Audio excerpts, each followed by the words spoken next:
The first thing I ever sold in this world got smashed to pieces about 4 seconds after I sold it.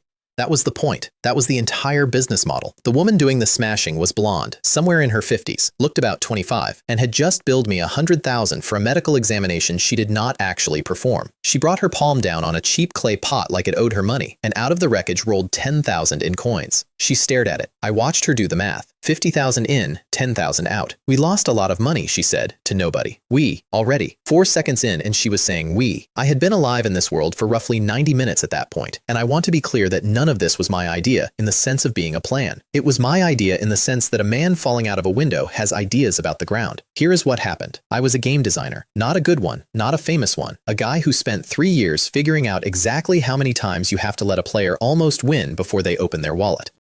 Then a system showed up in my head with a countdown on it and no cancel button, and the only thing I could do in the last few seconds was trade a very large life insurance policy over to my family. Then the countdown hit 0, and I woke up on a tatami mat with a blanket that smelled like somebody else's house. The system stayed. Of course it stayed. Systems always stay. That's the whole grift. It called itself a universal trading system. The rules fit on a napkin. Trade anything with anyone, and the system converts what you got into trade points. Trade points buy things. Everything. I am not being cute. I scrolled the catalog and found Doraemon's time machine sitting there like a discounted sofa, complete with a price tag so long I stopped counting the digits. There were exactly 2 limitations, and they mattered more than anything else that would happen to me for the next month. 1. Both sides have to want the trade. 2. What you give and what you get have to sit within 1/5 to 5 times each other in value. That second one is the whole story. That's the cage. I could not walk up to a farmer, hand him a rock, and take his farm. The system would look at me and say no.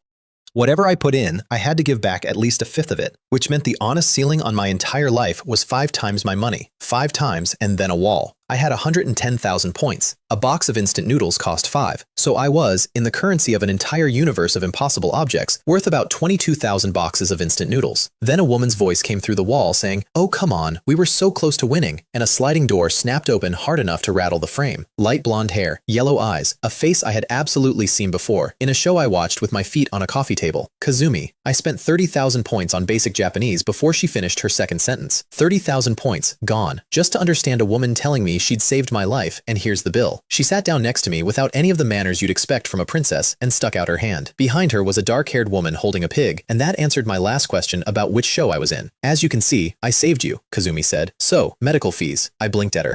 Then I thanked her very politely and asked if I could have some food first, preferably something liquid. She stood up like the conversation was over.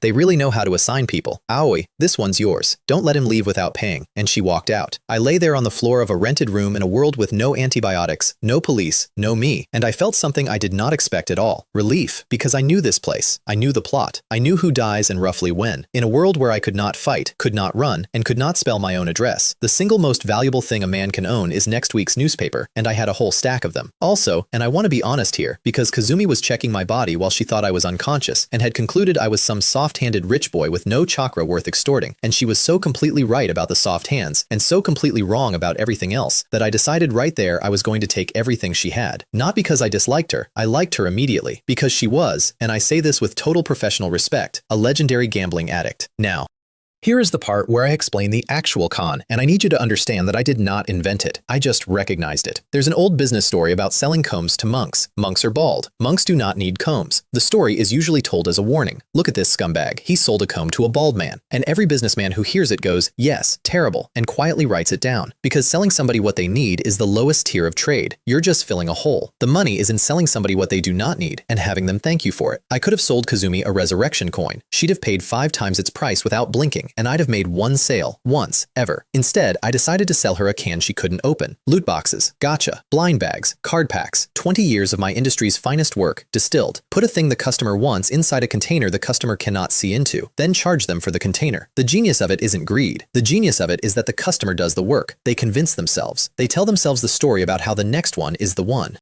All you have to do is stand there and hold the box. So I went to the system and I bought 10 dark clay pots at 30 points each, plus a ceiling scroll, and my entire startup cost came to 700 points. Then I had Aoi bring me to her master, and I made my first pitch. Kazumi was drinking alone, flushed, one of the 3 most dangerous people alive and clearly bored out of her mind. She looked at me sideways and said, "Kid, your eyes are interesting," which in her language meant I've caught you staring, and I've decided not to break your jaw about it. 100,000, she said, holding out her palm. 100,000 of the local money was about 6,000 points. She was robbing me, and we both knew it. I told her I was penniless. Then I unrolled the scroll and 10 clay pots hit the floor. "A clay pot," Kazumi said, in the voice you'd use on a man who tried to pay for dinner with a leaf. I kept smiling. "These are not ordinary pots. Each one is worth 50,000. She gave me the look. You know the look. It's the one that says I am deciding right now whether you are a con artist or an idiot. And either way, this is the funniest thing that's happened to me all week. "The pot isn't the valuable part," I said. "What's inside is.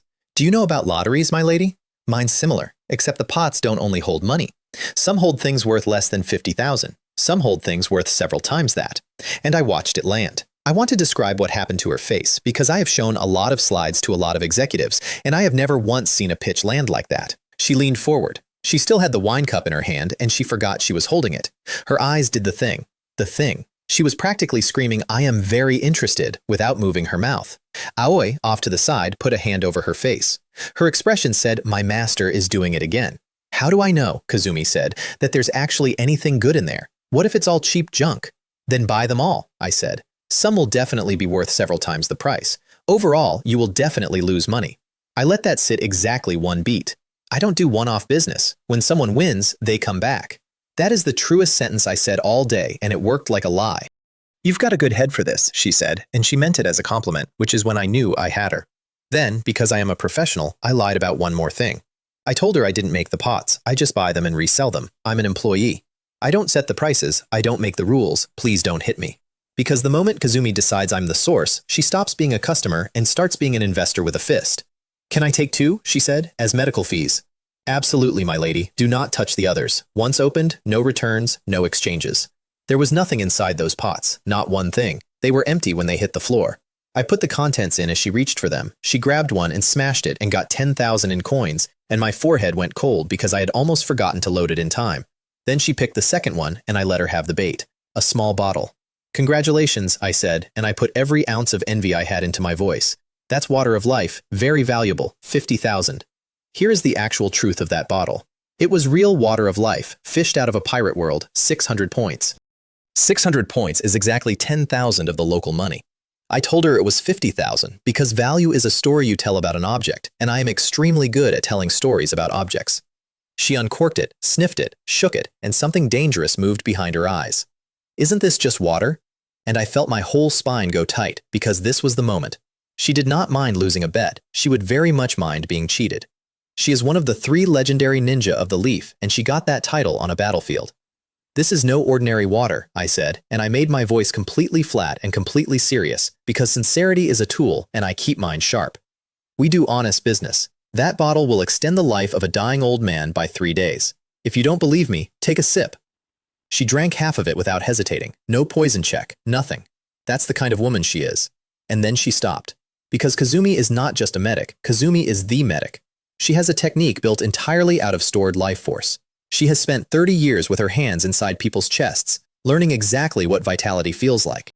And something perfectly pure had just walked into her from a bottle a stranger claimed to have gotten out of a pot. I saw her run the numbers. 3 days. On a dying man, 3 days is nothing. On a dying man, 3 days is everything. 3 days is enough time to get him to a table. Not worth 50,000. Worth vastly more. "You're really something, buddy," she said, and I noted quietly that I had just been promoted from little boy to little brother. She asked where the pots came from. "Trade secret," I said. "We signed a contract." "We." Her eyes narrowed. "We." So there's more than one of me. There's an organization. And I watched her think about a mysterious foreign power moving quietly through her world, and I watched her decide, out loud, that it wasn't her problem anymore. "Never mind. Just asking. Just asking," she said twice, which is how many times you say something when you're arguing with yourself. Her smile went thin. Her eyes went somewhere else. And that was the first time I stopped being a salesman for a second, because I knew what that look was. Her little brother died. Her lover died.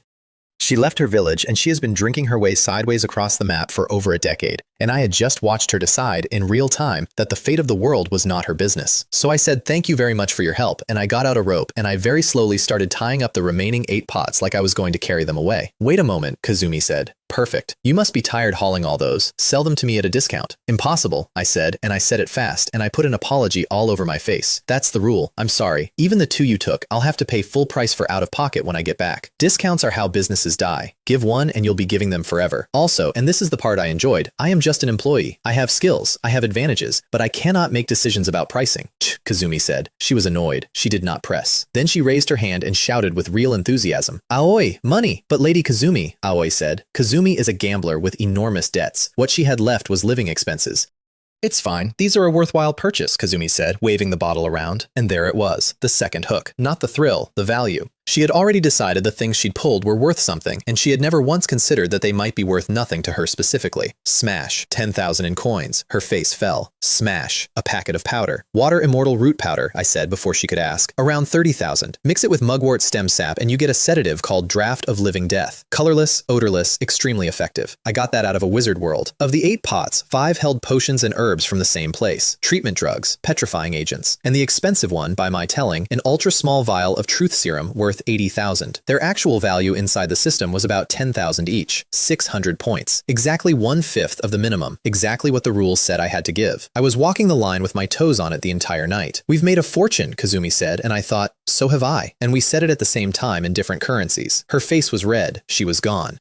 Your luck is truly remarkable, I told her with a perfectly timed look of admiration. It's very rare to draw this many valuable potions from one medicine series. Then she smashed the last one, and inside was a book. Here it comes. What is this? She said, flipping it open. The application of chakra in cellular regeneration. That? I let my acting kick in. Shock. Real shock. That's a treasure of medical ninjutsu. They say whoever collects the whole series becomes the greatest medical ninja alive. The greatest medical ninja, she repeated and scoffed, because she is the greatest medical ninja and she knows it. She glanced at a few lines. Her face changed. Aoi said her name and Kazumi put a hand up without looking. The room went completely silent, just paper turning. Here is what was in that book. It was her research. Hers. Things she had thought about and never written down, laid out on the page in front of her in somebody else's handwriting. And around them, additions and interpretations she had never gotten to, answers to problems she was still standing in front of. Because I had gone into the system and pulled Kazumi's own published medical work from 15 years in the future, taken a small slice of it, and spent extra points scrubbing out every name and date. The system is called Universal for a reason. Anything else? She said. Her voice was not steady. She'd hit the bottom of 10 pages and there was nothing under it. For a woman at the top of her field, that feeling is unbearable. It's the feeling of a door closing in a room you didn't know had doors. It's a series, I said, spreading my hands, all sympathy, only in the medical line, very difficult to complete. The third hook, collection. It's like a game where you're grinding a set. 1 piece is useless, 2 is weak, 3 is decent, and you had better hurry up and max out the 4th. Damn it, she raised a fist. Then she looked at my innocent little face and put it down. And that, right there, is the value of the working class argument. Whatever happens, it has nothing to do with me. I'm just the guy holding the box. You've got more, right? The medical ones. Of course, she was overjoyed. I mean, I was overjoyed. I know that feeling too well. The better the product, the more you want to open it. Aoi, she said, throwing back a mouthful of liquor. Pay up. Lady Kazumi, Aoi said softly, there's no money left. Kazumi blinked. Huh? Have you forgotten how much you lost yesterday? I did the arithmetic myself, and I want you to sit with it. Excluding the 2 free ones, we'd opened 8 pots, 400,000 total, around 24,000 points, a renowned healer, one of the 3 legendary ninja of the Leaf, the princess of the Senju clan. That was all the money she had. Ha ha ha.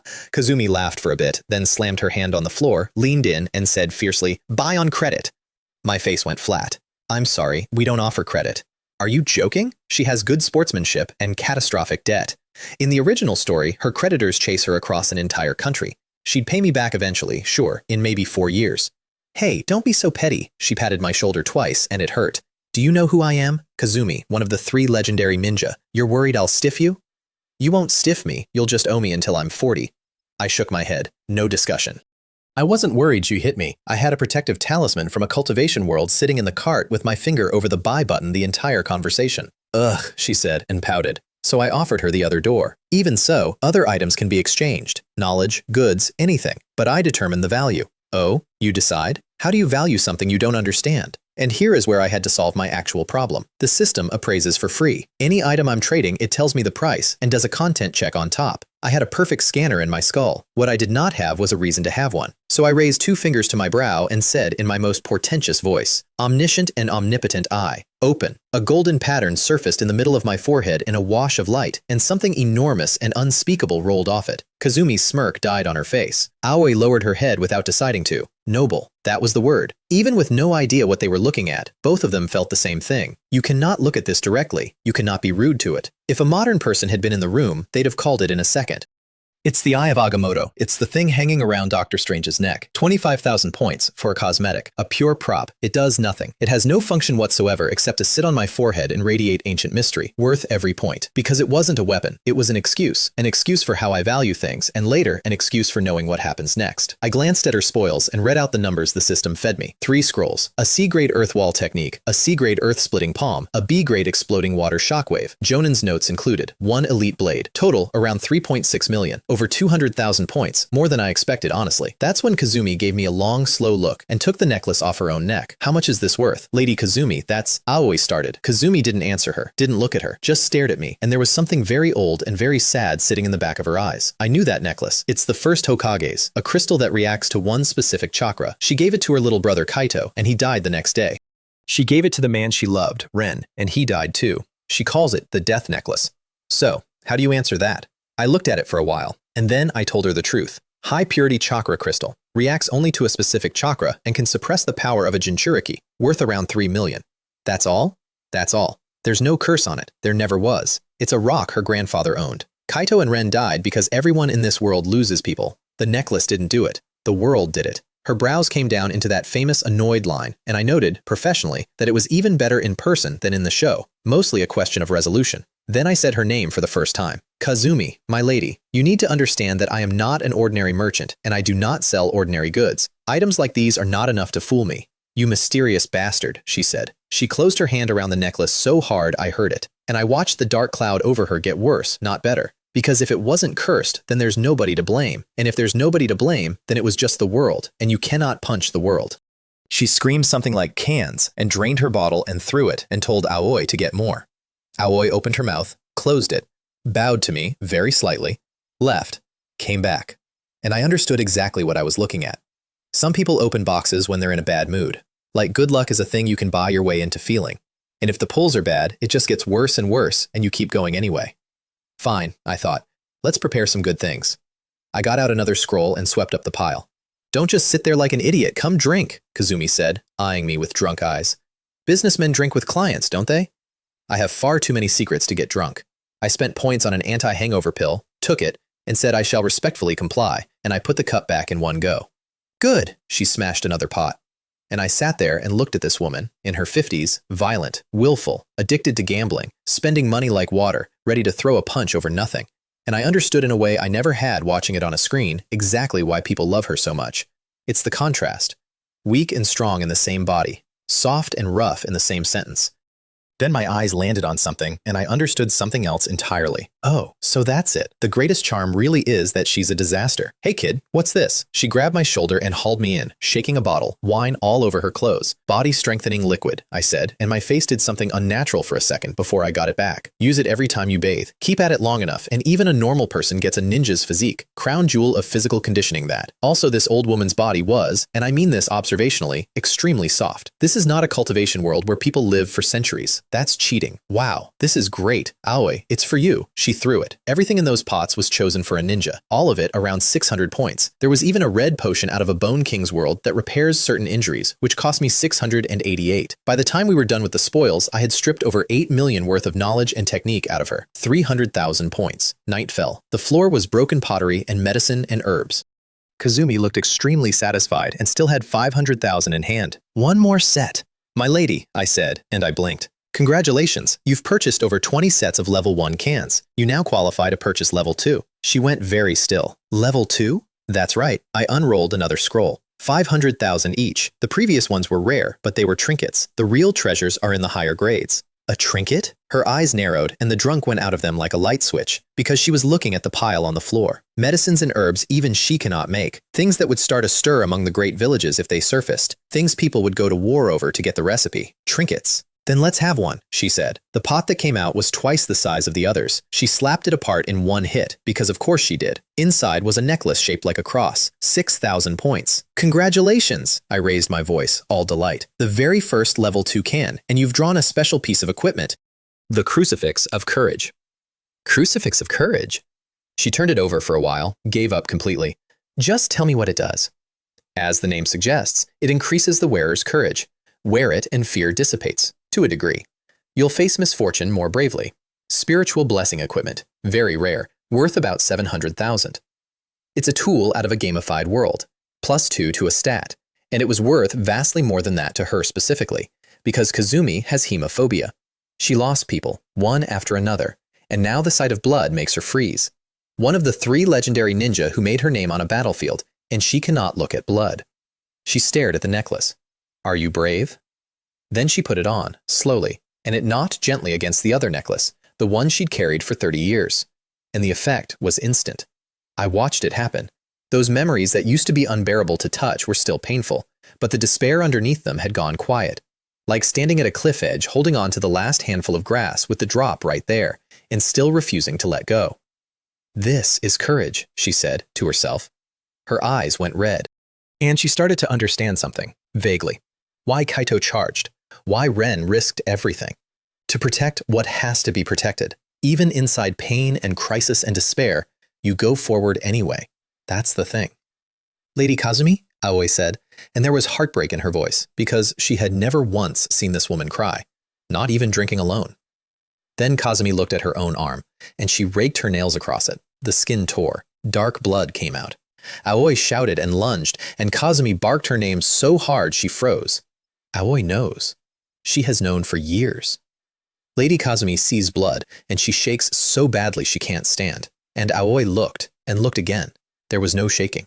Kazumi was staring at the red on her own skin, and the fear was still in her eyes. The old fear, the fear of that day, of losing someone who mattered. But her hands were steady. I took a sip of my drink and let one corner of my mouth do something small. Just as expected, the crucifix is a buff. It's the courage aura the healers get in an old game I used to play. Her hemophobia was psychological to begin with, and now her resistance to fear had gone up. Not cured. But give her time to practice and adjust, and it's only a matter of when. I let myself wonder, idly, what's going to happen when Orochimaru comes knocking with his little routine, bites his own finger, and discovers that Kazumi isn't scared at all, and also has a bag of impossible drugs. Not my problem, not my department. While she was still busy fighting her own arm, I did my books, received from Kazumi over 10,400,000 in goods, 600,000 points. Cost, including the pottery, about 150,000 points. Net profit, 450,000 points. 3 times. Selling cans is the correct strategy. This is a business that squeezes the last coin out of a person and leaves them grateful. Unfortunately, Kazumi was poorer than I imagined. So I went window shopping, because that's what you do when you've just made money and want to feel poor again. Dark Fruit, 21 million. Wolverine's Healing, 11 million. Professor X's Mind, 17 million. Damn it. And here's the trap in the pricing that took me a while to see. The real powers all cost tens of millions, and if I can't find the matching fantasy world and have to custom order instead, the price doubles. Custom is always a losing proposition. I have no combat awareness. I have no interest in fighting. My definition of a useful ability is one that keeps me alive, because not everybody in this world is as decent as Kazumi. If I'd walked into Orochimaru today instead, I'd have spent every point I had on a teleport and run. Or I could buy a subordinate. If I don't want to fight, a powerful and loyal subordinate is a perfectly good option. And there was a character I liked very much sitting in the back of my head. A strategic class angel. The Sky Queen out of a show about things falling out of the sky. Absurdly strong, docile, recognizes a master, trainable, and, I will be honest with you, extremely my type. I looked her up. 82 million. It took real effort to keep my face where it was. Why is she 5 times Professor X? It took me a while to find it, and when I did, it explained the entire price list. A fruit or a mutation is a talent, a seed. It has a ceiling, but you have to climb to it yourself.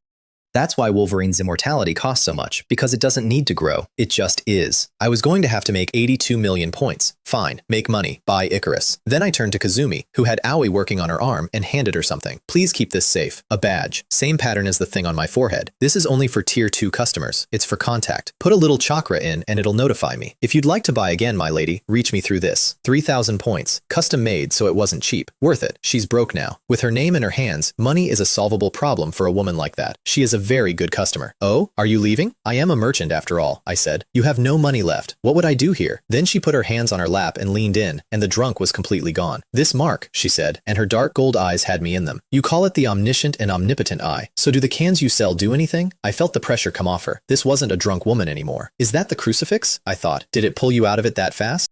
I bought a 3,000 point token and put it in my pocket while I looked at her. Then I checked the teleport item in my cart, just in case.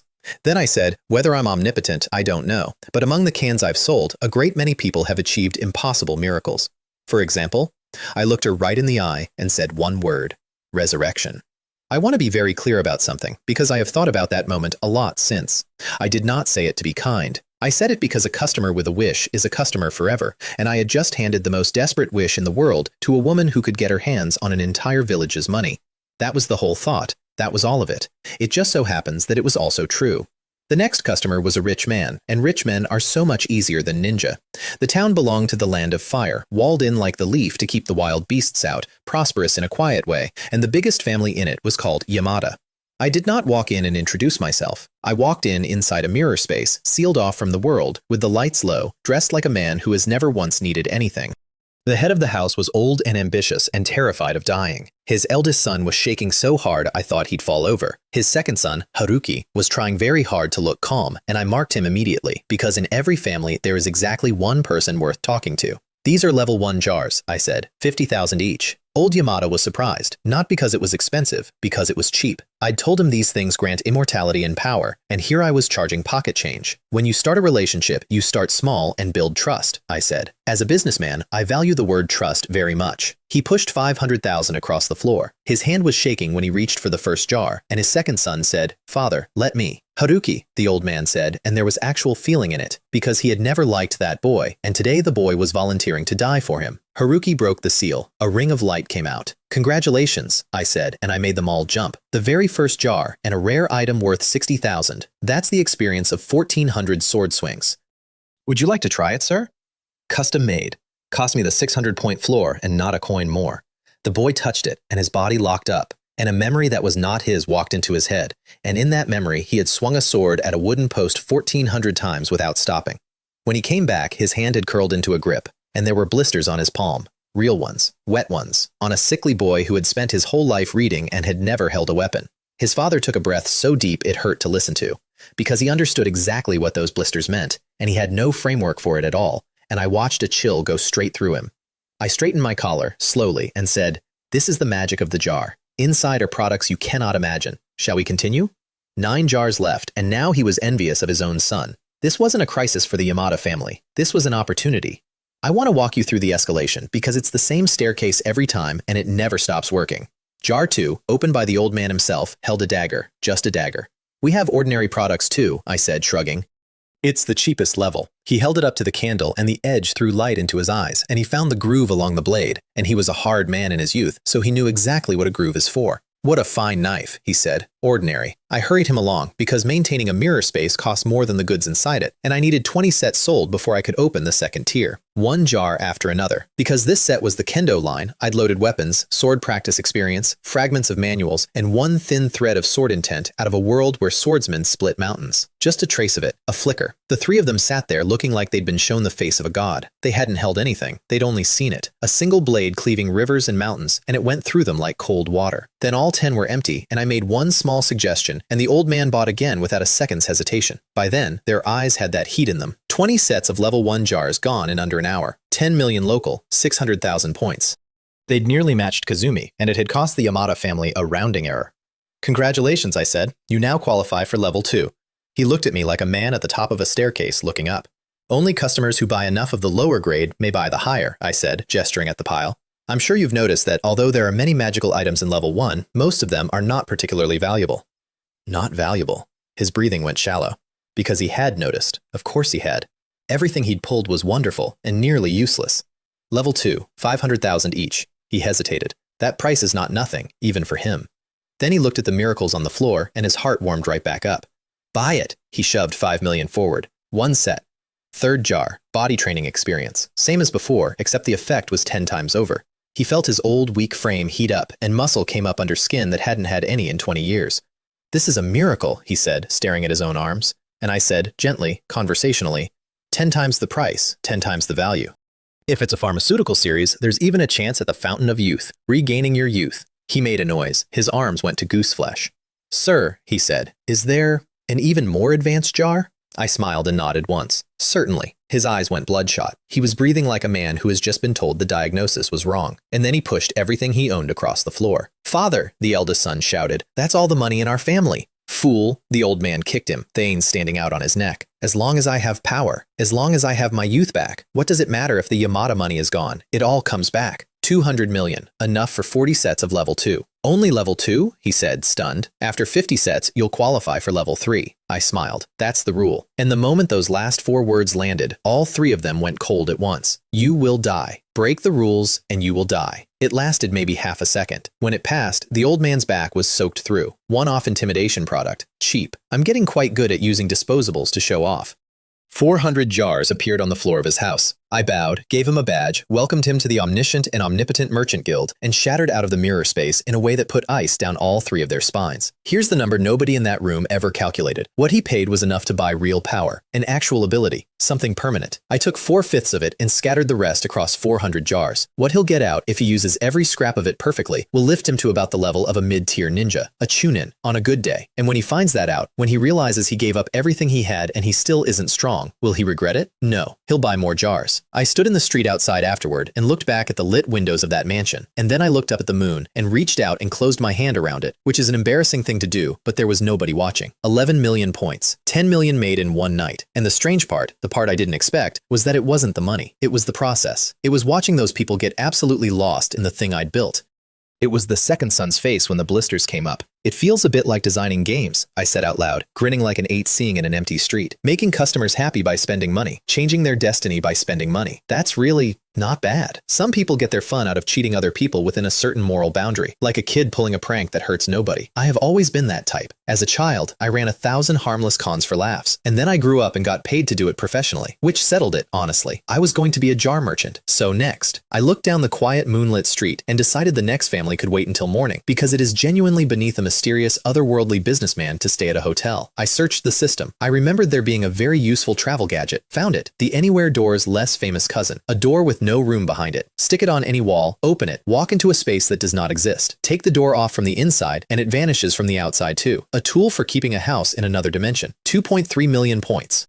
And the reason it's that cheap and a time machine costs a number with no name is that the system prices things by effect. Terrifying price. Magical but modest effect, modest price. Bought it. I found a hidden wall, stuck the door on, opened it, and walked into a fully furnished studio apartment. Microwave, washing machine, water heater, the whole thing. It was like walking back into my old life. I pulled the door off behind me, bought myself an obscene meal out of a cooking world, and sat there while flavor detonated on my tongue in a way that made the loneliness of eating alone go quiet for a while. I still need to work harder, I thought, with my mouth full. And while I was doing that, because of me, a lot of people stayed up all night. Kazumi and Aoi were running for the leaf without stopping. Old Yamada dismissed his guards, barred the gate, and opened 400 jars personally, sorting as he went, using anything that made him stronger the instant he touched it. He pulled 3 bottles of the Fountain of Youth, 1 month of life each.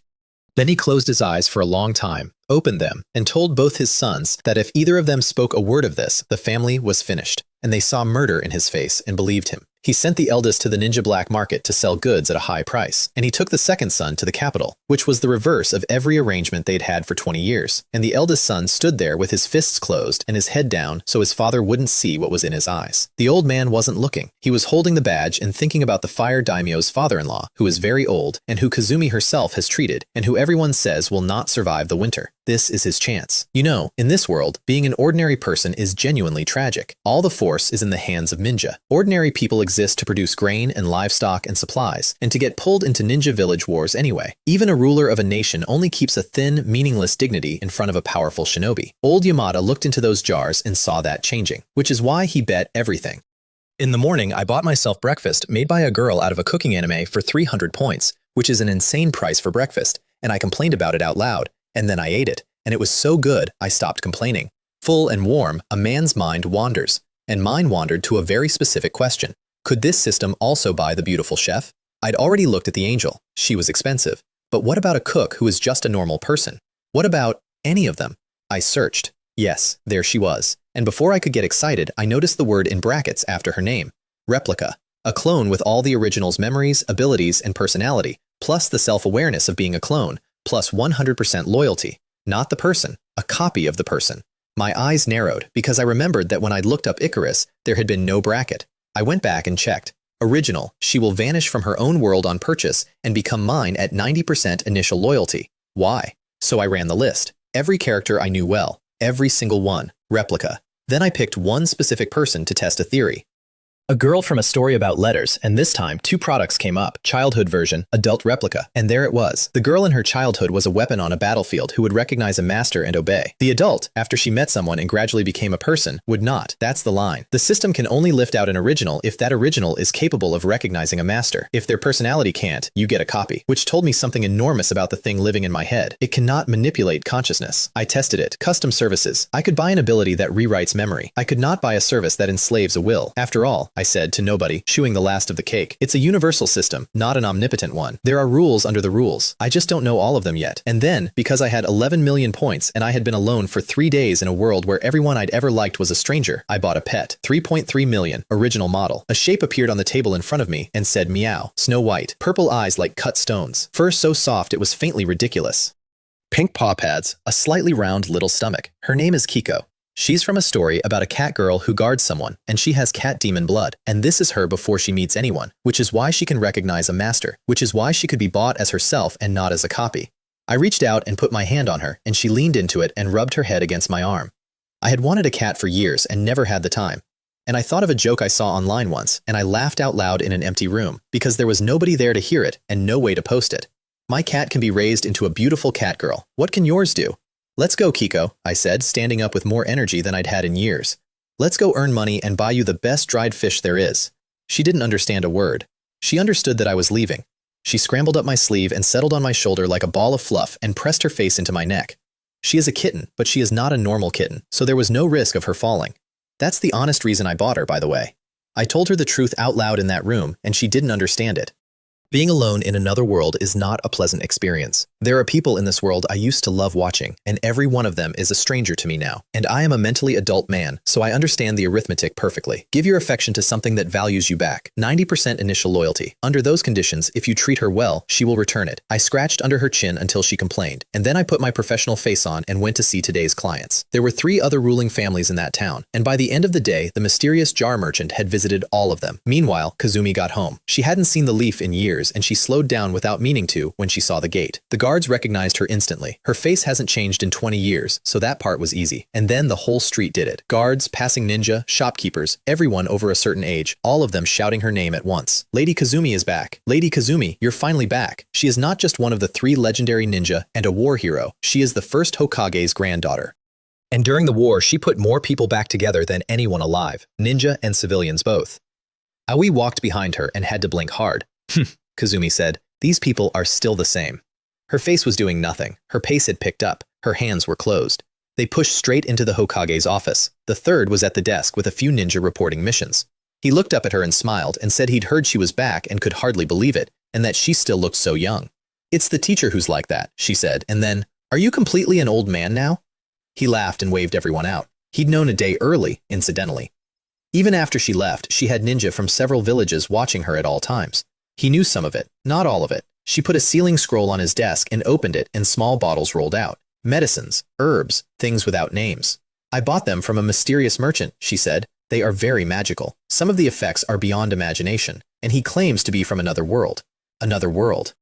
Daisuke took that better than you'd expect, because as Hokage, he knows a technique that summons a death god to eat souls, so the afterlife is a settled question in his profession. But that is clearly not what she meant. She told him everything. Aoi filled in the part she skipped. She put the badge on the desk. You examined him, Daisuke said, going straight to the only question that mattered. And you're certain he was an ordinary man? I'm certain. But when he left, he used something like the flying thunder god, and when that pattern appeared on his forehead, she stopped, because there is no good word for it. Daisuke smoked and said nothing for a while, and then he smiled, kindly, and said, now that you're back, you won't leave again, will you? The directorship of the medical institute has always been yours. And by the way, about your illness, it's all better now. She paused. Then she took the cross off her neck. This came out of the only level 2 jar I bought. Wear it and you're given courage. The old man's cloudy eyes fixed on that silver. It suits you perfectly, he said. In this world, the cross means medicine too. Kazumi took a breath and looked at her teacher and said, slowly, that the man told her a level 3 jar holds a treasure that can bring back the dead. The room went silent. He smoked until the office was full of it. Kazumi, his voice was old and carried anyway. I understand how you feel, but Kaito and Ren both burned themselves down to protect this village. Even if they came back, they wouldn't want your love for them to be used by someone, or to be turned against the village. He is an excellent politician. He did not argue with her. He picked up the two people she loves most and used them as an argument, which is a much worse thing to do and much more effective.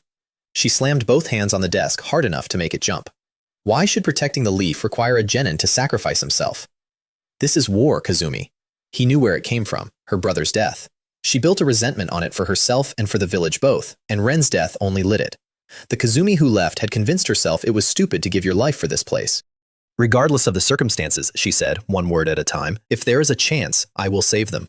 He took another drag and let the smoke out slowly. If you can truly bring them back, I won't stop you. But the price absolutely cannot be harming the leaf. Beat. This old man still has some savings. You can take them first. State the line, then hand over the money. He is very good. Her anger went out. She kept her head down. She picked the badge back up, turned, got to the door, and stopped. Thanks, she said, and left. Daisuke kept smoking. Better to guide than to block. He understands her. There is still love for the village in her, buried under losing people, and if somebody wakes it up, she will love it harder than before, because by then she'll be carrying two people's worth. Then he coughed twice and tugged his hat down. A ninja who fights his whole life carries old injuries even if he's lucky enough to get old. He does not have the strength people think he has, and he cannot afford to get old yet because there is no successor. He looked at the medicines she'd left. One small red bottle had a label on it in her handwriting. Can heal hidden injuries. He picked it up, sniffed it, examined it, and drank some. Then he stopped. Then he drank most of the rest. He knows his own body better than anyone. Some of what's wrong with him is past even Kazumi's hands. And that one dose did not fix him. The dose was too small for that, but it eased a rust that had been in him for 20 years. He sat there looking at what was left in the bottle, and his eyes moved. He did not, for the record, believe her about the otherworld merchant. In his reading, a man Kazumi had examined and found ordinary was a puppet, pushed in front of her by something larger to exploit her feelings about the dead for a purpose, and Kazumi would go on buying. Outside, Aoi asked whether the third had refused. Their plan had been to get the village to fund the purchase, level 3 especially. He is the Hokage, after all, Kazumi said, without disappointment. A level 2 jar is 500,000. A level 3 is 5 million. You do not hand that much money to a stranger on one woman's word. Even if it worked, Kaito and Ren aren't worth that to the Leaf as an institution. What do we do now? Call the jar merchant over and make the deal. Kazumi kept walking.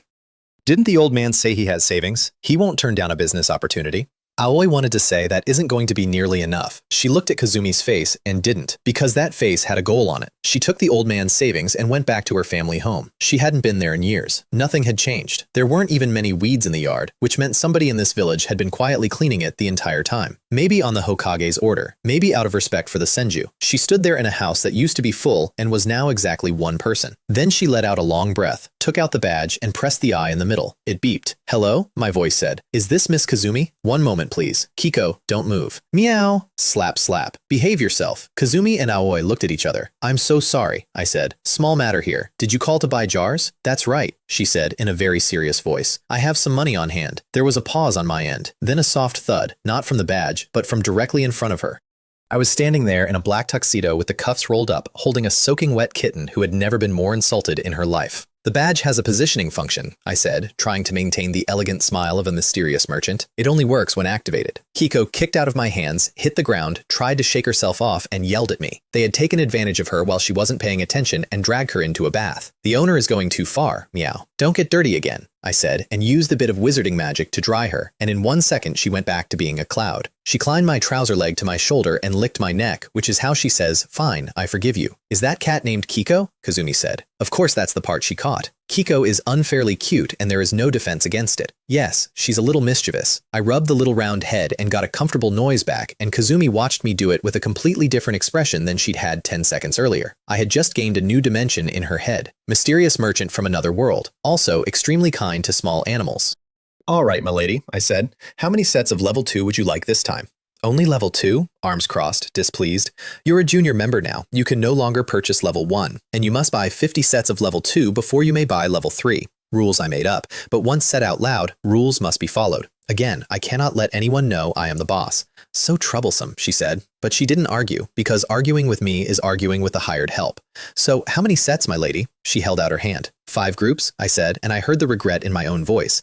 I'd been doing big business for 2 days. 5 groups is nothing. 5, she corrected, quietly. 5. 5 jars. I had spent tens of thousands of points teleporting into the leaf for 5 jars.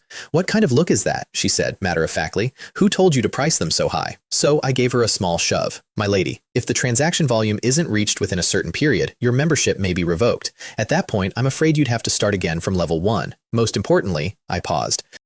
You may not be able to contact me again. Her eyes went dangerous immediately. What I mean is, I said, spreading my hands, all helplessness, I might be in another world. Humph, bring me the jar. If the man in front of her had made those ridiculous rules, she would have punched him first and asked later, and I appeared completely unaware of any danger, because that is the entire value of the working class argument. I waved my little scepter and 5 level 2 jars came out, and her money went in. 21 million points. That's what I had at that moment. 4 ruling families plus assorted merchants in one town, minus a door and a cat. Then I looked at the last of the Senju standing in front of me, one of the 3 legendary ninja, and I revised my model of this world. I had it backwards. Most ninja aren't poor, but ninja optimize for personal strength, not wealth. The genuinely wealthy people here are the powerful civilians, merchants, nobles, which does not mean ninja have nothing to trade. Beyond money, there is ninjutsu, knowledge, experience, and vitality. And a very small smile got away from me, because here was the interesting question.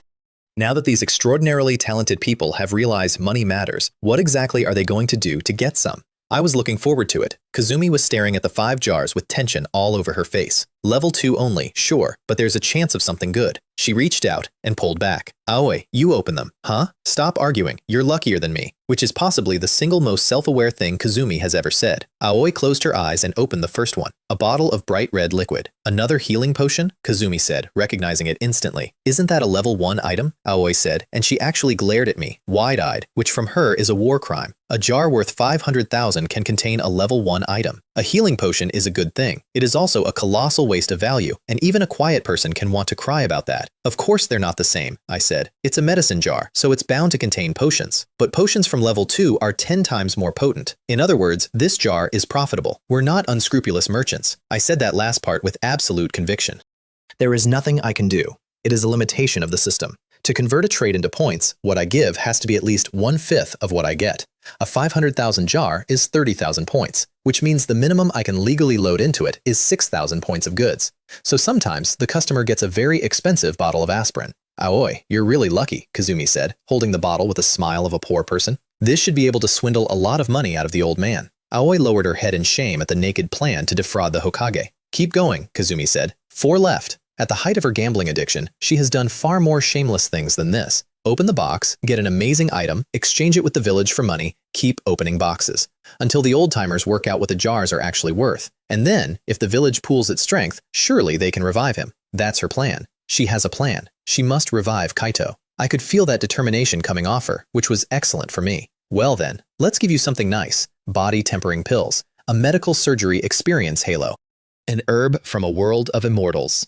And a small bottle of a potion that brings good luck. A potion to bring good luck? Kazumi said, and I watched her go absolutely still. Miss Aoi, you might be someone protected by the guild, I said, with a sigh of pure envy. 5 level 2 jars, all excellent, and this one especially. A special edition of Felix Felicis. Drink it and your luck is enhanced for an hour. That is not the real thing out of the wizarding world. It's a custom job, capped at 6,000 points, with the effect amplified because in the original, it's mostly an illusion of luck under the placebo. They can even control luck? Kazumi stared at the clear liquid like it was a heresy. Luck. The one thing she has never once been able to get a grip on. Then she thought of something, and her head came up. Can it be used to open jars? Oh, Kazumi. No, I said. It has no effect on opening jars. And then I gave her the mysterious smile. Only the jar is special. No existence, by no means, can affect the result of opening a can. So you needn't worry about your luck, my lady. It's best to open them yourself. Because it represents the change of the fate of the person who opens it.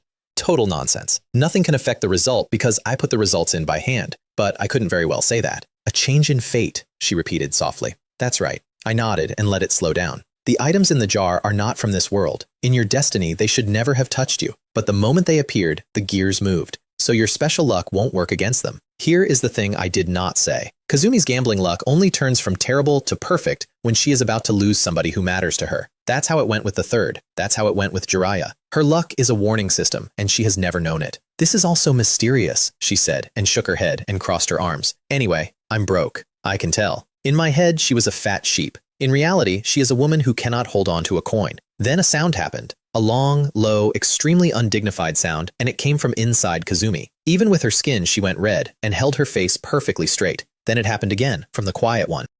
"You two," I said, and I could not keep my face together. "You haven't eaten this entire time, have you?"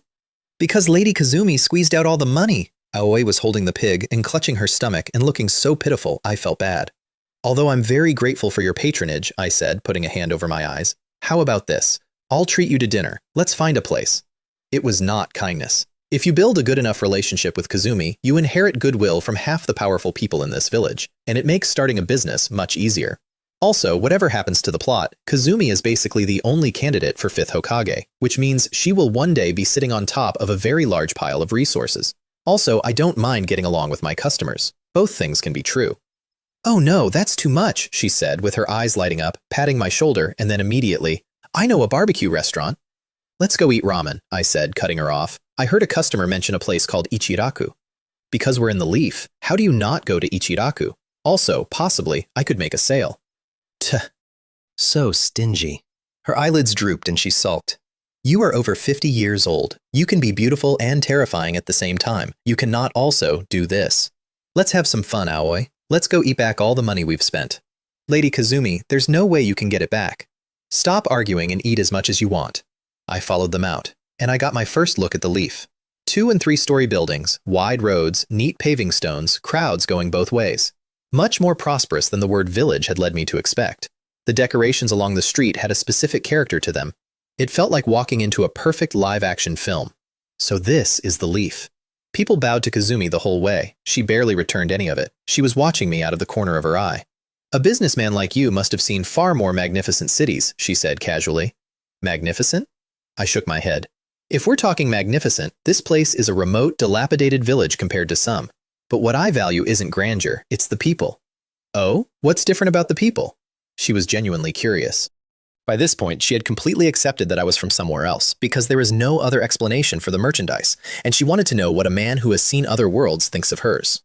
"I said before, the jar represents a change in fate," I said. "However, not everyone in every world or every city desires to change their fate. Human emotions are contagious: satisfaction, numbness, self-abandonment, or stubbornly unchangeable belief. Any of them can make it difficult to arouse the desire to change one's fate." She thought about that one for a while. She has been through a war and wandered for a decade. She knows what numb looks like. She was numb. "What would you do with someone like that?" she asked. "We won't do anything," I shrugged. "We're businessmen, not saviors. We won't force anyone to buy or sell. Whether a customer wants to change their fate, whether they can afford the price, whether they have the luck, is up to them. If a customer is satisfied, they just stop buying, and when the time is up, their badge and membership are taken back." That whole speech was to show off my sophistication. You cannot run this business with a lazy attitude. You guide. You instigate. Kazumi herself is proof. If she hadn't found the will to bring herself back, she'd never have had the motivation she has now. "How much time and how many transactions?" she asked, and I heard the nerves. That is how people work. The less anyone forces you, the more you care. If I had begged her to buy, she'd have looked down on me. "Basic membership lasts 6 months and requires at least 10 sets of level 2.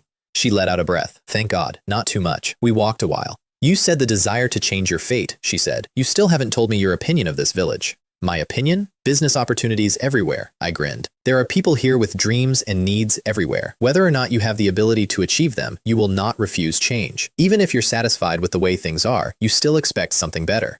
She went quiet. She knows this village very well. Her grandfather, her great-uncle, Kaito, Ren, the third, Orochimaru, Jiraiya, almost everyone she has ever known was carrying some enormous private pursuit. If they found out about these jars, they'd be as lost in it as she is. She looked at me sideways, smiling, friendly, dignified, harmless. If he really has the strength to hold all of this up, she thought, he could change this village down to the foundations. "Is this the place?" I said.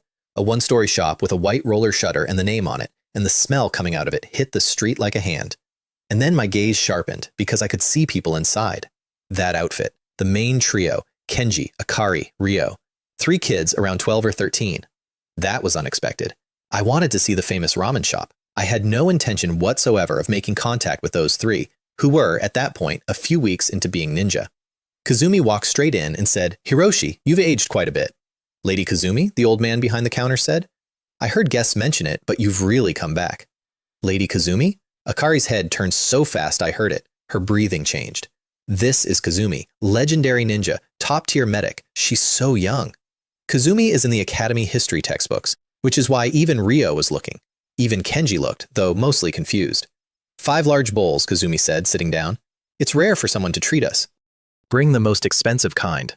Miss Kazumi is really something, I said, and shook my head. Ichiraku is famous for being cheap and good. You cannot go wrong here. Don't call me miss, use my name, she said, and then she breathed in the steam and sighed. I've been to a lot of places over the years. The ramen here is still the best. Hiroshi makes it with genuine feeling. That's why it was already famous when he was young. Kazumi left a lot of memories in this shop. This is truly something to look forward to, I said, and I looked at Hiroshi with meaning. However, I am a very picky guest. It had been 3 days. I had eaten food from a world where cooking is a martial art. I suspected handmade ramen might not stand up. I was, however, very confident in Hiroshi. In that case, I have to recommend the best flavor, he said, pointing at the largest text on the menu. That's my proudest creation. That's right, old man, Kenji shouted from down the counter. This is the most delicious ramen ever. Old man, I glanced at him. Then I looked around. Stop looking, Kazumi said smugly. They're calling you.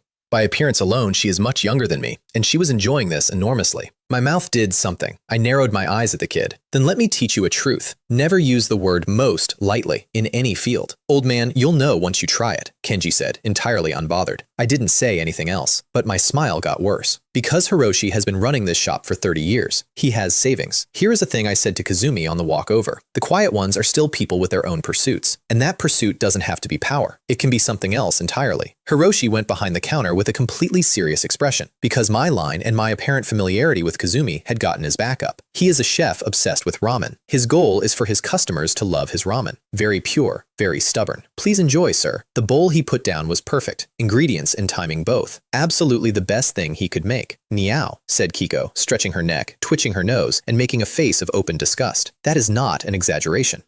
She has a fluffy cat face, and it was doing a very human expression. Specifically, the expression of a picky child looking at a vegetable. Hiroshi's face did something complicated. Do cats not like human food? There are ninja who bring their dogs in here, surely the smell of meat at minimum.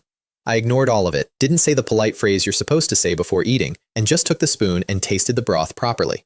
The moment it went in, my brows came down. Hiroshi's heart went with them. You can't say it's not good without giving a reason, Kazumi said, chin on her hand, thoroughly amused. I think your skills are even better than before. I smiled and put the spoon down. It's not that it's bad, but compared to ramen I've had, it's only so-so. That was the truth. It was delicious. It just wasn't the kind of food that rearranges your soul. Hey, old man, Kenji came up off his stool. Kazumi just said the ramen outside the village is no match for Hiroshi's ramen. Are you doing this on purpose? Kenji, Akari hauled him back down. This is someone who came with Lady Kazumi, and judging by the suit, someone important. That doesn't count as a reason, Kazumi said, shaking her head, unless you can prove it. Of all the people in that shop, she was the only one who believed I was telling the truth, and she was absolutely not going to help me. I am always calm and detached and out of place. It would be very interesting to watch me get frustrated. That's what her face said. Exactly. Here's the proof. Kenji was still yelling, even pinned. Hiroshi is the person closest to Kenji in this village besides Iruka. If you want proof, I said slowly, how about you taste it yourself? Are you going to cook? Kazumi said, surprised. No. I looked at Hiroshi. As an ordinary chef, you have reached the limit of what's possible for an ordinary chef, but there is an immeasurably vast realm beyond that. Have you already realized it? Do you want to see the real world of food? And I let my demeanor change. Solemn, weighted, a little mystery on top. Even Kenji went quiet under it, fists closed, tense for no reason he could name. Hiroshi took a long time. Then he exhaled and straightened his chef's uniform and looked at me with total respect.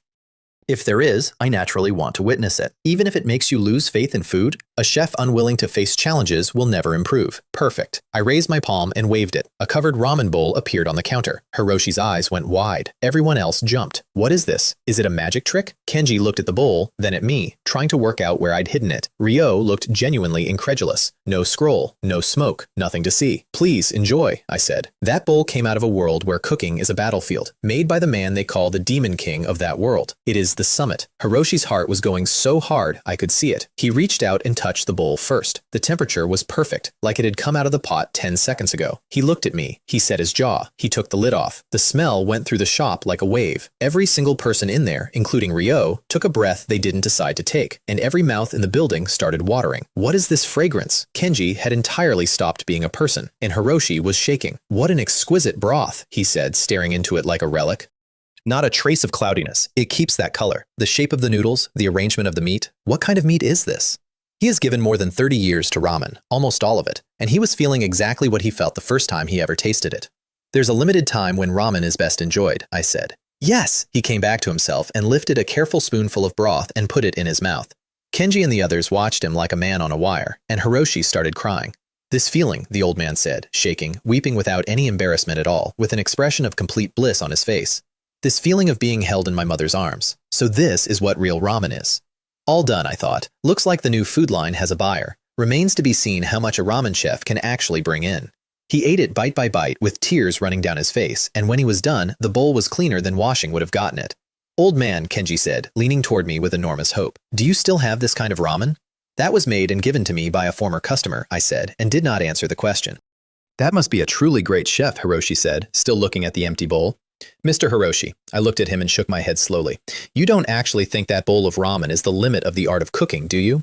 His eyes went wide, because that bowl had felt like a door opening onto an unimaginable place, and now I was telling him there was another door behind it. The reason I only brought out that level, I said, is because that is the only level you can currently enjoy.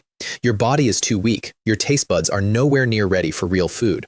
I have met chefs who truly pursue the ultimate. Do you know what that is like? He swallowed. Kazumi, Ryo, and Kenji were all leaning in now, which is exactly what I wanted, because I was not talking to Hiroshi anymore. Powerful, I said, and closed my fist hard enough that it made a sound, because I bought a small effect for exactly this. Unparalleled power. Those chefs forged a path where the ultimate cuisine makes them stronger. The more they eat, the more delicious their food becomes, and the stronger they become. Then, with that power, they go into deep mountains and deep seas and hidden caves after the ultimate ingredients. In their eyes, everything in the world divides into two categories, delicious and not delicious, and they call themselves gourmet hunters. That's a real world. The food in it is beyond imagining, and half the entries in the system come with a warning attached. The weak should not eat this. Gourmet hunter, Hiroshi murmured, and something moved behind his face. Old man, Kenji said, doubtful. If they're that strong, why have I never heard of them? Yes, Akari nodded. It's not in any book. Humph. Ryo gave a cool snort. That's something you tell kids. Eat more, get stronger. Getting stronger isn't that easy. He said it was fake, and I watched his face fall very slightly when he said it, which told me he had wanted it to be real. A fast way to become strong. I glanced at him. Of the main three, Ryo is by far the most likely to become my client. Pursues power at any cost, unwavering goal, and both the means and the ability to get there. If anyone else said this, I wouldn't believe it, Kazumi said, with a little regret. But if you said it, then it must be true. A pity it's not so easy to see. Lady Kazumi. Hiroshi stared at her. This guy is amazing, she said, breaking her chopsticks apart. No, I should say amazing. That is the benefit of a good relationship with Kazumi. She is still trusted in this village, down to the bone. Since even Lady Kazumi says so, Hiroshi said firmly, then I believe it, and I understand it, what a true chef truly pursues.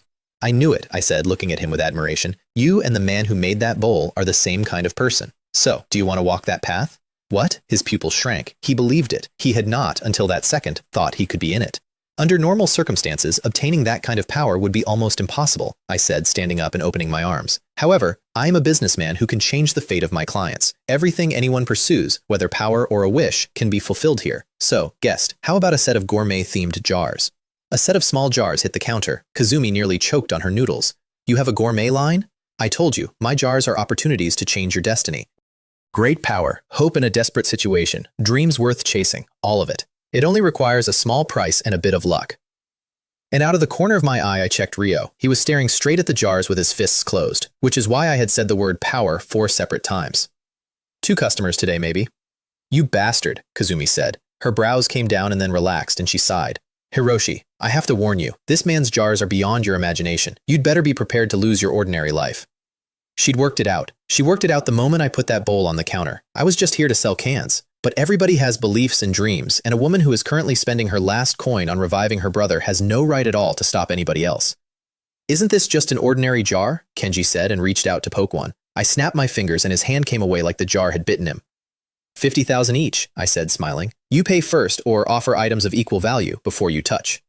50,000? That is a month of Kenji's life, and he has a frog wallet with a face on it. He stared at the jars with an expression I have seen on 100,000 players. Actually, I said, sitting back down, casually, these jars are far from enough to open up a real culinary path, so you don't need to worry too much about your life being changed. Buy one set and try it. Whether you can put it down afterward, of course, is entirely up to you. Hiroshi bent down and opened the cabinet and put a stack of coins on the counter. 500,000. 30,000 points. 1 set. Please. The money vanished. I'll do it. I'll open it, Kenji said, reaching. Thud. Kazumi hit him on the head. These kinds of jars are best opened by the person themselves, she said, remembering what I'd told her. The jar is the change in the fate of the one who opens it. This is Hiroshi's dream, and apparently dreams can be bought. She went back to her noodles with enormous enjoyment. Hiroshi swallowed and reached out slowly. Everyone, including Ryo, was rigid. I had described this thing as magical, mentioned gourmet hunters, said the words, change your destiny, and one of the 3 legendary ninja had reacted to it strangely. The atmosphere in that shop was doing all my work for me. He opened the first one. Inside was a can of edamame. What? It's just edamame? Kenji sagged. A jar that costs 50,000 only has beans in it? That's it? Ryo frowned at me with a disappointment he could not hide. Was he a con artist after all? These aren't ordinary edamame, are they? Kazumi said, because Kazumi knows the format now. That's right, I nodded. Although we were unlucky and this isn't very valuable, it's still quite rare. Mr. Hiroshi, why don't you open the shell? He picked one up and split it. Akari made a small noise, because inside the pod, instead of beans, were eyeballs, white with black pupils. No blood vessels, just the shape. Kenji and Ryo both got a cold feeling down the back. This is a special variety, I said cheerfully. Don't let the appearance fool you. It tastes quite good. Eaten with alcohol, it has a unique aroma. It's a rare treat for drinkers. Bizarre delicacy, straight out of the food world. I put a lot of appalling ingredients in those jars. Snacks to go with drinks? Kazumi said, immediately interested. Hiroshi, you keep decent liquor here. Give me some. It is a ramen shop, but plenty of ninja drink, so there is always a little in the back. He poured her a cup, then a small one for himself, and put the horrifying bean in his mouth with it. His eyes went enormous. What a wonderful aroma. It still tastes like edamame, but it's as if it sprouted under the alcohol. It's indescribable. See? I said, and shrugged. Uncle Hiroshi, is it really that good? Kenji asked, conflicted. I would rather die than eat that, Akari said, shuddering. If it were used to brew wine. No, to make a sake-flavored ramen. Hiroshi's eyes had gone somewhere else entirely, and Ryo leaned in. Chopping experience, ginger to clear the palate, seasonings, aloe for a chef's burns. Things nobody in this world had heard of, and, unavoidably, one outrageous jar with 10,000 in cash in it. And then, second from last, the real hook. A recipe. 1/3 of a recipe. Mr. Ling Wei, Hiroshi said, and I have rarely seen a man look so genuinely distressed. Why is this recipe only 1/3 complete? The same old trick, Kazumi said sourly. I still haven't collected all the medical manuals. And there are duplicates.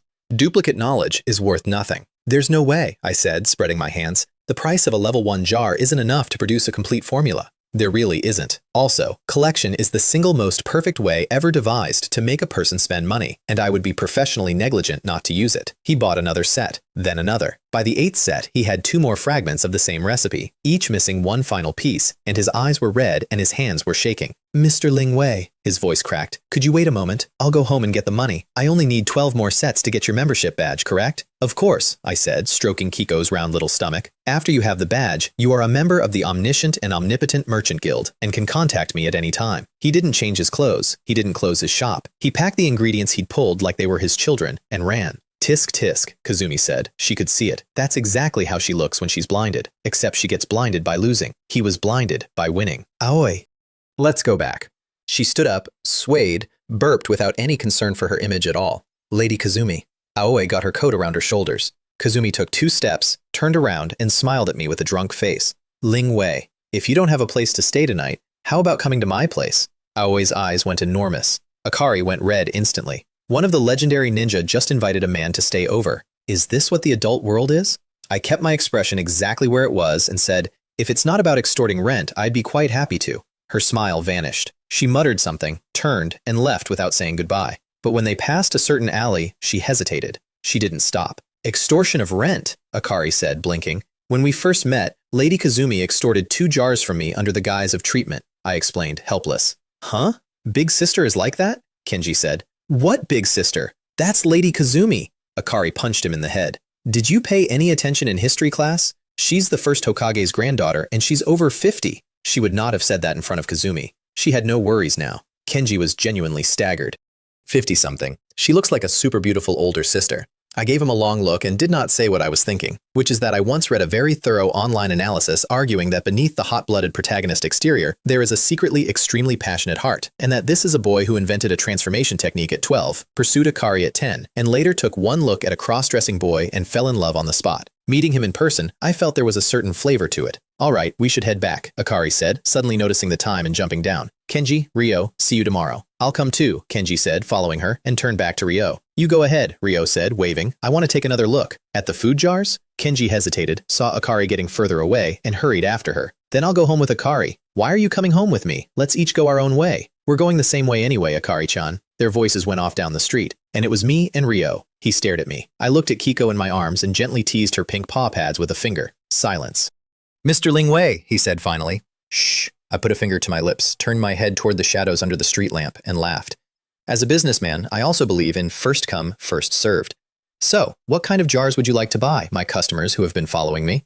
Ryo's head snapped around. In the shadows, a figure that had been part of the surroundings slowly came out of them. Then a second, then a third, 7 or 8 of them, standing in a street that had been empty for an hour. There was no moon and no stars. The only light was the shop and one dim lamp. 7 or 8 masked ninja standing perfectly still is a genuinely chilling image, and I want that on record. "The Anbu," Ryo said very carefully. "You get told about them once you become a ninja. Special assassination unit, directly under the Hokage. No names, no identities, code names only, masks in public. And most importantly, that man, the man Ryo hates more than anything, was once one of them." "What's wrong, guests?" I said, still smiling.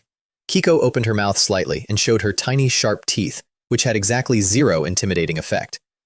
"Come with us." The first one stepped forward, voice distorted under the mask. Ryo's face changed. They were here for the merchant. "No. If this man is taken away, then he—" "Reason?" I said. "No reason." Another step, and I noticed that his mask wasn't animal-shaped like the others. It had more intricate patterns. Root, hiding inside the shadow. Interesting. I had known they were following me from the second I stepped out of Kazumi's room, because I'd bought a mini-map function, which is cheap and extremely practical. Kazumi knew too. Her invitation had actually been a question. "Do you need protection?" The answer was obvious. "I'm just a businessman," I said, standing up unhurriedly, apparently oblivious to everything. "In my eyes, everyone divides into guests and unwelcome guests. Which are you? Stop talking nonsense." He vanished. Ryo's pupils contracted. He turned his head and froze, because the man was already behind me. Clang. A hand chop hit a thin barrier that glowed pale gold. A Vajra talisman out of a cultivation world. "What's this?" The rest of them were around me instantly, weapons out. Nobody looked at Ryo, not one of them. And I watched him start shaking, and I understood exactly what was happening in his chest, because it was the same as that night, ignored, too weak to be worth killing. Strength said everything in his eyes. I glanced at him, and my smile got deeper, which, to the men in the masks, read as fearless. "There's no record of you at the village registration," the root man said, backing off after his miss, giving the others a reason. "You infiltrated the Leaf. If you resist, you'll be treated as a spy and killed on the spot." Every one of them straightened. Their actual orders were to bring me to the Hokage, but he was the squad leader, and he had different instructions. Kill on the spot? I looked at the ring of them and felt, briefly, genuinely regretful. I should have bought a mind-reading mutation. Then I might know what these people are thinking. Not that it matters. This was going to happen sooner or later. "Why is it that in every world there are such foolish and malicious guests?" I said, sighing to myself. "You have to pay a price to gain something. That's a truth of the world. Wanting to change your fate without spending money. Such malicious guests are truly."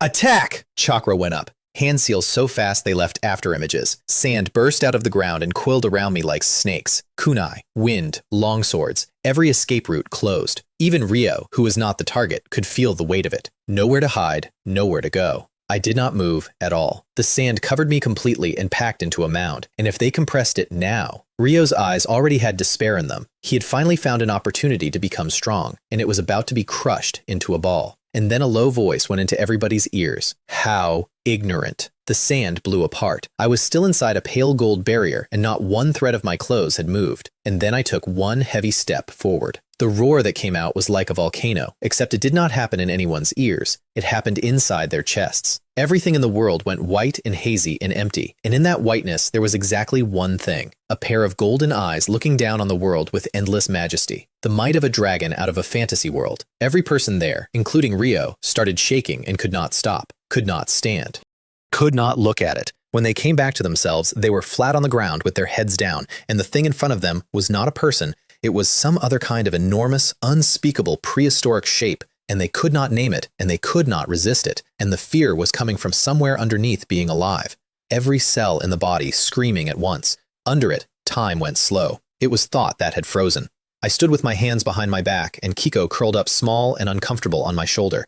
And then I felt something and looked up. In the Hokage's office, Kato Daisuke came out of his chair with every muscle locked because the entire world had shrunk to 2 eyes inside a crystal ball.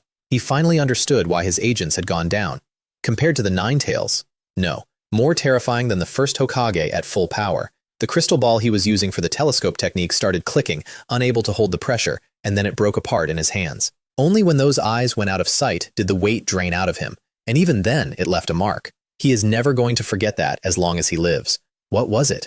An eye technique? No, that was raw power. Power beyond imagining. He was slightly out of breath. He has seen powerful people. He has never felt mental pressure like that. And he began to think that letting Seiji act tonight might have been an enormous mistake. This businessman. He looked into the distance with real worry, hesitated, and then said, quietly, "Summon Seiji." Yes, a figure in the dark was gone. I turned my head away. 98,000 points a minute, roughly, for that dragon's presence. I hadn't known it would work that well. The one who'd been watching just now was the third, obviously. I looked at the men on the ground and Ryo, decided it was about time, and dropped the intensity to 1/10. 10,000 a minute. Even so, nobody moved. The fear was already stamped in. The point of Dragon's Might is not to hurt anyone. The point is to tell every person present exactly what kind of thing is standing in front of them, and print it somewhere they cannot reach to erase. Escape is impossible. You cannot even move, and your mind has been taken off you, so what exactly were you going to escape with?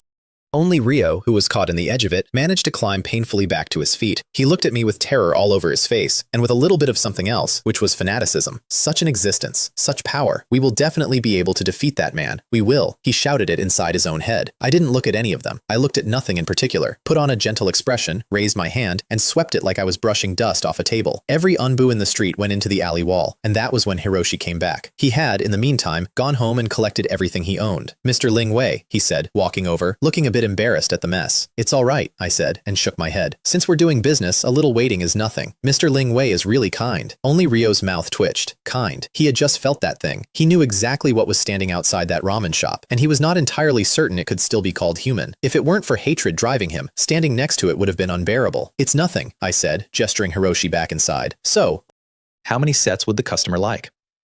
Coming to the Leaf today, including that little fight, had actually been a net loss, expected expense. But I did hope to earn some of it back. "Mr. Ling Wei, this is all my savings from the past few decades." Hiroshi handed over a small box with no hesitation at all. 12 million in total. Besides the remaining 12 sets of level 1, I'd like 1 set of level 2. 12 million. That's over 600,000 points. My fight had felt long. After the dragon, it had lasted about 3 minutes. So on the day's books, I hadn't lost. I'd made a small profit. "That's enough," I said, and decided to give him a hint. "Does Mr. Hiroshi know how my previous chef customer became a gourmet hunter? At the time of our first transaction, he had less money than you do." "I think it would be expanding the food business," Hiroshi said with a small laugh. "For a chef, there's no other way to make money, or rather, no other way they'd be willing to take. A real chef does not want to spend his time on things outside cooking." "That's true, but not entirely," I smiled mysteriously. "Here, we can even trade directly with food." He looked up. He had given up all his savings, and it was still nowhere near enough. He didn't need me to tell him that level 2 had better ingredients and more powerful recipes, and that there were probably higher grades after that. He had seen the road. He was itching. He just had no money. "Anything of value can be traded here," I said. "For a chef, the most valuable thing is naturally what they create. As long as your skills improve, whether you make exquisite dishes or develop valuable recipes, you can exchange all of it for jars. The price is fair. Our reputation is not in question. Here is the actual reasoning, which I did not share. The system evaluates value. Money is not a fixed thing. If a government prints a lot of it, the exchange rate between money and points widens. So I cannot build a business on money alone. Wealthy merchants and nobles are not going anywhere, but people who can create value, if they grow up early enough, whether by cooking or developing techniques or simply working hard, will eventually turn all of it into points in my hands. That is a virtuous cycle. In other words, the elite of an entire world working for me." I laughed about that one privately and kept my face where it was. While Hiroshi opened his jars, I did some arithmetic about the men I'd just thrown into a wall. Not strong. Chunin mostly. The leader was Root, maybe elite Chunin. 100,000 points of dragon presence flattened them. But against a Jonin or a Kage, that trick is short by a mile. Dragon's Might only builds an aura of invincibility. Anyone with a will hard enough to charge a god will charge anyway, and a man fighting to the death sometimes gets more than 100% out of himself. At which point, cheap solutions stop being available.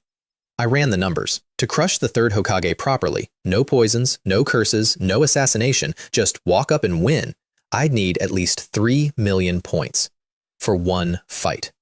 Permanent power is worse. I could afford Professor X's mutation right now, but I'd only be buying the potential. Growing it to his level takes a dozen years, and upgrading with points instead is brutally expensive. And if I spent it, I wouldn't have enough left to guarantee a win against the third and his Jonin anyway. So, an invincible image has to be maintained. The more obsessed the customers are, the more tempting I become, and only an invincible and mysterious image keeps me out of endless fights. Fighting is a waste of money for me until my own strength is real. 20 million points. That's a number I have to have. 20 million spent on consumables, and I could give Madara Miyamoto a serious afternoon. Anything above 20 million is what I actually get to grow with. And when, exactly, am I going to have spare cash for an angel? I felt slightly depressed about that, and then I turned my head and looked at Ryo. He jumped. "Young guest," I said gently. "Perhaps you're also interested in buying a jar." He swallowed. Then he nodded, hard, with his fists closed. "I want to become strong, because there are people I must kill." The only reason he was able to stay in that street after what he'd just felt was that sentence. "Wanting to become stronger," I said, and sighed. "That's the most common wish I have ever heard. Many people believe power achieves everything. Is it possible?" He was afraid I'd say no. Of course. I looked at him with real interest. In most cases, I don't care why a customer wants a product. As long as they're willing to pay the price, everyone has the right to change their destiny with me. So, how much are you willing to pay?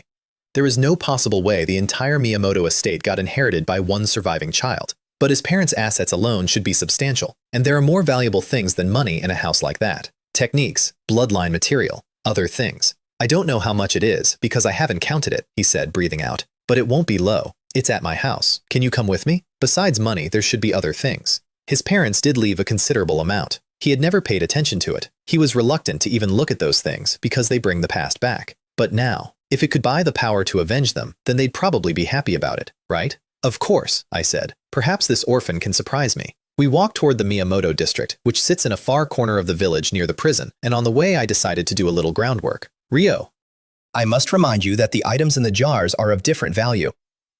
"I know," he said, and he'd calmed down from excitement into something steadier. "Take the gourmet jars. Those recipes are worth far more to a chef than a rare ingredient." "Good. There's a brain in there." "However," I said, "the power you seek is far more complex than a chef's, because there are too many paths. Have you considered a direction?" He hadn't. He only thinks about being strong. "It seems not." I gestured for him to keep walking. "I've sold a great many jars. Considering only customers who pursue power, some have spent enormous sums, to the point of exhaustion, and still cannot compare to those who spent less. Do you know why?" He thought about it. Is it aptitude? Because he was thinking about that man. Even with all the hatred, Ryo has to admit the talent was terrifying. He used to admire it enormously. With me, talent can also be acquired. I shook my head. It's all about luck. Which is of course true, since opening a can is luck by definition, and the only people who can beat luck are people rich enough not to need it. He looked confused. In his head, enough jars equals enough strength. "You think recipes help a chef more than ingredients," I said. "However, inside the food line, there exists a special ability that could be called the tongue of God. It lets a person identify the most minute flaw in food. A person with that tongue can go much faster and much further than an ordinary chef on skill alone. That's a cheat code. That's what those are called where I come from. The tongue of God is not cheap." I said it anyway because I wanted him carrying a hope for good luck into the vault. Before the draw, everybody wants to be blessed. Even people who know exactly how cursed they are will laugh about it, and then, at the moment the seal breaks, want it more than anything. Ryo's growth rate is going to be fast. To stop him finishing the game in a month and losing interest, I needed to do some cultivating, or, more accurately, some temptation. "Such amazing abilities can be obtained directly," he said. Heh, I chuckled twice. "My jars contain all sorts of things you cannot imagine." Then I stopped walking, reached out, and touched his brow, and I showed him. Images went through his head, one after another. A figure holding a 7-colored lotus, splitting a continent open with a roar, flames swallowing the sky, and the name of it was Strange Fire. A man controlling an enormous puppet that transformed into a drill and pierced through cloud. Devil fruits. A swordsman who cut heaven and earth apart in one motion. A stand with 100 impossible abilities. Real forces, powerful forces, none of them from this world. He shook where he stood. His face lit up with something that was not joy exactly. Under infinite possibility, what exactly is that man who thinks he's so powerful? He was already imagining the expression on his brother's face when he showed him one of these. He laughed out loud in the middle of the night. Now you should understand what my jars truly are, I said, spreading my arms. An endless world, endless power, endless possibility. If you're lucky enough, you might obtain the power to change your destiny tonight. I can't hold back any longer. He covered his forehead with a maniacal grin he could not stop. He is a middle school student. His head had already gone somewhere, which is a pity, I thought, looking at him with genuine sympathy. The poor kid does not know he is destined to be an unlucky person, and the most tragic kind, the kind who spends all his money, because I am the house, and I am quietly setting the odds. Well then, I said sincerely, I wish you good luck in advance. I will definitely unleash a powerful force, he announced, with completely unearned confidence, and walked faster. I picked up Kiko, who was asleep on my shoulder and losing her grip, and followed him. We passed the alley where I'd put the Anbu, nobody in it. They'd left. Their bodies were fine. I had only broken something in their heads, and the goal was achieved, so there was no reason to spend more. I just don't know what the aging third Hokage is going to do about it. Or Seiji, who has a nickname in some corners as the Leaf's designated pot carrier. I glanced at my point total and felt entirely calm. And I was right to wonder, because at that exact moment, Seiji Takeda was standing outside the Hokage's office with white bandages around his head and arm and a face like weather. He had been standing there several minutes, because he had not received his report yet. Then a ninja came stumbling up, pale, panting. Kazuki, Seiji said, very softly, and the man dropped to his knees like he'd been stung. Lord Seiji, The door opened. Daisuke stood with his back to them in front of the window. Come in. Seiji strode in. Kazuki's face got worse, because he is nominally the Hokage's Anbu, and he still obeys the man who founded Root. Daisuke, what important matter has you calling me in the middle of the night? Seiji asked, knowing. Seiji, you should call me Hokage-sama. The third turned around, and the cloudy eyes he'd had all day were not cloudy. Why did you give that order to Kazuki? Kazuki shook again. Tonight's actual order had been to invite the man dining with Lady Kazumi, and on the way out, Seiji had given him a new instruction. Take the opportunity to test his strength. If he's weak, bring him to me. Test complete. Why? Seiji's mouth curled and flattened. Let's get straight to the point, Daisuke. By sending Kazuki on this mission, weren't you tacitly hoping I would give exactly that order? Root was disbanded after the Miyamoto were wiped out. Many of its members are still in Anbu and still loyal to Seiji, and Daisuke knows this perfectly well. And he sent Kazuki, a Root man.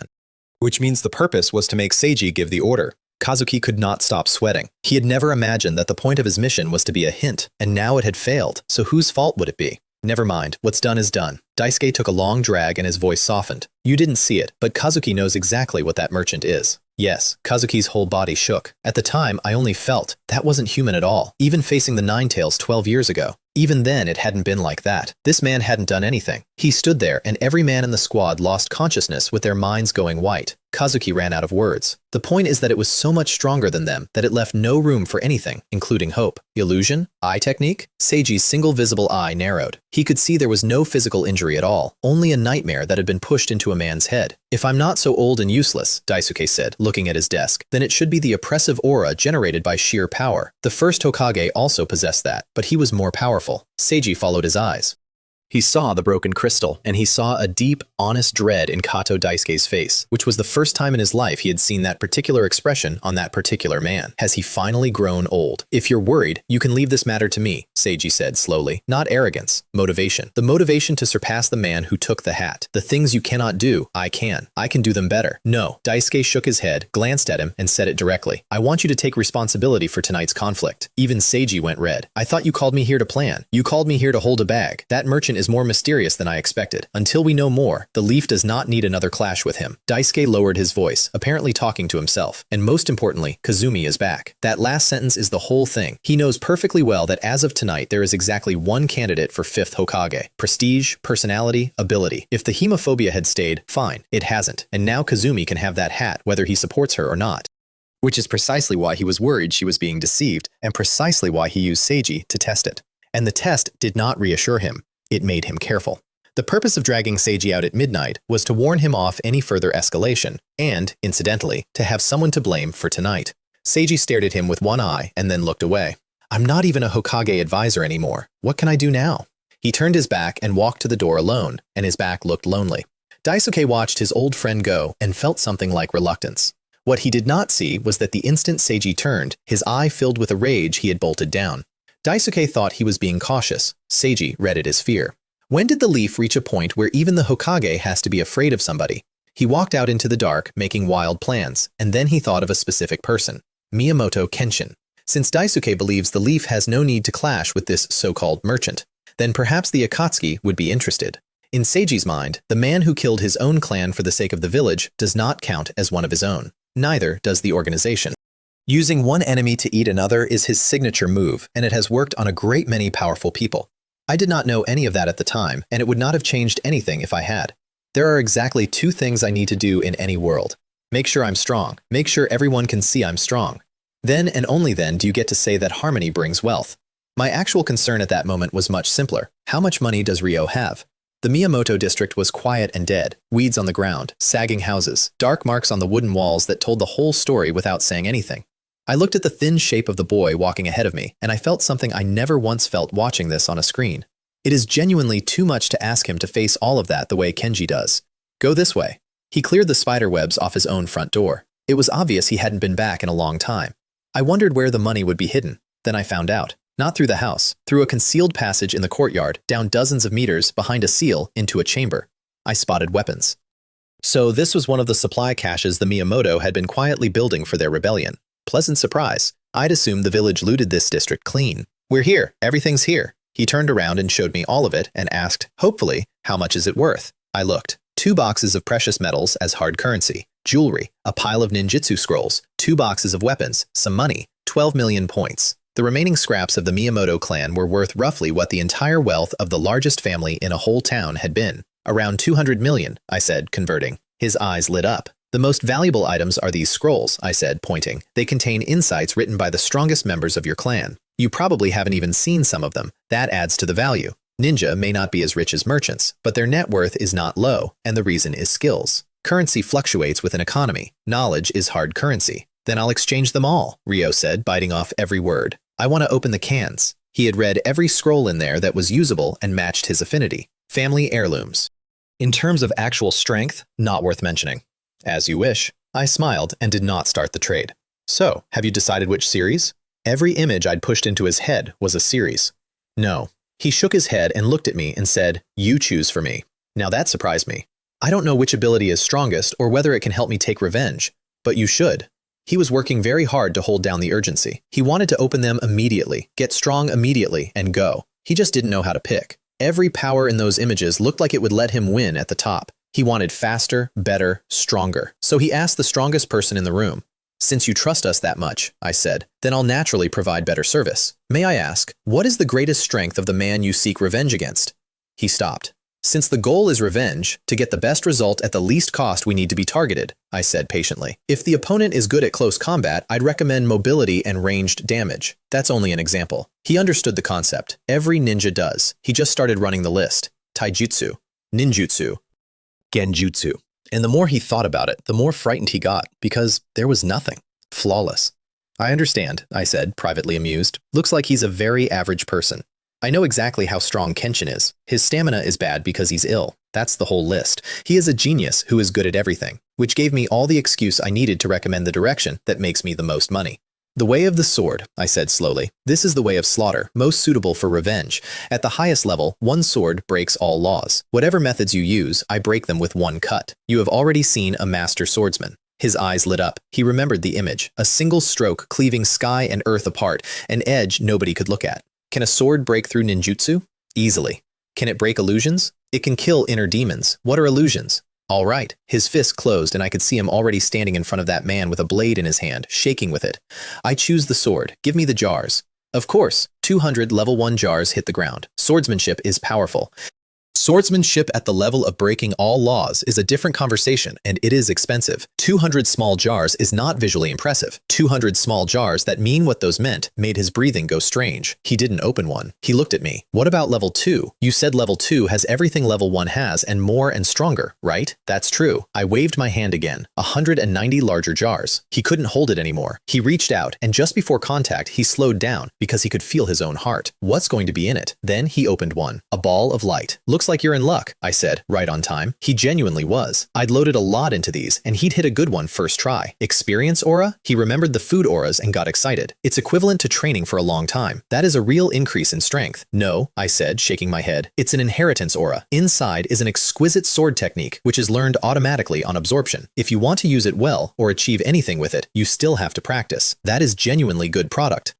He touched it immediately because he already knew how these work. And a bearded man in strange clothes was suddenly dancing on a mountaintop with a double-edged sword, every movement solid as pine and fast as wind. And inside beautiful technique, there was a very clear intention to kill. The first 4 forms of a school's ultimate art. From a novel about a laughing wanderer. Don't be fooled by how minor that school is. 4 of the 12 forms alone are worth 6,700 points. You could see it on his face. Obsession, amazement. Sword techniques can be this profound, he said. The ninja world has swords. Ninja use swords constantly. What it does not have is a sword tradition. Nobody here inherits and refines an art across generations. They use blades to kill faster, and they learn what they learn on a battlefield. He looked at his hands with genuine excitement, and he was 1 jar in. There's another advantage, I added. If the same inheritance shows up later, it isn't wasted. Re-experiencing it deepens understanding, meaning, obviously, that duplicates are coming. 2 more of the first 4 forms, 3 of the middle 4.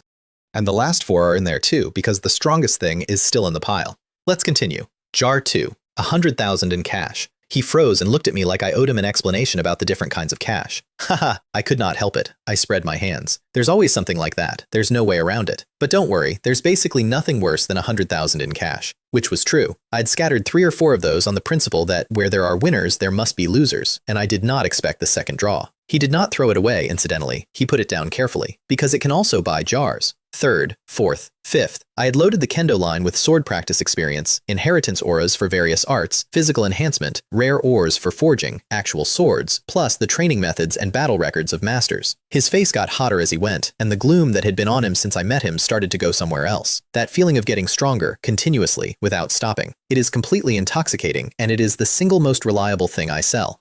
At the 60-second jar, he pulled a battle record of a swordsman called Ouyang Mingyuan, the high-level version. He did not understand a tenth of the technique. What he got was the aura, this cold, unsmiling man who loved swords more than his own life and could take one in the space of a blink, and it shook him hard enough that he stood there imitating the way the man held a blade. The ruthless sword god, he said to himself, and then, in a low, cold voice, no one can see my sword, because those who can see it are already dead. I watched from the side and nearly lost it entirely. I had forgotten Ryo is at exactly the age for this. A cold, idol-shaped sword god was always going to work on him. Also, and I say this without irony, I really like that character too. Ouyang Mingyuan, I said with a touch of nostalgia. Do you know him? His eyes came up fast, and he used an honorific without noticing. He looked exactly like a fan getting news about their idol. We've met. You could say we know each other. I smiled. Don't let the cold appearance fool you. He actually has friends, a wife, and children. Surprisingly, quite a proud, nice guy. How could this be, Ryo said, and I heard the personal betrayal in it. Because he had already decided this was a man who put everything into a blade. He was getting cocky. I could see it coming from a long way off. That's a problem. The single most important thing in this business is not how you rip people off. It is how you keep a customer permanently unsatisfied. The moment a man thinks he can do it himself, the wallet closes. Fortunately, I had planned for that. At the 94th jar, there was a single piece of white jade. It's this, I said. Looks like you're really lucky. What is it? An experience jade. Extremely rare. It lets someone experience a realm of swordsmanship firsthand. If they're an exceptional genius, they might retain a portion of it and make it their own. I paused and let a little amusement in. Didn't you consider your sword a ruthless sword? Perfect timing. That jade was not something I added tonight. It had been in there from the start. Here is the actual description the system gave me. Those with the aptitude for the ruthless sword may begin their journey from this intent. A few without aptitude will be enslaved by the intent and become sword servants for a period. If Ryo could truly be ruthless, this would be enormous. He would grasp the essence in one go. He put it to his forehead without a second's hesitation, having entirely skipped the phrase, exceptional genius. The jade lit up, and something went into him like 1,000 tiny flowing blades. And Ryo actually reached that state. He stood outside himself and looked into his own chest, and there was nothing there. No emotion, not even hatred, just white, like snow, and one single thing in the middle of it. A sword. He and it were the same thing. He did not need to be holding one, because his sword was everywhere, and as long as it was his will, everything in the world was his sword. Powerful, unbelievably powerful. He felt he no longer needed to move, that a glance would be enough to cut through anything, but there was no joy in it. He had become a sword, and a sword cannot be happy. When he thought of Kenshin, of the night his family died, of the brother he used to have, nothing moved in him at all. That hatred had gone as small as dust in the face of this. He could still kill. Not out of hatred. Not out of anything, just for practice. That is the ultimate ruthlessness, and his eyes went out. Wake up! I put that into him like thunder and broke the sword in his heart. He hit the floor gasping with both hands on his chest and terror all through him. What was that? That feeling, like being already dead, turned into a sword. Everything human stripped out and thrown away. That is, the merciless sword? His voice was gone. If I hadn't shouted, he did not think he was coming back. Somebody has taken swordsmanship that far. That is the path, I said, and shook my head. Those who walk it need only be sincere to the sword, not to people, but you are not suited to it. A person with the aptitude wouldn't be enslaved even if they understood nothing. If it weren't for me, you would have been in there for a long time. I was not lying to him. That is the one time in the whole night I told him the exact truth. Ryo does not merely lack the aptitude for the ruthless sword. He might be the precise opposite of it. Tsundere, as expected. You don't need to be disappointed. I helped him up and dusted off his shoulder. Hatred is not heartlessness. It's a form of affection.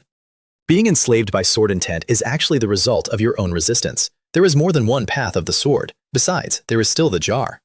He said nothing. He was calmer and still afraid. That was the merciless sword. To cultivate yourself into a weapon. That feeling. He is a child, and he shivered. Do not talk to him about spiritual practice. He does not want to feel that again. Fortunately, there are other swords. Are the other styles also that strong? He asked, and the smugness was gone without a trace. Didn't I already say? The ruthless sword is one of countless. But what? Any powerful force requires corresponding aptitude. I looked helpless about it. Aptitude? That's right. In swordsmanship, aptitude is, I let two words out, sword body, and there it was, the stage I had been building all night. Because the single greatest charm of opening a jar is a grand prize the customer is desperate for. For Kazumi, it's resurrection. For Ryo, I built the sword body. I want to be honest with you about what that is. If Ryo were a modern person, I could have explained it in one word. It's a whale item.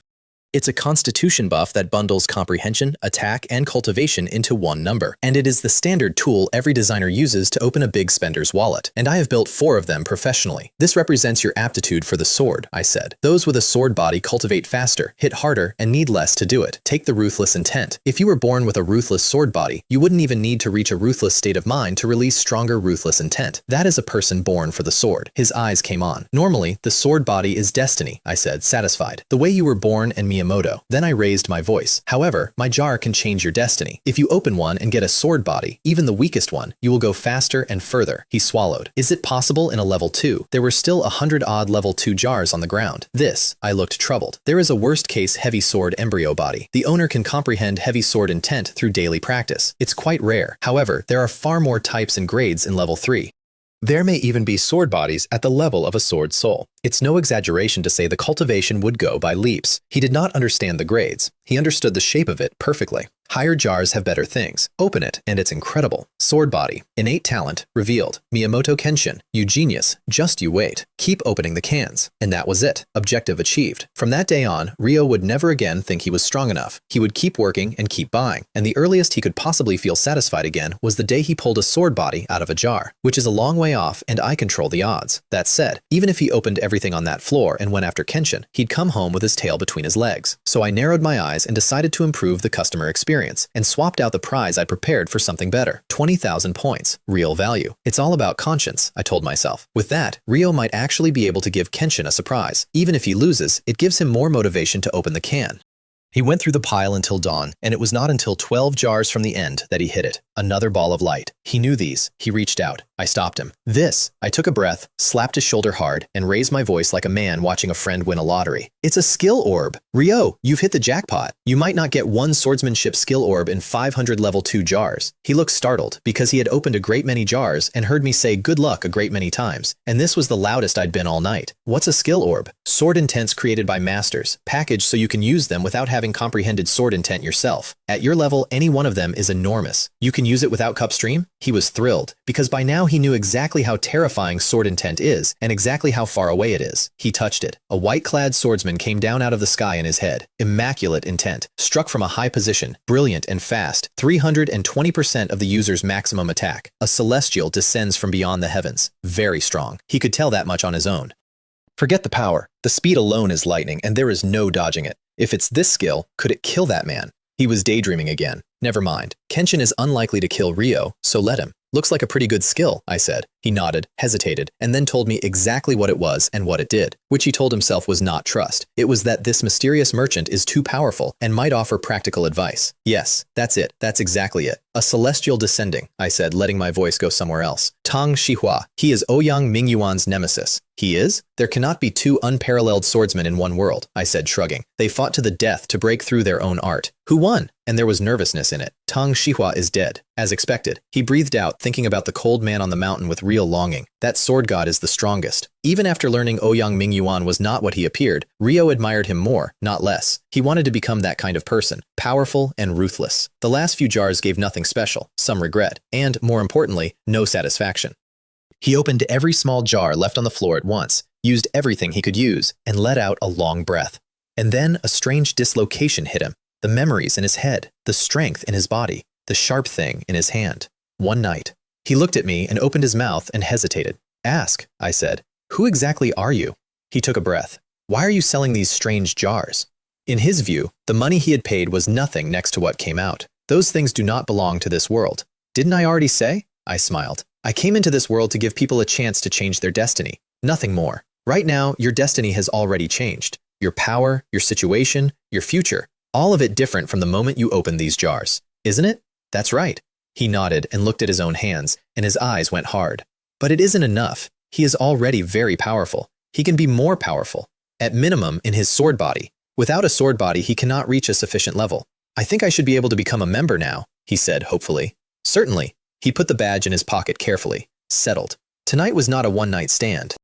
I stood up, and Kiko woke up, opened her sleepy eyes, looked around, expertly grabbed my clothes, climbed to my shoulder, lay down, and went back to sleep. All right, the waking was an illusion. We came up out of the basement one after the other, and the sun was coming over the horizon, and the first light of it landed on him. I don't know if I imagined it, but I felt like at least half the darkness in that boy had gone somewhere, and the abyss he'd been standing in had a light on it now. He lifted the fine long sword at his waist and slung it across his back with a rope. What are your plans? I asked casually. Swordsmanship needs combat experience. His gaze was steady. So first, I want to leave the ninja team. As a genin, all he does is weeding and catching cats. He wants out. And with his current strength, he has left the other two so far behind he cannot see them. And he is confident about Ryoji too. Let's go find Ryoji right now. I blinked, not surprised. His strength genuinely had undergone a tremendous change. Right now, with a sword in his hand, he should be at Jonin level. He was not weak to begin with, and all those auras and items and arts were not free. Plus the celestial technique. Interesting. I wonder how those people are going to react. Do you mind if I come along and take a look? I don't have anything else to do. Sure. He was confused and he agreed, and there was respect in his voice. To be blunt, in terms of pure respect, I was number one in that boy's head at that moment, above Ryoji. Partly strength, partly that he needed more jars for a sword body and could not afford to offend the supplier. What if they stopped selling? That, right there, is why this business works. On the walk, I bought myself telekinesis. I want to explain why. I am a person who picks ranged characters in games. One reason is that I'm clumsy and have no awareness. The main reason is that I want to play elegantly. Why fight bare-chested when you can solve it by moving a finger? The one I wanted was a trembling tornado of a woman out of a world where a bald man punches things. At her peak, she can casually destroy a city, and even unconscious, she throws up a barrier that renders the enemy useless. Because she needs no growth, she costs 76 million. Cannot afford. But you can buy her little sister. Same attributes, much weaker. 4 million. Buy her, then upgrade. That'll do. I'll add Professor X's psychic powers later. The moment I bought it, I felt something come out of my head and reach outward. An entirely new sense of control. Invisible force spreading out. So this is telekinesis. It was genuinely wonderful. I could free my hands from that moment on. Every movement replaced. Fast, convenient, efficient. 5 million more to strengthen it. The intensity multiplied several times over. And at 9 million points total, I estimated my destructive power was now roughly that of a weak Kage-level being. I clearly still need to make more money. Ryo, walking next to me, had no idea that in the space of one short street, street, the merchant beside him had gone from an ordinary man to a Kage, entirely on money he had personally handed over. The rest of Team 7 was already waiting in the usual grove. "Too slow, Ryo," Ryoji said, and then he looked at me, a person he had never met. "Ryo, who is never late, is late." "Ah, it's Uncle Box from yesterday," Kenji said, pointing. Uncle Box. Several black lines went across my forehead. Mysterious, powerful, handsome businessman would sound better than that. Anything would sound better than that. But before I could say so, I turned my head because two people were coming, Kazumi and Kato Daisuke. "Hokage-sama, Kazumi-sama," Ryoji said, not expecting either. Only Kenji kept greeting people without a care in the world. I looked the third over, exactly like the show. Short, thin, age spots across his face, and a smile that made him look kind. He was looking me over too, and finding a man who appeared as ordinary as an average person. He had barely slept. When Kazumi came to trade healing potions for money, he had used the opportunity to ask for an introduction. "I came here for Lord Ling Wei," he said, walking up. One sentence. Ryoji's head came around because the Hokage was using honorifics. "You're too kind," I said, as if the most powerful man in this village were an ordinary old man. And then, because I am not a nice person, I added, "I thought Konoha wouldn't welcome me." "Konoha welcomes all friends," he said, smile unchanged. "Lord Ling Wei has done Kazumi a great favor, so he is naturally a friend of Konoha. I came today to explain what happened last night. It was not my intention."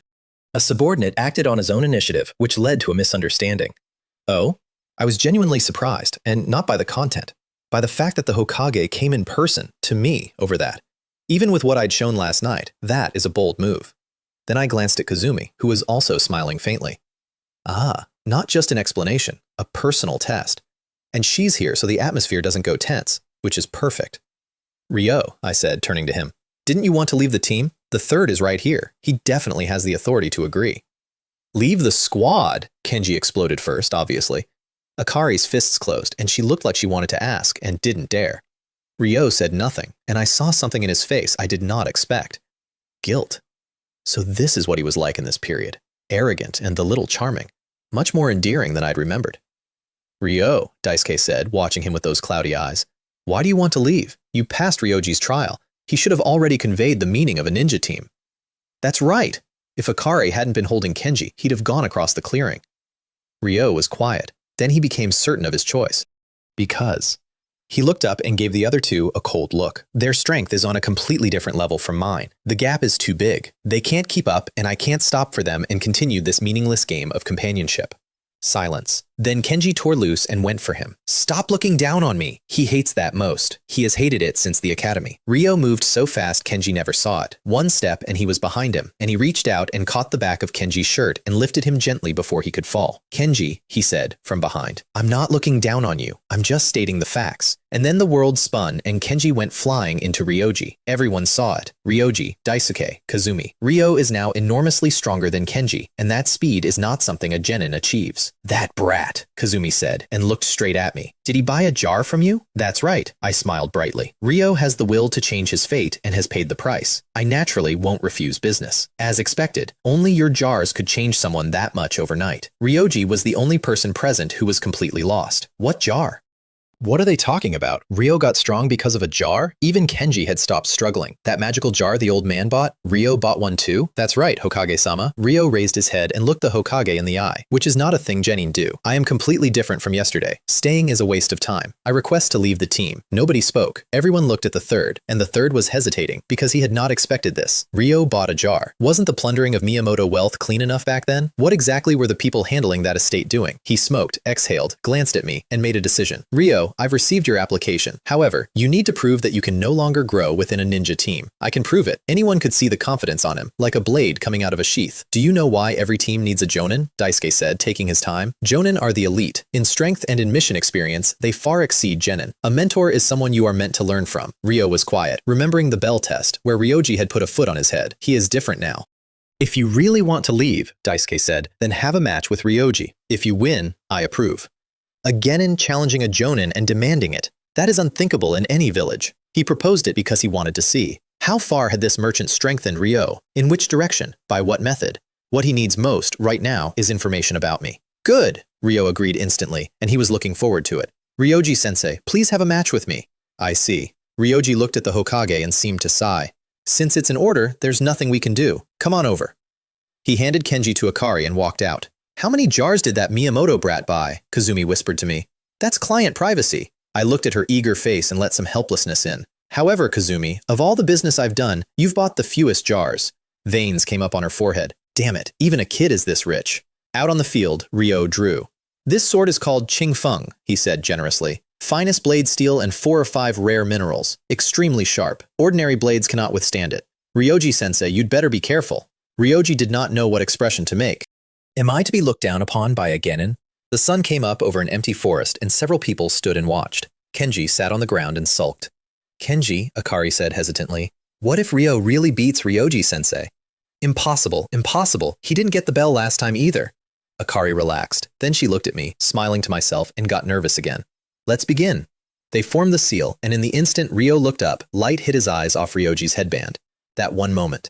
Ryoji threw 3 kunai to seal every direction, then went himself, and his jonin speed arrived behind Ryo before the kunai landed, with the wind pressure audible. Kunai to the neck. Against a low-ranked ninja, he had picked a direction that used the sun and put 70 or 80% into it to end it quickly. Against yesterday's Ryo, that was the end. Clang. Ryo's blade deflected all 3 kunai and then caught Ryoji's at an angle that should not have been possible and threw sparks. At the moment of contact, Ryoji's visible eye went wide. That force. Not enough to beat him, but it had just reached Jonin. He knew exactly what Ryo was yesterday. Overnight. Daisuke took a breath. Ryoji-sensei, Ryo said, extremely pleased, barely suppressing a smile. I've said it many times, I'm completely different. He turned the blade, threw Ryoji's force off, and jumped back. Then he stepped in. The sword moved like a ghost in his hands. Thrusts, parries, sweeps, all of them superb, and his speed and strength were level with Ryoji's. The fight went across the whole clearing, metal on metal, without stopping. This is a low-ranked ninja. Just how many jars did he open? Kazumi said, and she was genuinely astonished.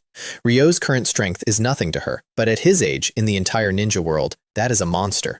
It's not just quantity, I said, and let my voice carry a little. It's the type. Ryo's line is prepared for combat, unlike your medicine jars. Of course it improves him. A line? She looked again. From how he's fighting, it's swords. Easy to see. His swordsmanship is profound. Everything else, footwork, body technique, all of it is in service of the blade. He hasn't used a single ninjutsu and hasn't touched a kunai. A sword? Daisuke said, having overheard, and his eyes went careful. Because the key point is not the strength. Ryo was not fighting like a novice with power. He was fighting like a man who had trained for over 10 years, and every swing had that in it. It isn't just the body, it's the experience. That is the part Daisuke could not accept. Strength, technique, skill, all of it out of a jar. What exactly is the point of a ninja's training? The man who has trained diligently his entire life was, at that moment, genuinely provoked. He was not the only one. Ryoji-sensei, what are you doing? Defeat him. Kenji was on his feet. Kenji looks carefree. He is not. He talks about becoming Hokage every day for a reason. And Ryo, who lost to Ryoji easily a few weeks ago and got a lecture about teamwork, was now trading blows with him. How is that possible? Ryoji heard him, sharpened up, took an opening, and drove a rising kick at Ryo's chin. Ryo barely blocked with the flat of the blade and went backward. And instead of being disappointed, he could not stop smiling. He held the sword one-handed, covered his forehead with the other, shoulders shaking, and laughed. Hehehe. Kenji, haven't you realized yet? I can no longer lose to Ryoji. No. This battle will definitely be won by me. Even confident of winning, the exchange itself had made him happy. The strength, the reaction speed, sword training carved into somewhere below memory, moves that came out on their own. And the opponent was Ryoji, who had toyed with him not long ago. It is like a dream. He also had a card he hadn't played. With that, revenge might be possible. Just you wait. I glanced at him, and my mouth twitched. Ryoji hasn't used a single ninjutsu. Never mind, Ryo's power is astonishing enough. He can fight an ordinary jonin, which proves the jar just fine. But is Ryoji an ordinary jonin? Some people get stronger and still get beaten, because they keep meeting people stronger than them. Ryo is that kind of person, and I suspect that's just his fate. And honestly, it is a fate so thoroughly stacked that not even a god could fix it. Ryoji sighed. He looked at the chewed-up kunai in his hand, and at the smug boy in front of him. I intended to beat you with taijutsu, but if you left the team now, you would definitely die. What are you talking about? Ryo raised an eyebrow. Of course I'm not arrogant enough to think I'm invincible, but I'm an avenger. I will definitely become stronger. Surpass Ryoji, then keep going, until he passes that man. How could a person who has become strong possibly die? No, you simply don't understand the true strength of the man you despise. and Ryoji's aura changed, and even Ryo noticed something. Then Daisuke spoke, at exactly the right moment, in a nostalgic old voice that carried to everybody. Your teacher was unlike any other Jonin. He was a true genius. Graduated the academy at 5, Chunin at 6, Jonin at 12. He made his name on a battlefield, and they called him the Copy Ninja. Read out in peacetime, that resume is obscene. He was a Jonin at the age most students graduate. Wow, that's amazing, Kenji said. Ryoji-sensei, is that amazing? He's usually like that. So I'm quite surprised he recognized you and was willing to lead your team, Daisuke said with a sigh. You are not surprised at all, I thought. This was arranged in advance. But there was nothing to do except watch Ryo get hit, because the third's timing was also a hint to Ryoji that it was time to take this seriously. And Ryo was looking at that resume and understanding something.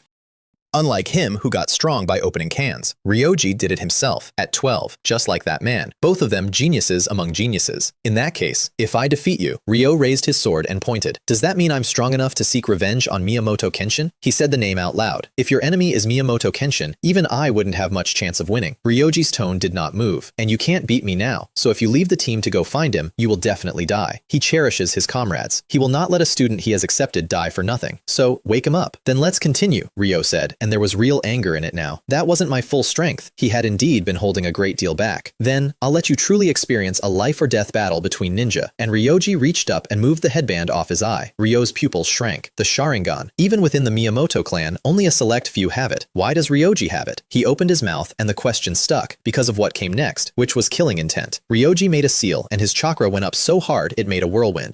And Ryo felt it properly for the first time in his life. The man in front of him had turned into an animal. Something crouched to jump. One lapse in breathing, one blink, and you die by carelessness. The hand holding the sword shook slightly. Ryo, if you call yourself an avenger, then consider me the person you hate. Ryoji's voice arrived from every direction at once. And I, like a true enemy, will be determined to kill you. Whether that was true or false does not matter. That killing intent came off a battlefield, and Ryo felt every bit of it. Damn it! Damn it! He gritted his teeth, gripped the sword, and moved with a strange, mysterious footwork that threw phantom shapes out of his body and sent all of them at Ryoji. 7 star steps, real and false interwoven. The best movement art he had drawn last night. Daisuke recognized instantly that this was B rank at minimum, with room to grow to A. What else did he get in one night? Ryoji appeared entirely oblivious. We succeeded! Illusion in front, real body behind, and Ryo had his blade at Ryoji's throat with a little pressure left to give. I still won, he said. Ryo, Ryoji said quietly, with a sword on his neck.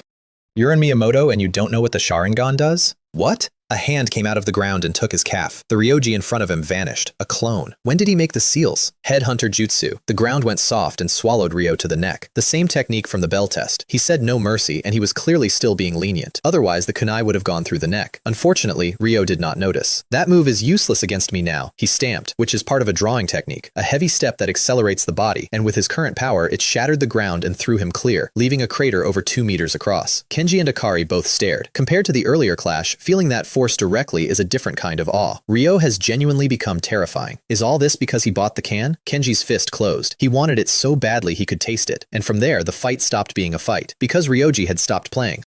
Neck, waist, heart, kidneys, every vital organ was inside his range, and the force behind each collision was greater than before, and every impact left an ache in Ryo's muscles. And most of all, that eye.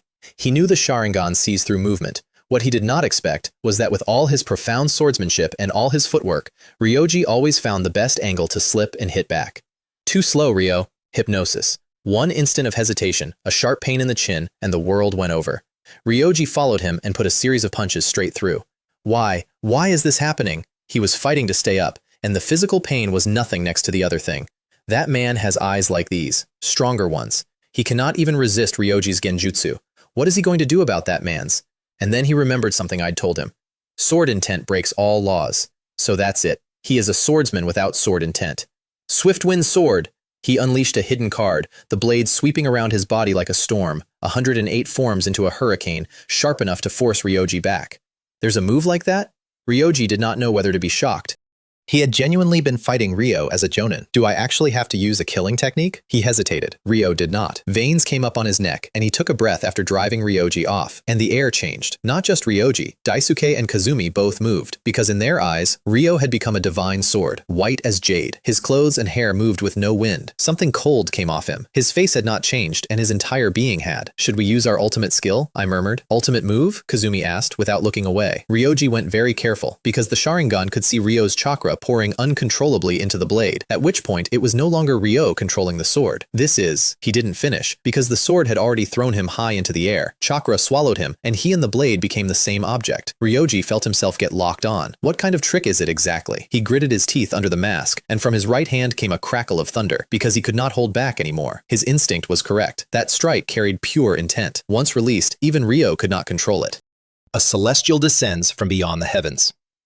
Ryo felt everything in his body, chakra and stamina both, get drained and then pulled violently forward. To everyone watching, a streak of sword light bright as a rainbow went at Ryoji with a force that was not going to stop. Not good.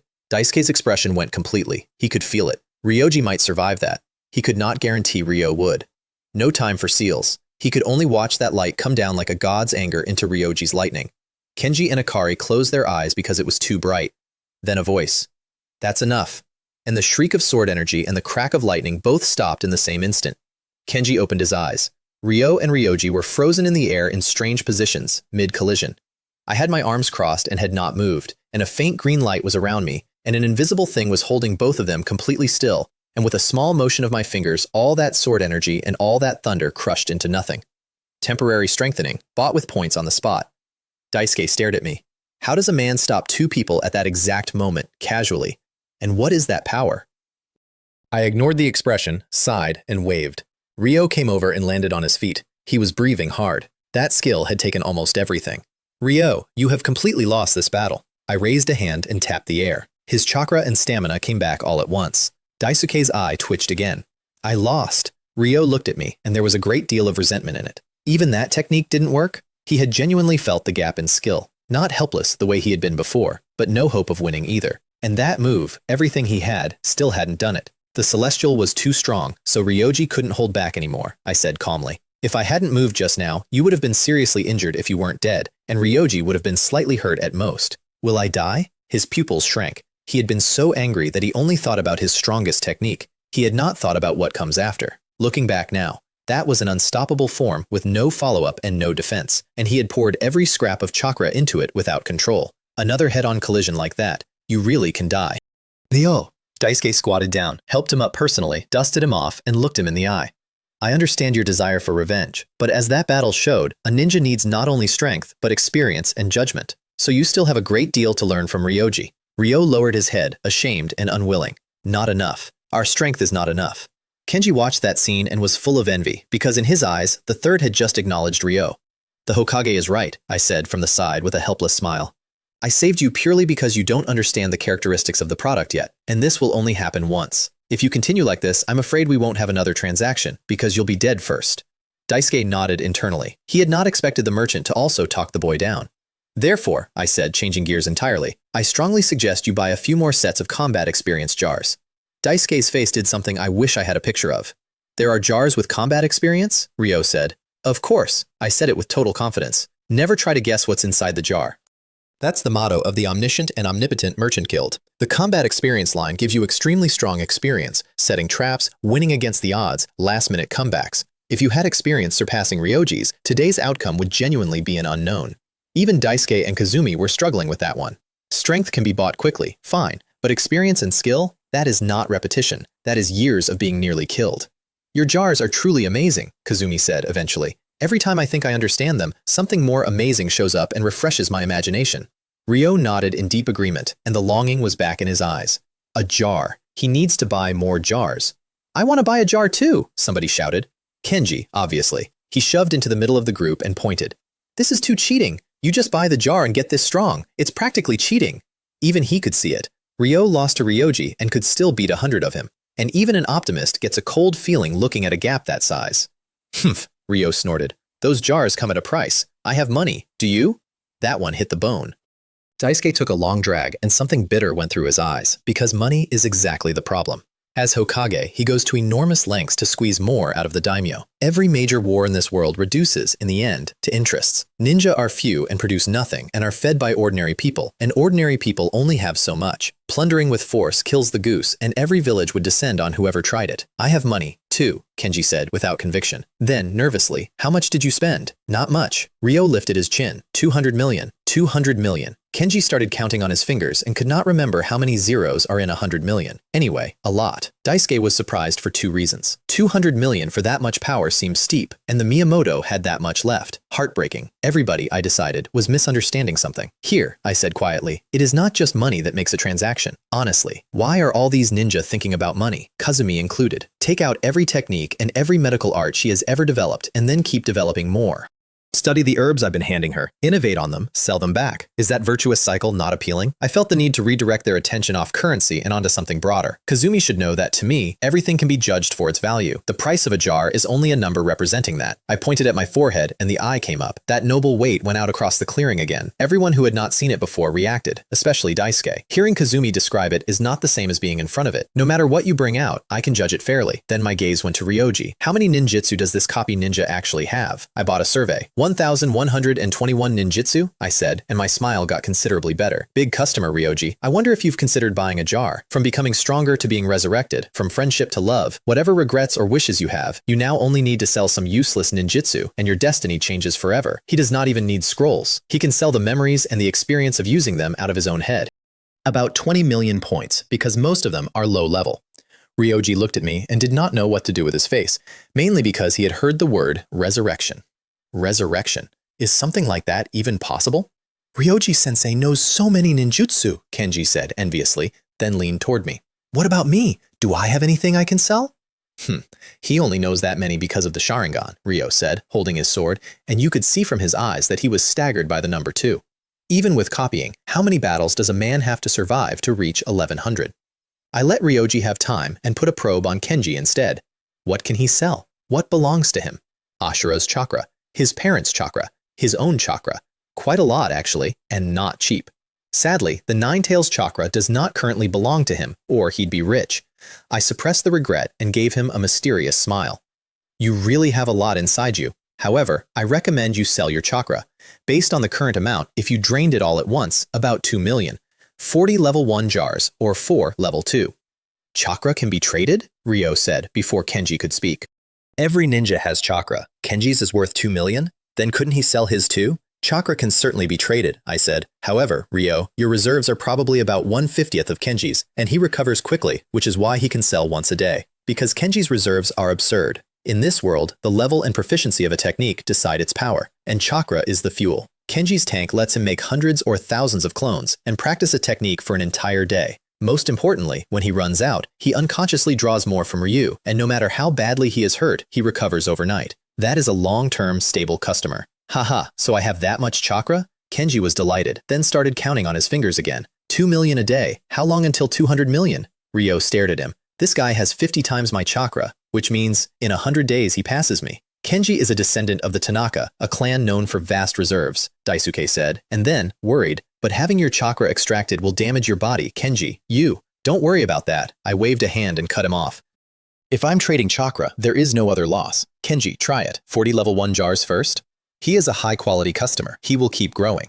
If he ever becomes a perfect Jinchuriki, I can buy the fox's chakra directly. Actually, even now, I will be taking a small amount of the fox's chakra. All right, I'll sell it now. No hesitation at all, because he had just watched Ryo and he wants very badly to be seen. Daisuke was quiet for a while and then said nothing else. Because he looked at Kenji's face and understood that talking him out of it would only mean he did it in secret, better under his own eyes. Ryoji came to the same conclusion. All right then, I smiled at Kenji. Have you thought it through? Which series? Or rather, what is the fate you want to change? The fate you want to change. Kenji thought about that for a second, and then, without hesitation, he closed his fist. I want to become Hokage. The Hokage is respected and recognized. Kenji wants to be that kind of person. Daisuke looked at him with a great deal of satisfaction. Compared to Ryo, who is pointed at one thing, Kenji is a ninja who inherited the will of fire. The Hokage, I said, and let it hang.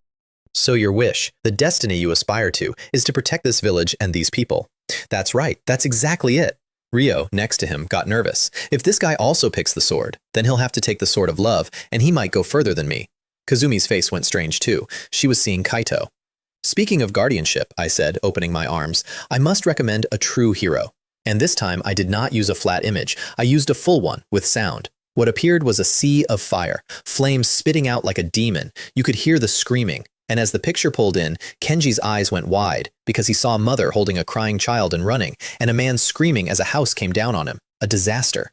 and then a whirlwind tore a hole in the flame, and an enormous man came down out of the sky. Golden hair, 2 bangs swept up, a confident smile you do not forget.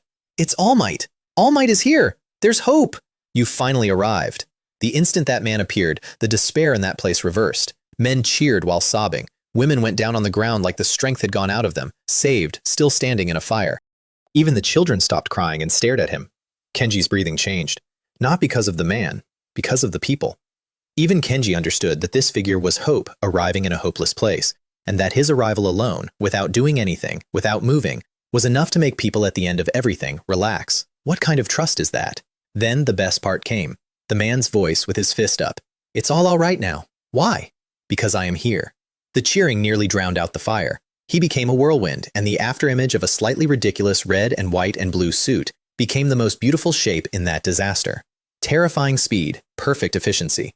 One punch scattered flame and shattered rubble. He pulled people out one at a time, and he did exactly what he said. From the moment he arrived, nobody got hurt, and the smile never left his face. All Might, I said from behind them with feeling. He's not the strongest hero I have ever seen, but he is the most worthy of respect and trust. Kenji, do you see his smile?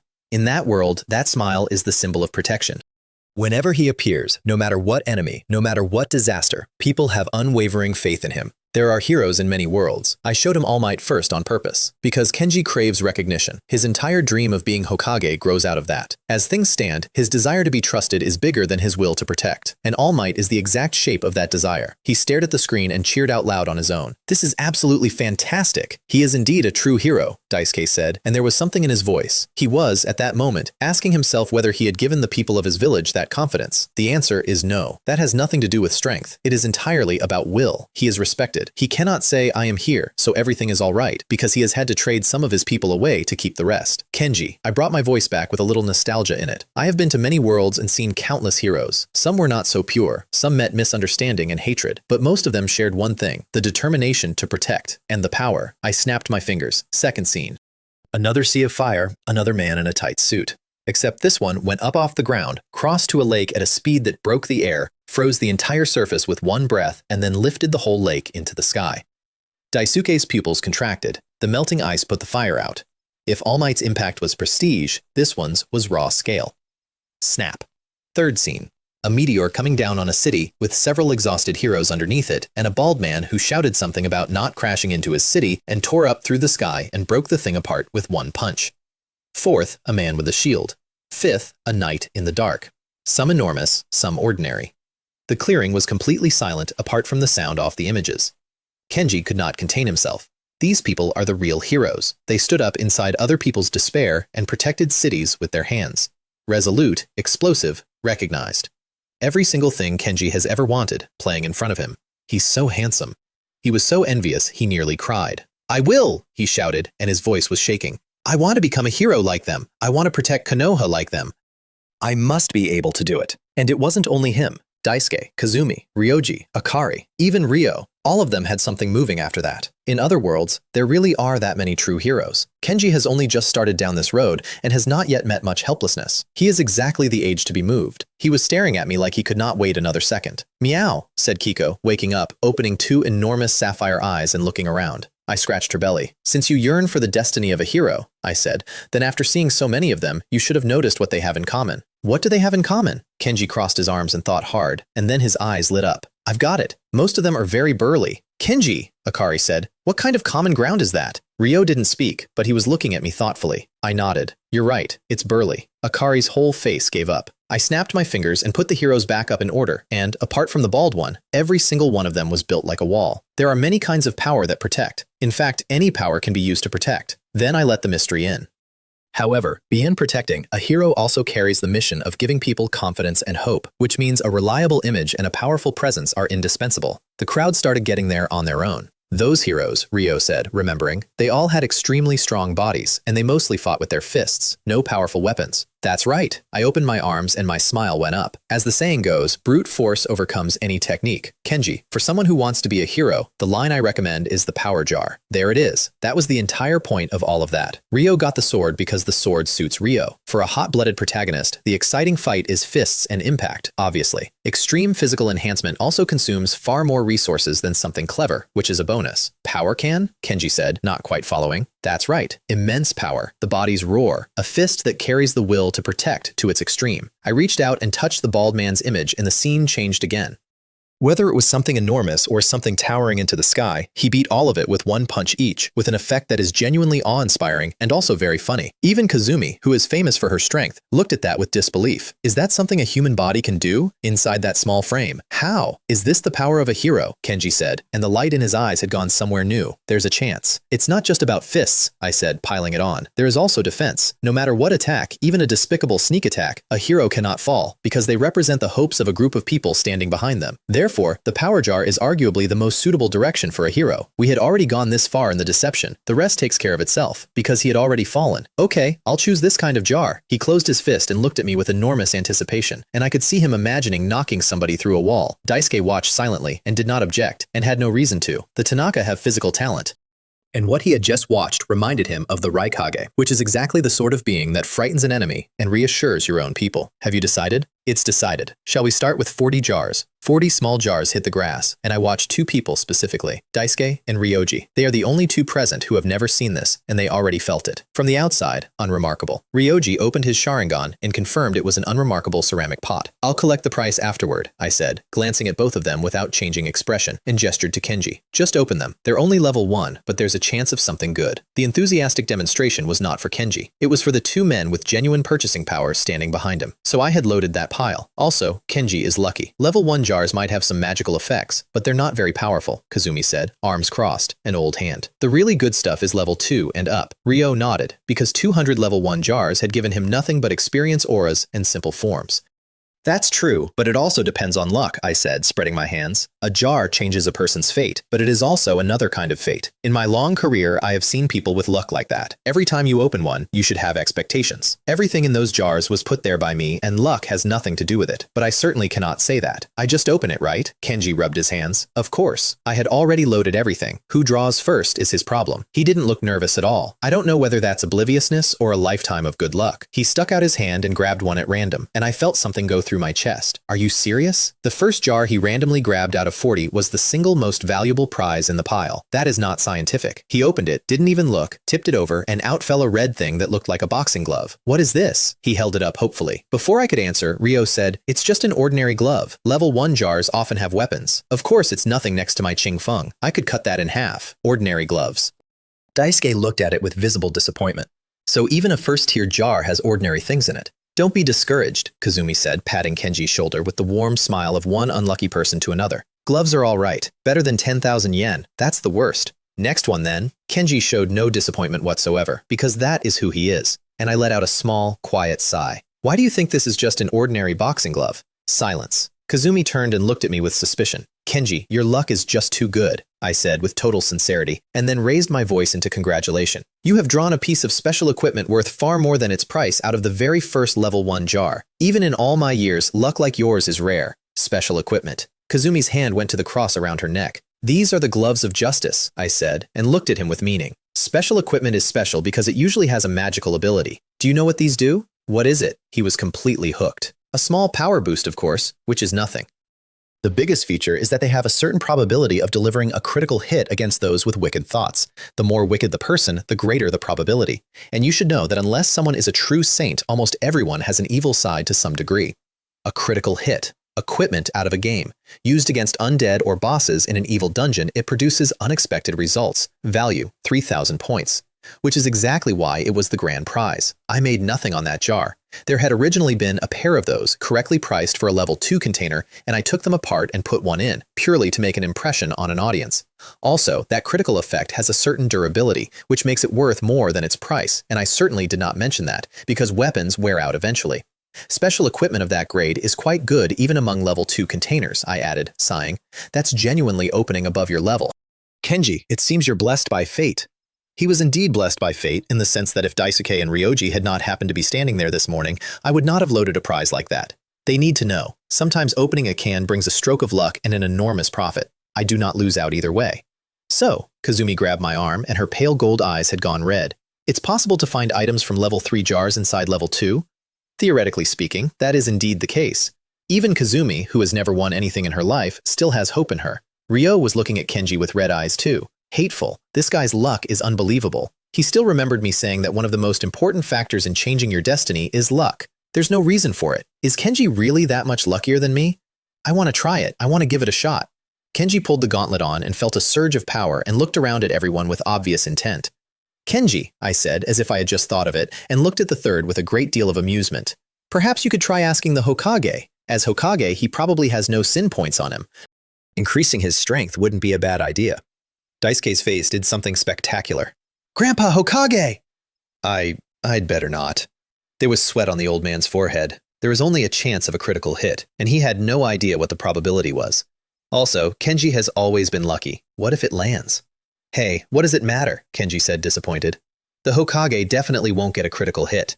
Daisuke could feel the looks he was getting from me and from Kazumi, and his mind visibly raced, and then he sighed. I made some mistakes when I was young. So, Kenji lost interest immediately and turned. Ryoji-sensei, why don't you give it a try? Ryoji broke into a cold sweat instantly. Sin. If sin could be a number, killing your most important teammate with your own hands would be a significant one. Let's not, he said, waving both hands. Has Ryoji-sensei done something wrong? Kenji, Ryoji's voice went somewhere quieter. After all, I have been on the battlefield. In a place like that, who is innocent? If you do not kill, you are killed. Kenji looked at him and thought about the memorial stone he had seen, and he went quiet too. Kenji, I spoke then, slowly. I said, unless you are a true saint, everyone has a dark side.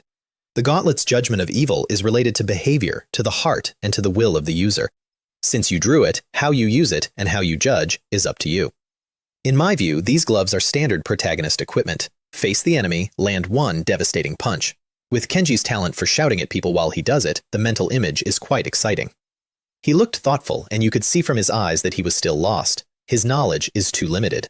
The Kenji in front of me is not the Kenji who has been through everything yet. If Kenji wants to test his strength, Ryoji said, and made seals and slammed his hands down. Earth-style, mud wall. The ground shook and a wall came up. I saw it immediately. That wall was not standard. The surface was loose and it got harder the deeper you went, which means he built it specifically to measure force. Try it against this. Hit a wall, Kenji said, disgusted. You can't get a critical hit that way. Stop talking, take the glove off, and give me a punch. Does Kenji genuinely want to punch a person? Everyone was curious.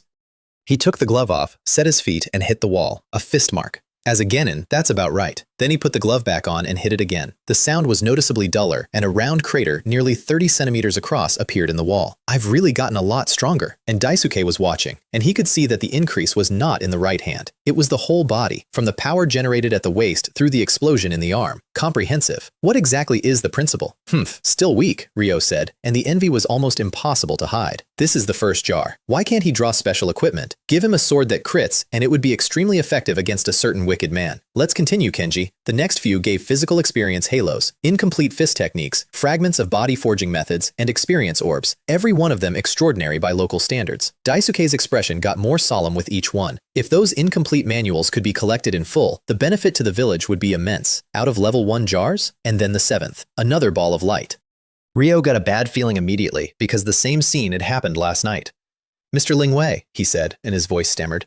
Could it be that this ball of light is… That's right, I nodded. It's a skill orb. Ryo made a noise. Of every jar he had drawn last night, the most precious single thing was a skill orb. Kenji pulled one out of a level 1. Even though he has never played a game in his life, at that moment he had the urge to say something extremely rude about lucky people. It was agreed there might not be 1 in 500.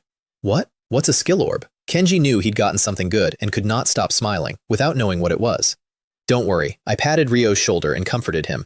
Although it's rare, most orbs from a level 1 jar aren't very powerful. It can't compare to your celestial. Ryo kept his head down and showed no sign of being comforted. When it comes to lotteries, it is not being unlucky that kills you. It is being compared. The celestial? Is that the move Ryo used at the end? Daisuke asked. That's right. A skill orb simply gives you a skill you can use directly. Ryo's was created by a sword master. Even though he hasn't reached that level, he can still use the move. That's a skill. Kenji's was a skill orb. Its value was 1,000 points, and I gave it away as a demonstration. Skills require no training and are enormously alluring, which is exactly the problem with them. He touched it. Iron Body, beginner level. Exert full force and the body becomes hard and defensive at the cost of not being able to move freely while it's active. One of 6 naval techniques out of a pirate world. Low initial strength, real drawback. Wow, that's amazing. I've really gained another ability. Kenji, what kind of ability? Daisuke asked. Let me see. He stood still, breathed, and said, Iron Body. His muscles locked and his skin went strange. Daisuke noticed and reached out and, being an old man with no dignity to protect, started poking him. Ryoji came over and did the same. It was, in fact, like a block of iron. It itches so much, Ryoji-sensei, Hokage-sama. He was ticklish, released it all at once, and the effect dropped. Oh, so that's what it is, I said, right on cue. Iron Body, a secret martial art from another world. Cultivate it and the body becomes impervious to blades and spears. It can also be expanded into derivative skills. At sufficient strength, it is an ultimate defensive technique. Similar things exist here. The Raikage, again. His physical defense is extraordinary, except the Raikage needed a long period of brutal training and extremely high talent. And Kenji mastered a defensive art instantly by opening a few jars. Incredible, Daisuke said sincerely. That ability could save a life in battle. Ryoji nodded deeply. On a battlefield, ambush and backstab are routine. One careless moment is death. A defense like that raises survival enormously. Kenji stood there grinning like an idiot. They were praising the jar. Kenji felt like they were praising him. Ryo ran the comparison and let out a small breath of relief because, as I'd said, that skill is nowhere near his celestial. He was still so envious he wanted to hit somebody. You haven't seen the real magic yet, I said, because I never miss an opportunity. I've said it before. There is nothing the jar cannot open, only things you cannot imagine. Otherwise, how could I dare claim to change a person's destiny? Change your destiny. I had said that a great many times, but for Daisuke and Ryoji, it now had a completely different weight because they had just watched it happen twice in a morning.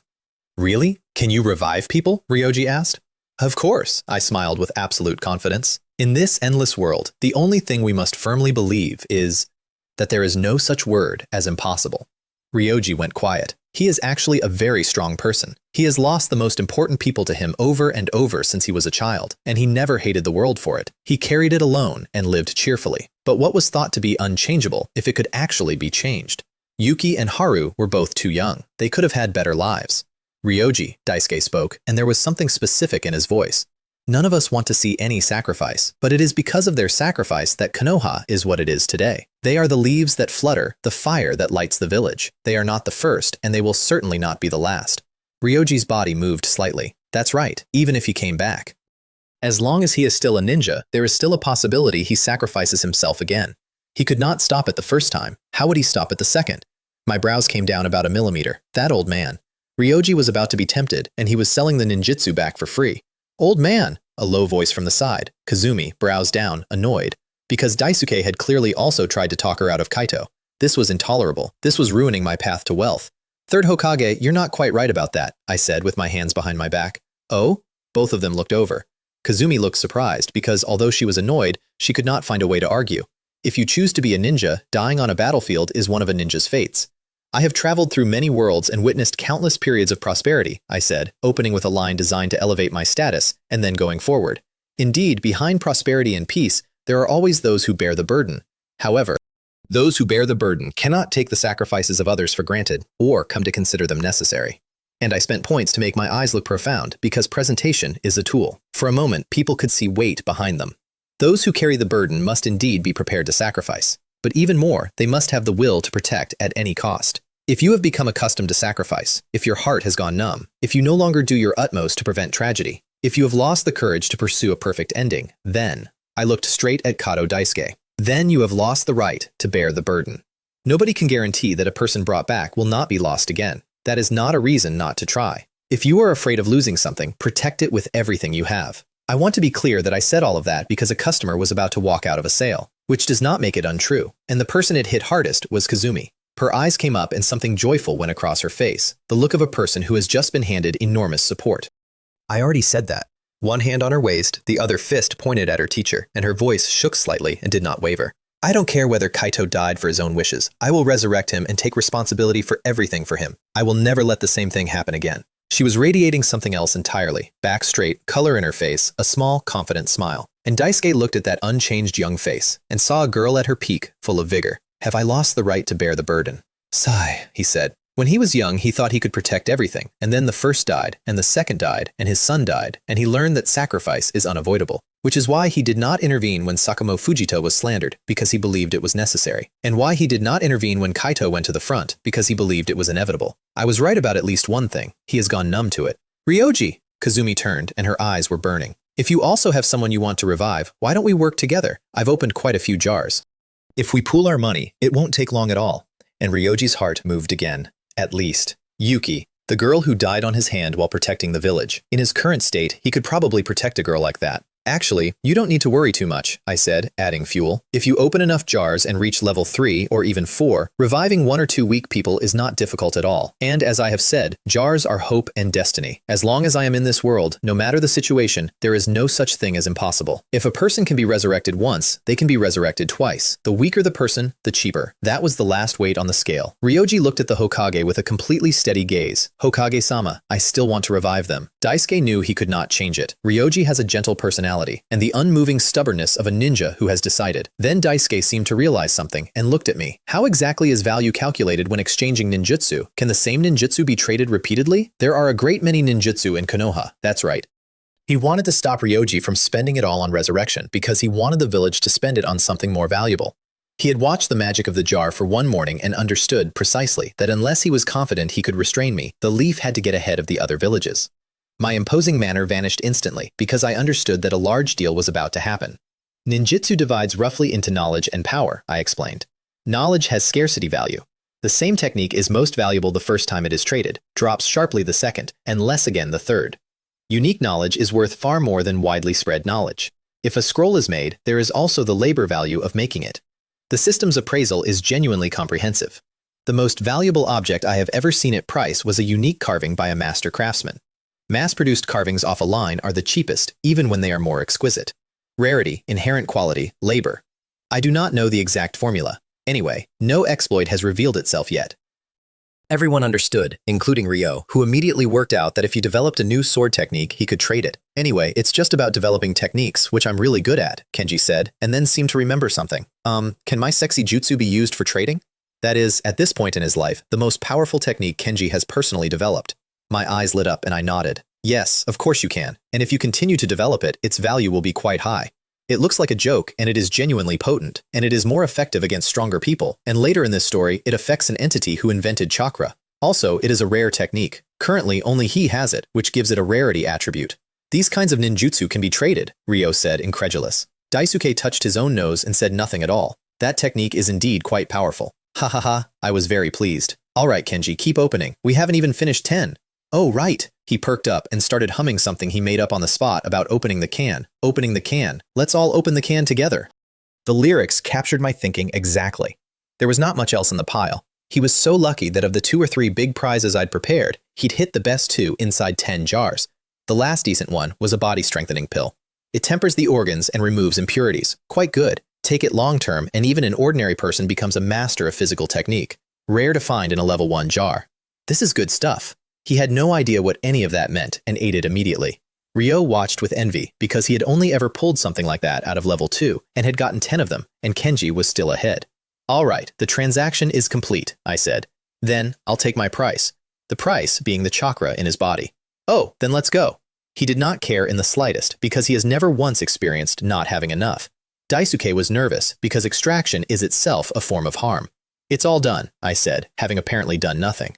Kenji's chakra was gone in that instant. The specific manifestation is exhaustion. He didn't make a sound. He just went down with a thud and fell fast asleep. Kazumi, Daisuke said. I know. She went over, examined him carefully, and clicked her tongue. Tisk, tisk. That much chakra extracted at once, and his meridians aren't damaged at all. It's as if it simply disappeared. There's no impact, but he might have to sleep for 2 or 3 days. She based that on his recovery rate. She had, however, overlooked one factor, the fox, who was, at that moment, completely bewildered. That brat, his chakra, suddenly gone. Sealed? Doesn't seem like it. Some strange technique? However it thought about it, wisps of Ninetales chakra had already started to move. Not by its choice, it was being pulled out of it. That is the advantage of being a Jinchuriki. Under those conditions, Kenji would be full again by nightfall at the latest, and if he doesn't mind sleeping constantly, he can sell again. I have a feeling he is not risking his own life here so much as the fox's. I'll take Kenji back, the third said, putting his pipe away and picking the boy up like a princess. Then he looked at me. Lord Lingwei, I need some time to raise money to buy jars. Could you stay in the village a few days? Kazumi will take care of you. Of course, no problem. Raising money is excellent news. Raising money means buying a lot. I had made almost nothing on Kenji, and the reason for that was standing right there in a hat. Kazumi, give Lord Lingwei a proper welcome. That personal test had put me somewhere new in the Hokage's head. Mysterious methods, formidable strength, and merchandise nobody can refuse. No matter how hard he found it to believe, a merchant from another world was now standing in front of him. I know. Kazumi did not care at all, having spent more time with me than anyone. The moment the third left, she perked straight up, rubbed her hands, and gave me an enormous smile. Come on, open the jar, open the jar. I got a lot of money out of the old man this time. How much? I asked, without hope.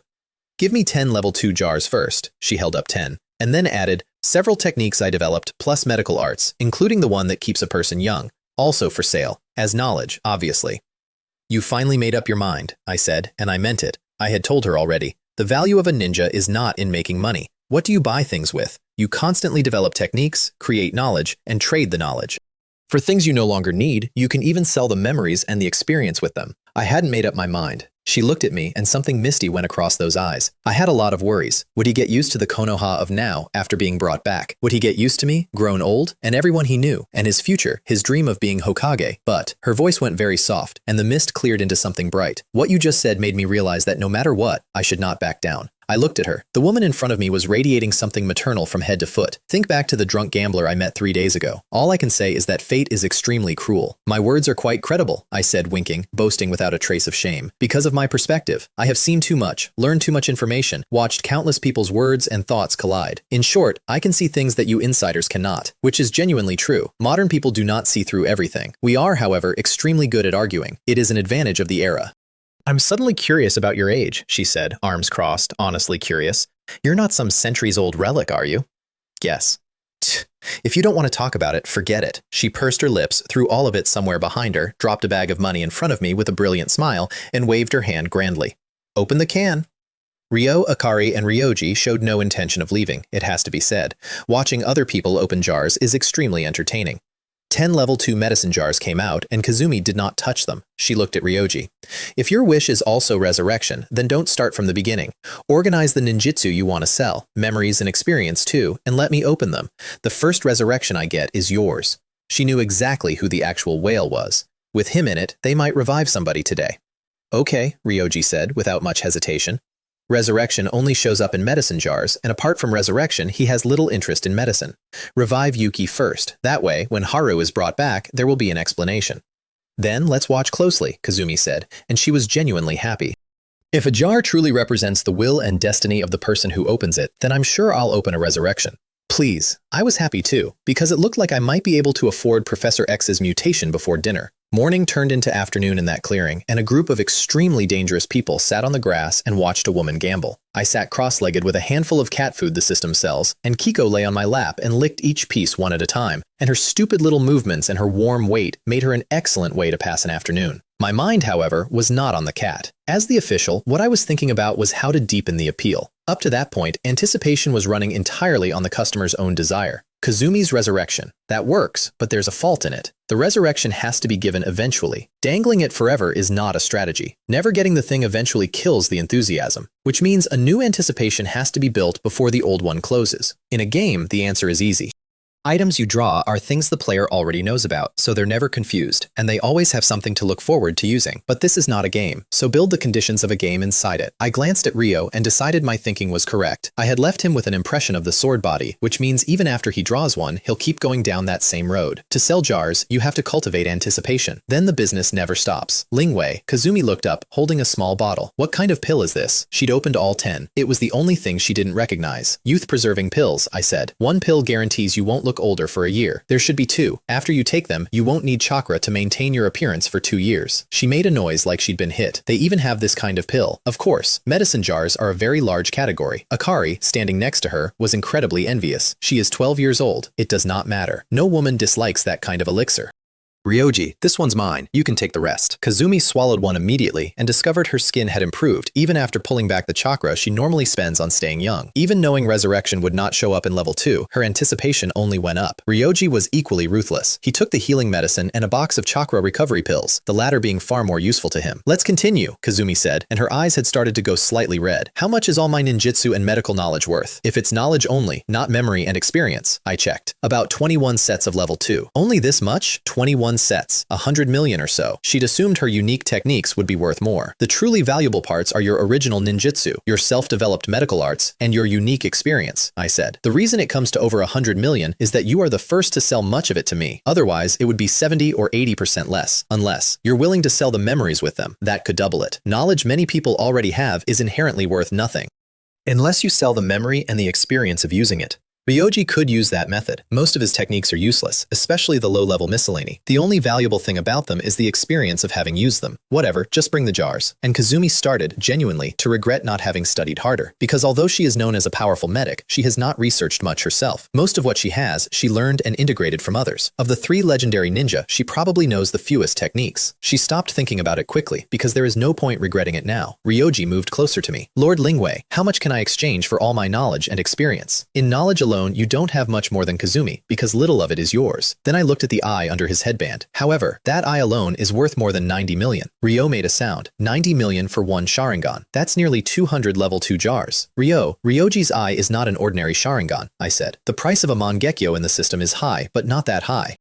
The specific ability in his head opens dimensions, which has extremely high scalability. And unlike a devil fruit or a mutation, the Sharingan does not need a long independent growth period. If it weren't for the drawbacks, the consumption and the eventual blindness, it would be worth more. Ryoji reached up and touched his own eye. Is the eye Haru left me really that precious? I can't sell this eye. He shook his head and sighed. Then there's no other way. I'll sell all my ninjutsu knowledge, plus some ninjutsu memories and experience. Do you need me to list them? No. I shook my head and gave him the mysterious smile. My deal is simple. As long as you agree to sell what belongs to you, you don't need to worry about the rest. I'll handle everything, which is true, and also convenient, because I can extract it any time and hand it to the system to decide. That's amazing, Ryoji said, and then because he is not stupid, how much is it worth? Just what you want to sell right now. About 310 million. He is genuinely ruthless. After that sale, the number of ninjutsu the copy ninja knew dropped to under 100.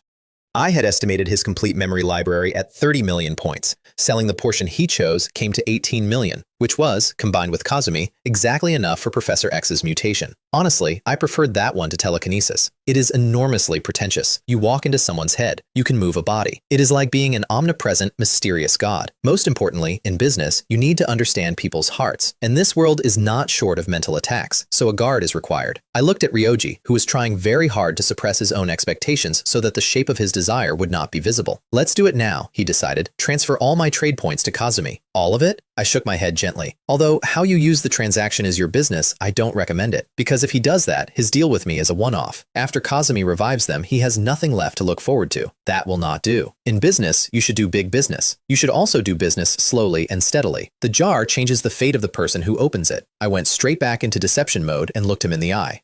You are different from Kazumi. Rather than saying your wish is to revive them, it's more accurate to say this is your regret and your guilt. And even so, your fate remains unchanged. My destiny? Under the mask, I could feel him give a wry smile. That is the difference between Ryoji and everyone else who suffers. He does not expect to change his fate. He accepts it, endures it, and faces it with a joke. Since you haven't made up your mind, let's look at Kazumi first, I said, and turned. Her desire to change her fate is so strong right now. I'm starting to look forward to seeing where the jar will lead her. Ryoji followed my eyes, and Kazumi was, in fact, completely different from him. He wanted one thing. She was excited by everything. Rare potions, medical knowledge, herbs she was eating on the spot, body tempering pills. You could hear her muttering from a distance. This is for when Kaito gets hurt. That's great. We won't be afraid of him breaking an arm anymore. A healing badge? I've got his birthday present. Wow. With this, Kaito could marry 10 wives.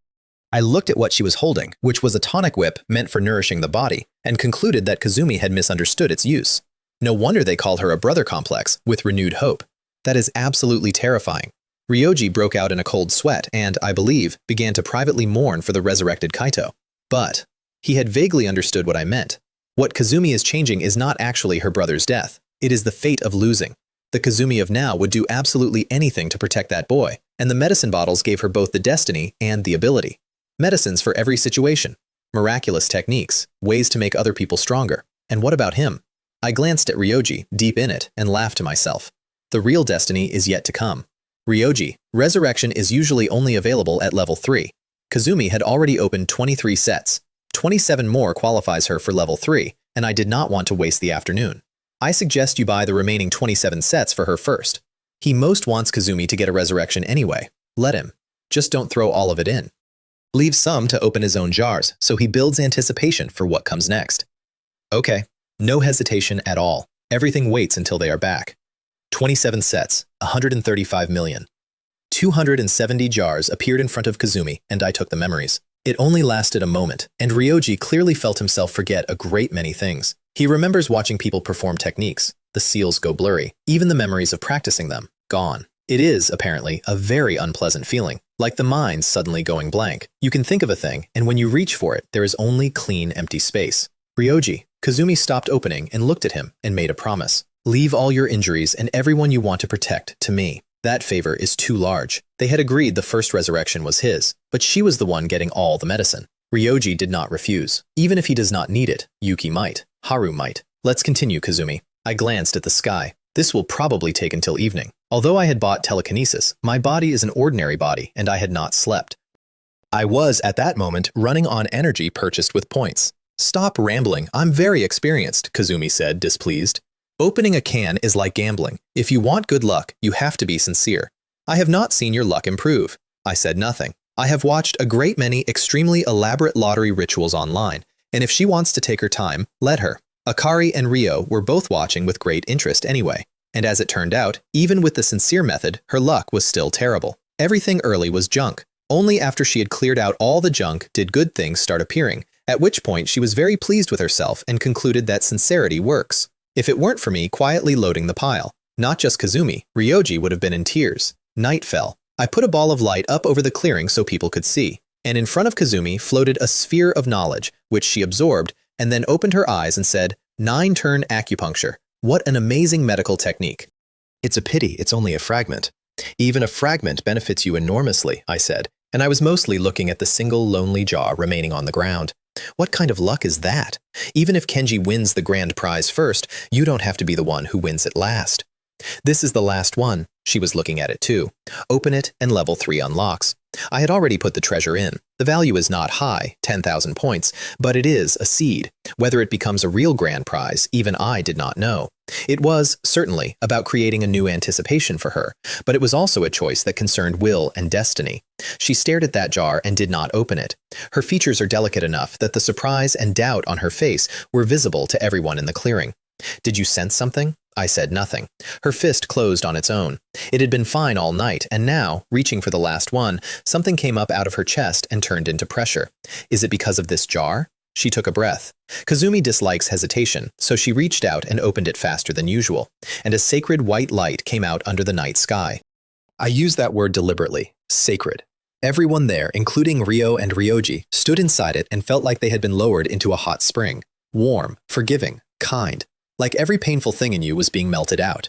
Ryo covered his face with one hand and peered through his fingers at a light that was not even bright, and discovered his own voice was shaking and that he was holding down an urge to cry. Nobody laughed at him. Akari was already crying, and Kazumi, either because she was closest or because she was the one who opened it, had gone somewhere else entirely. Her pale gold eyes were full of panic and helplessness, like a girl's. She stood up fast, scanned the clearing, found me. What is this? What's in this jar? I stood up slowly and walked over to it and looked at her and smiled. Congratulations, Kazumi. I've said it more than once. The jar will change your destiny. You've said it many times. Her fists closed and her patience visibly evaporated. What I'm asking is what is in this jar. Explain it quickly and simply, you bastard. The worst thing is when they keep you in suspense. My expression froze. I had prepared an entire speech designed to elevate my image. Forget it. Not worth arguing. This is an extremely rare item. Whether it appears truly depends on the will of the person who opens it. I looked at her raised fist and sighed. Let me put it simply. What you have opened gives you a chance to become a paladin. Whether you can seize it depends on whether you are qualified. That's right. That jar held a job change item. Paladin. The class exists in 100 games and they are all broadly similar, and mine is a semi-custom version rather than any specific one. A sacred emblem containing a seed of holy light, usable only by those who pass its test. Paladin, she said. What is it? A very powerful group of people in both strength and spirit. I looked at her with my dark eyes and made my voice serious. They are guardians of hope, usually of noble and loyal character. They possess great strength and great healing both. They exist in many worlds. The cross of courage around your neck is one of their tools. Concise enough. Paladin. Heals, controls, deals damage, takes damage. In most games, the backbone. Her eyes lit up like glass. Isn't that describing me? You're really confident, I said. Although I had chosen it precisely because holy light and the identity of a paladin suit her. At minimum, they both hit things and heal things. But the most important thing was something else. The significance of a job change item goes beyond that. I looked at her meaningfully. Oh? What else? That is, I glanced at everyone else and said the words. The qualification to purchase the limited edition jar series. That is the crucial thing. A 10,000 point seed of holy light, and you think you become a true paladin. Keep dreaming. This is not a game world. You cannot level up by killing monsters. There is no growth in holy light here, no skills to learn, no crafted weapons. All subsequent information can only be obtained through the jar. That is the whole method. Even though this is not a game, build the appeal of a game. Having experienced the power of holy light, a person will understand everything that follows and expect all of it. Medicine jars alone are too broad and too varied. The same is true of Ryo's sword and Kenji's power. If Ryo ever unleashes a sword body with a specific intent, then the only useful things to him afterward are derivative skills of that intent, or a higher grade body of that same intent. Anything else becomes garbage. Of course, a wider variety increases the chance of surprises, so the broad lines keep a certain appeal. This is the difference between a general prize pool and a focused one. As the grade and price go up, cultivating anticipation requires more sophisticated methods than the customer's initial desire. I had arranged all of it in advance. Kazumi had not yet grasped the significance and asked out of pure curiosity, "What do you mean by the limited edition series?" "It means you can only buy paladin jars after you become a paladin," I said, lightly, watching her not care. And then, the probability of getting a resurrection item from the paladin line is much higher than from regular medicine jars, because resurrection is one of the skills possessed by high-level paladins. Her breathing changed instantly. Resurrection is a power a paladin can actually control. She was clearly shocked by that answer. If she had not met me, she believed she would never see him again in her life. And here is a profession that does it as a matter of course. Ryo and Ryoji both have the same look. That one light, casual sentence, and they could already imagine what these paladins are. And the item in that jar makes a person one. How do I use it? Her gaze sharpened and her brows came together, extremely focused. Put aside the power entirely, she had to take any chance with a higher probability of resurrection. A job change item is different from an ordinary one, I said quietly. Nominally, it appears at random in the jar. In reality, all my customers are people with a basic qualification to open it. The fact that you were able to open it means you at least have the qualification to attempt the trial. Which was not a lie. Before deciding to put the seed in, I sent a probe at Kazumi. Compatibility with Holy Light, 64%. Not too high, not too low. But qualification is only qualification, and I let my voice go serious. She did not interrupt. Even Ryo and Ryoji tensed up. They all had a feeling. This item might be the real reason the jar changes fates. As I said, paladins are guardians of hope. It is a heavy responsibility. Every paladin must believe that as long as I do not fall, my companions will not suffer. Yeah, right, I added, internally. I remember the players in the old games. If those people were true paladins, the holy light must have been blind. Which does not stop me from using the line. She was captivated. If her earlier "isn't that me" was half a joke, this was not a joke at all. Because Kazumi looks carefree and violent, and in her chest, there is something extremely gentle. She was the first person to propose training medical ninja as a system. She did everything she could to heal people in a war, and even now, wanting to revive and protect her brother no matter what it costs, is that same thing. As long as I live, my comrades will not suffer. That sentence is exactly what she has always wanted, and paladins possess that ability. To be honest, I said, deciding to give a push. Although you obtained a paladin's resurrection item, I don't think your chances of passing are high. Do you know what the essential quality of a paladin is? She hesitated. Noble and loyal? Those were the two words I'd given her, and she had almost no confidence in either. Never mind noble. She is a compulsive gambler. As for loyalty, she abandoned the village where she was born and raised and wandered for more than 10 years. Those two are important. They are not the most important, because if that were the standard, she would not be at 60%. She has many admirable qualities and many flaws, but the deadliest one is weakness. If it were the you I first met, you would never have been able to open this jar because you were too weak in the face of darkness and despair. I sighed. Of course a paladin must be gentle, but a paladin must never be weak. No matter how deep the darkness of the world or how heavy the despair, a paladin's heart must be full of light. Only then can they guide it. Although I felt she suited this path, and I did hope she would make it. Unless the nature of holy light itself is changed, it simply does not work otherwise. Even if I burned points and forced the holy light to accept her for now, the road afterward would only get harder and harder. It is like someone who loves playing a warrior picking a mage. They tend to go wrong. Shame moved across her eyes. Countless people lost important figures in that war. She is the one who developed a fear of blood. Do not talk about facing despair with a smile. She could not look at blood. But, even ashamed, Kazumi looked at me stubbornly and closed her fists. I'm going to try, and I'll definitely show you I've succeeded. Not only for Kaido, to stop the tragedy happening again. That feeling of powerlessness and despair, she absolutely does not want to feel it again. Then let's give it a try. I gave her a long look and twitched my fingers, and the thing radiating holy light came out of the jar and hovered in front of her. All you have to do is hold on to it and never let go, no matter what. Just capture him? She took a breath and formed seals. Yin seal, released. Creation rebirth, 100 healings. The diamond mark on her forehead came apart and went down her face in black lines. Her aura changed completely. That is her true strongest state, and she reached out and took the light. In that instant, half asleep and half awake, everything around her, forest and grass and Ryoji and the rest of them, slowly went away. I was the last thing to disappear. Never let go. That warning was still in her ears, until absolute dark. She was still standing on ground, and if not for the soft glow in her hand, she would have suspected she had closed her eyes. She looked around and saw nothing. Dark. In this world, there is only dark. And because human beings are afraid of the dark down at the level of instinct, Kazumi felt a small panic. She took a few steps, and this time, there was no ground under her feet at all, like she had walked into an endless black, and the only thing she could feel or see was the light in her hand. She gripped it, which is instinct, but the dark started expanding. It was intangible, and it felt like you could touch it. You could feel it grow and compress with complete clarity, like falling into an abyss and being swallowed by a tide. And what genuinely terrified her was that the light in her hand was shrinking. Only in the deepest dark does a person realize how important the light that is usually everywhere actually is. "No!" she shouted, and no sound reached her. She did not know if she had opened her mouth. She did not know if she still had a body. She could not hear her own heart. That dark, expanded to its extreme, ate every sense she had as a living thing. The fear kept building, and the faint light in her hand was the last hope. And in the end, inside her terror, it went out completely. An overwhelming dark took all of her. Why? She was certain she had not let go. Even now, even without touch, she was conscious, and she was still gripping the thing in her hand, and it went anyway. She was not beside Kaito when he died, and she has always regretted not being able to hold on tight enough. She was beside Ren when he died, and the result was identical. No matter how hard you try, the final hope slips out of your hands, exactly like this. So she has failed again. Her will started going out, and to me and everyone else in that clearing, she was curled on the ground like a small girl, hair soaked with sweat, face white, eyes shut. And the thing in her fist was so faint it was nearly gone. "What kind of test is this?" Ryo muttered. "A test of one's inner strength," I said, watching her. "If she finally gives up the will to hold and lets go, she has failed to gain the holy light's recognition. If the stalemate continues, the result is the same." "What happens if she doesn't pass?" Ryo asked. "It won't be a big deal." I glanced at him. "It only means you have to pay a higher price to change your fate, but not everyone can afford to pay it." His fist closed. That one hit a nerve. He spent 200 million for power, and it is still not enough to take revenge on that man. Either you take control of your destiny, or you pay an enormous price and charge forward anyway. Hateful. He watched Kazumi with as much tension as I had, and Kazumi was at her limit. In absolute darkness, an ordinary person would break in a short time. She had to hold a will to keep her fist closed, and she did not even know whether there was any point. She was getting mentally tired. The fear of the dark had reached its ceiling. Something started murmuring in her ear. Give up. It failed. With the medical arts and the medicines she has been given, she can still protect the Kaito who comes back. But I don't want to give up. She shouted that inside her own head. Even if it were not for her brother, she hated her own weakness and her own despair more than she has ever hated anything. Even if the light in her hand had genuinely and mercilessly gone out, she did not want to become the kind of person who gives in to the dark again.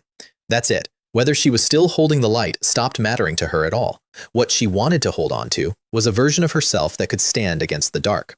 And that will got louder and louder in her, and she sensed a new light, not from her hand, from inside her chest. At first, it was an illusion, a thing that only existed in imagination. And then it expanded, and then it projected out into the dark outside her. And her palm, which had lost all sensation, started to burn. And Kazumi made a discovery. The light in her hand had never gone out at all. Even at the worst of it, it had been there in her palm the whole time, held so tightly that it was invisible and could not be felt. But it had never once left. And now it was merging with the light inside her, inseparable, and getting stronger. And it threw the dark off in every direction and turned that place into a world of light. And directly in front of her, it became a warm and sacred shape that seemed to have 6 wings. The holy light is never in my hands. It reached out and lowered its brow toward her and came slowly closer. The light in your heart will never be extinguished, and the holy light will always be with you. And at the moment of contact, every light in that world poured into her. Kazumi, bathed in it. The first thing she saw when she opened her eyes was me, smiling. Congratulations, you have passed the test. And I was, in fact, genuinely smiling, and not only because I had personally cultivated a foreseeable major client. because my read on her had been right, even if she has known despair. The moment she sees hope, she will fight like an animal to get out of the dark. She put her palm flat against the middle of her own chest. She could feel it, the holy light in there, very faint, and she was confident she could make it stronger. Thanks. She looked at me, and there was gratitude in those eyes that she could not hide or hold down. That is the second time in her life she has sincerely thanked somebody. Why thank me? I said, and shrugged and laughed. I'm just a businessman. She said nothing, and then, why didn't you explain clearly that the test works like that? She gritted her teeth, still shaken. You said absolutely don't let go, and then the light was gone.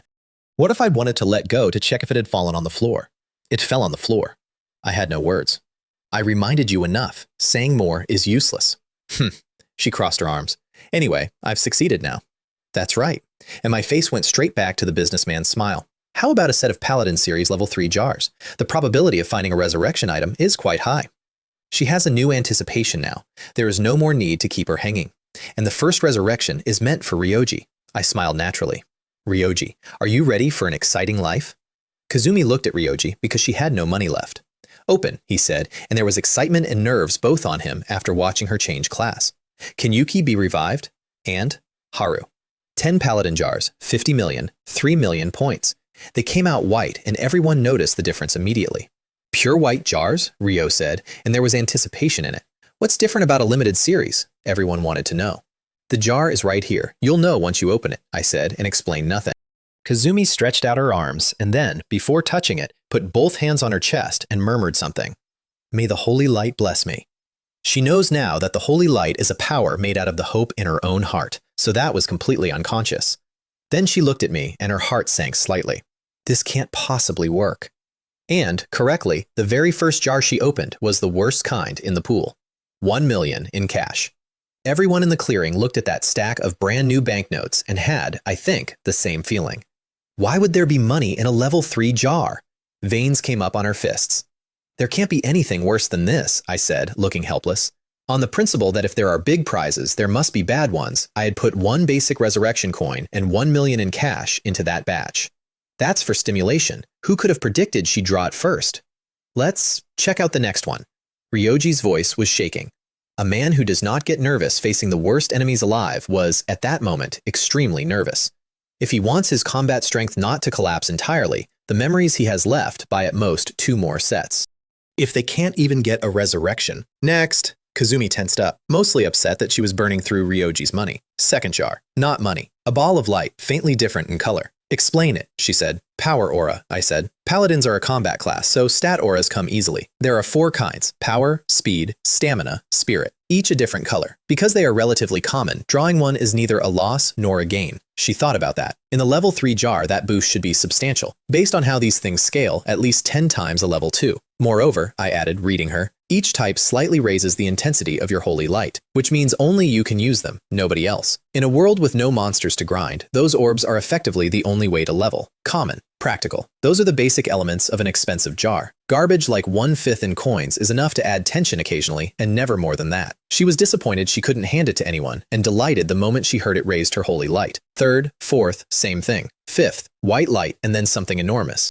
An enormous cross worked with intricate patterns, glowing and obviously bigger than the jar it came out of. The short arm much thicker than the long one, and a groove near the base for a grip. That is not a symbol, that is a weapon. Its name is Divine Blessing, I said with congratulation in it. This is good. Paladin exclusive. 80 points of strength, 30 of stamina, and it carries a judgment attribute skill. Spend Holy Light and it inflicts a short panic effect on an enemy. For a burst damage paladin, the cross is the correct weapon, and I had prepared it specifically. 80,000 points. The cheapest green item, but a green item. A paladin's weapon? Kazumi grabbed the groove and her eyes came on. The power has really increased. Can I smash with it like a hammer? Let me try. She took a breath, shouted, and brought a cross nearly as tall as she was down onto the ground.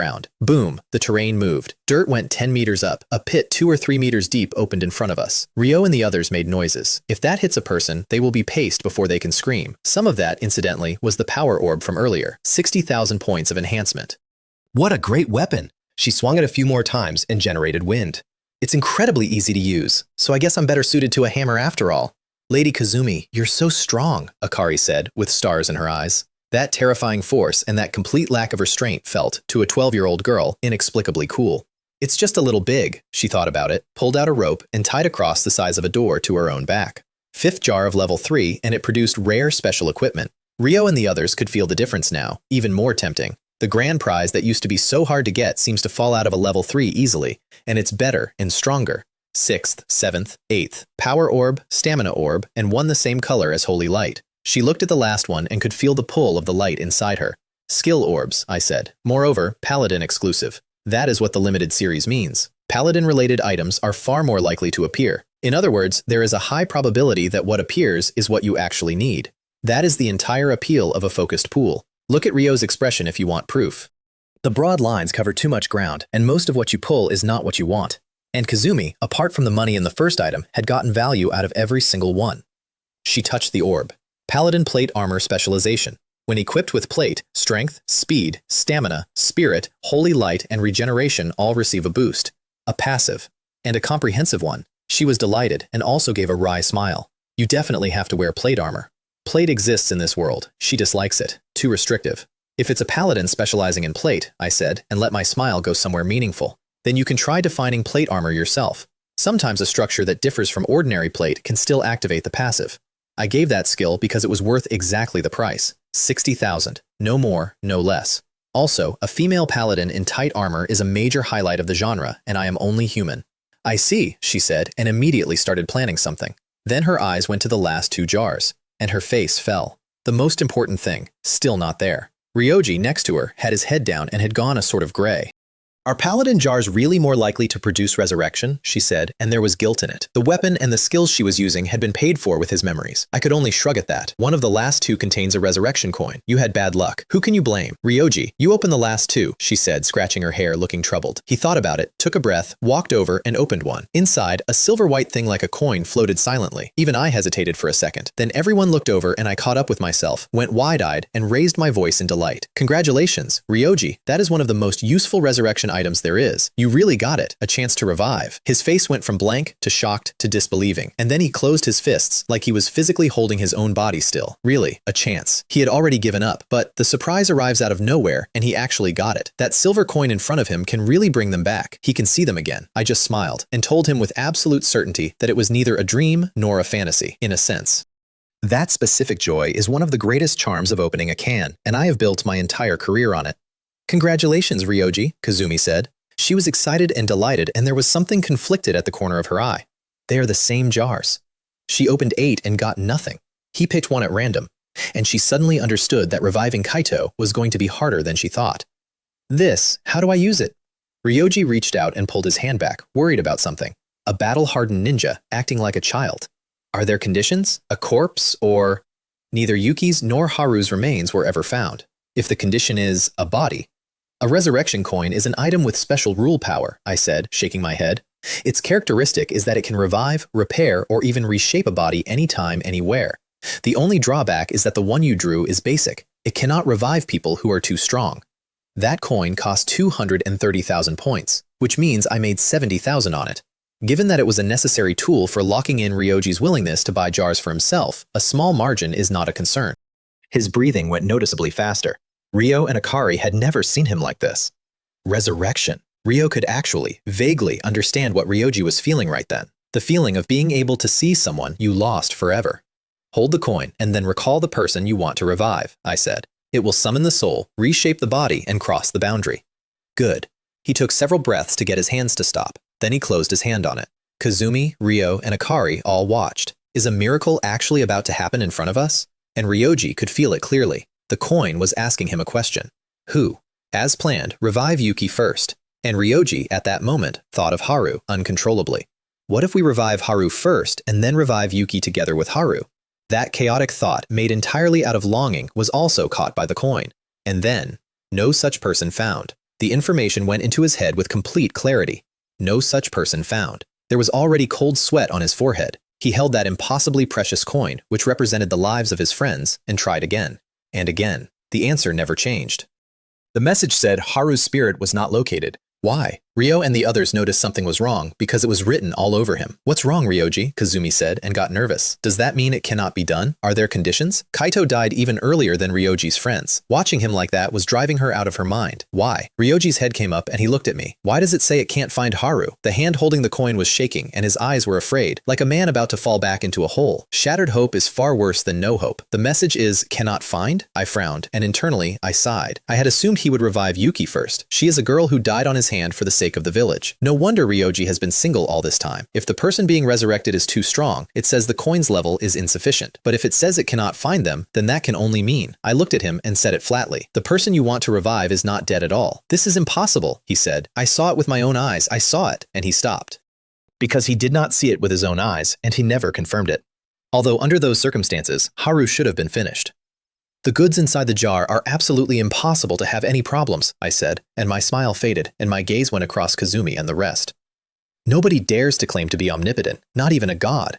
However, compared to the heights we have reached, the jar is omnipotent in your world. Ryoji, with the reputation of my guild across the heavens, I guarantee that the person you want to revive is still alive. Those coins are not expensive. The level of rule power inside them is genuinely not low. Never mind people who die normally. Even souls sealed inside a death god can be found and pulled back. The price-performance ratio is actually excellent.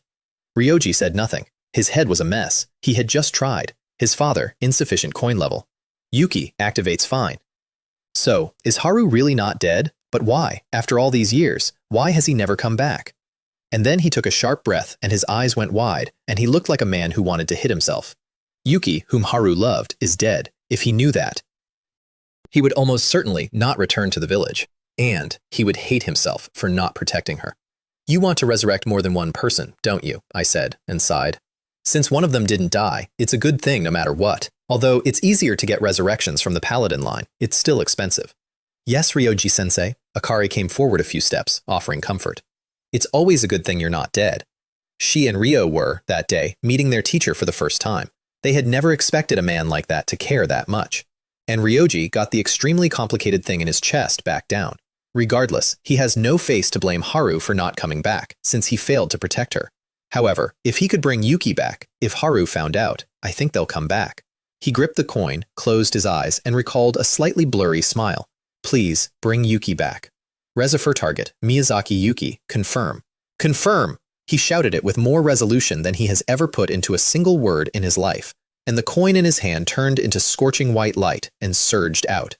And inside that light, a vague human shape began to reassemble. First feet, then hands, then limbs, and then, "Carry them all over here!" Kazumi grabbed Ryoji and Ryo by the heads, one in each hand, like chicks, turned both of them, and glared at me, because the person being reassembled was not, at that moment, wearing anything.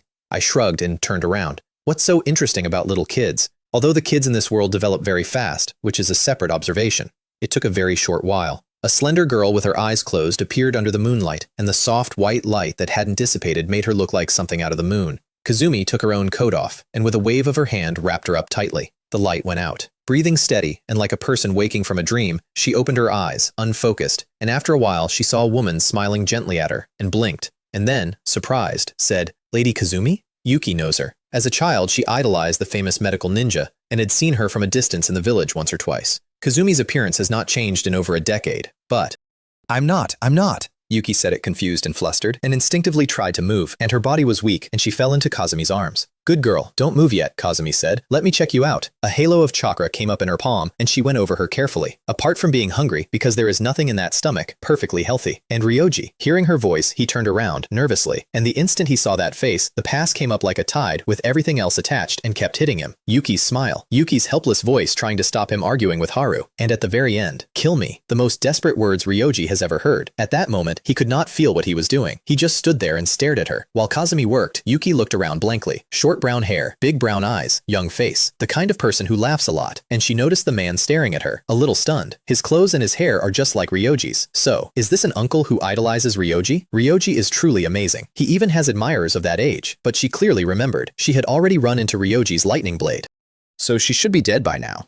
"Okay, there's nothing wrong with your body. You're perfectly healthy," Kazumi finished, and there was an excited smile on her, and her eyes had gone a bit red. Even if you believe it in your heart, when the miracle actually happens in front of you, it still shakes something.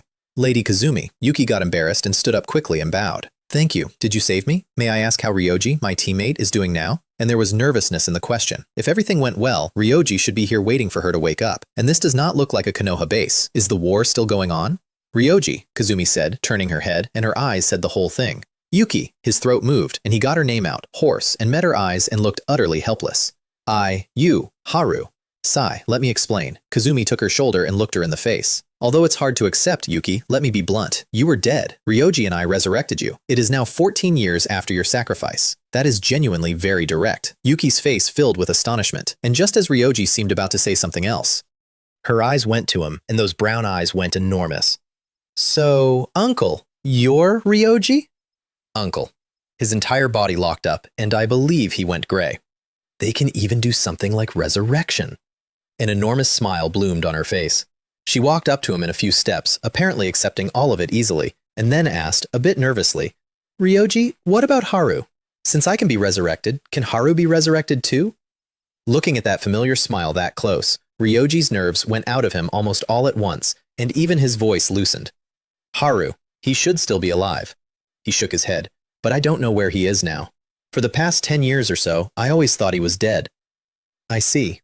A flicker of disappointment went across her eyes and vanished. She looked at the man in front of her, jumped up suddenly, slapped his shoulder hard, and grinned. You're already so tall. 14 years? That's 26? Wow, could it be that you're already married? Do you even have a child? No, Ryoji answered at a speed I have never seen him move at. I've never even had a girlfriend. Silence. Then, Akari could not hold it and clapped both hands over her mouth. What the heck? Ryoji-sensei is too cute like this. His face went bright red instantly. Even with the mask, the visible part went red. He grabbed Yuki and said, like a man escaping a building, let me briefly tell you what has happened over the years. Come over here. Yuki glanced at Kazumi, then smiled and followed him. She really is a good girl, Kazumi said quietly. That's right, I nodded. She hasn't fully accepted that she's been resurrected. She's smiling because she's thinking, if it's true, I don't want everyone in front of me to worry. A girl who puts her whole heart into thinking about others. Kazumi's voice went soft, and she looked at the two of them off in the dark, and her eyes went somewhere. I said nothing. I stroked Kiko, who was getting sleepy again. The night was peaceful. After quite some time they came back, and it was obvious Yuki had accepted all of it and confirmed his identity. And Ryoji, the happiness in his eyes was nearly spilling out of him. He probably has not been that happy in more than 10 years. Lady Kazumi, Lord Lingwei, he came over. I want to take Yuki to see the Hokage first and re-establish her identity. Go, Kazumi said, waving. I owe you a lot today. Since Haru is still alive, keep the rest of your deal for yourself and buy some jars. His motivation was reviving his friends. Apart from that, most of the rest went to her. He nodded, and just as he turned to leave, Ryoji, I called him back, took a few steps forward and said, you can think carefully about what kind of jar you want to buy. And as I said it, I glanced at Yuki and let my smile go somewhere mysterious under the moon. And then my lips moved a few more times, and my voice went out like a soft wind into exactly one pair of ears. In this girl, I see endless pain, war from which no one can escape, and conspiracies deep within the world. Your fate and hers will probably require many more jars to change. Miyazaki Yuki, the woman who started a war, back from the dead. What is Haru going to think? What is Black Zetsu going to think? Ryoji's life is about to get considerably more exciting. He looked completely bewildered. What the hell is this? By that point, my power and my mystery were established well enough that anything I said sounded like a prophecy about fate. But Yuki is just an ordinary girl. Ryoji? She noticed him stiffen. It's all right. He took a slow breath, turned to look at the girl, and his eyes hardened. Now that Yuki has been brought back, he will not allow her to be harmed again, no matter what. I'll take my leave now. He bowed to me and took her to the Hokage's office. The lights there were still on. Hokage-sama. Ryoji pushed the door open, and Miyazaki Yuki came in behind him in Kazumi's coat. Yes, I already know. Daisuke sat in a room full of smoke and looked at her, and those cloudy eyes were not full of the usual affection. They were full of something considerably more complicated. For a village built on bonds, the prospect of resurrection is unbearably tempting. However, sacrifice is the nourishment of Konoha. It is because of the lives of countless ninja that this village grew strong, and it is the survivors who gave those deaths a sense of responsibility and a noble meaning. He stood up, opened a window to clear the smoke, turned, and smiled at her. What, don't you recognize this old codger? Yuki shook her head quickly and greeted him respectfully.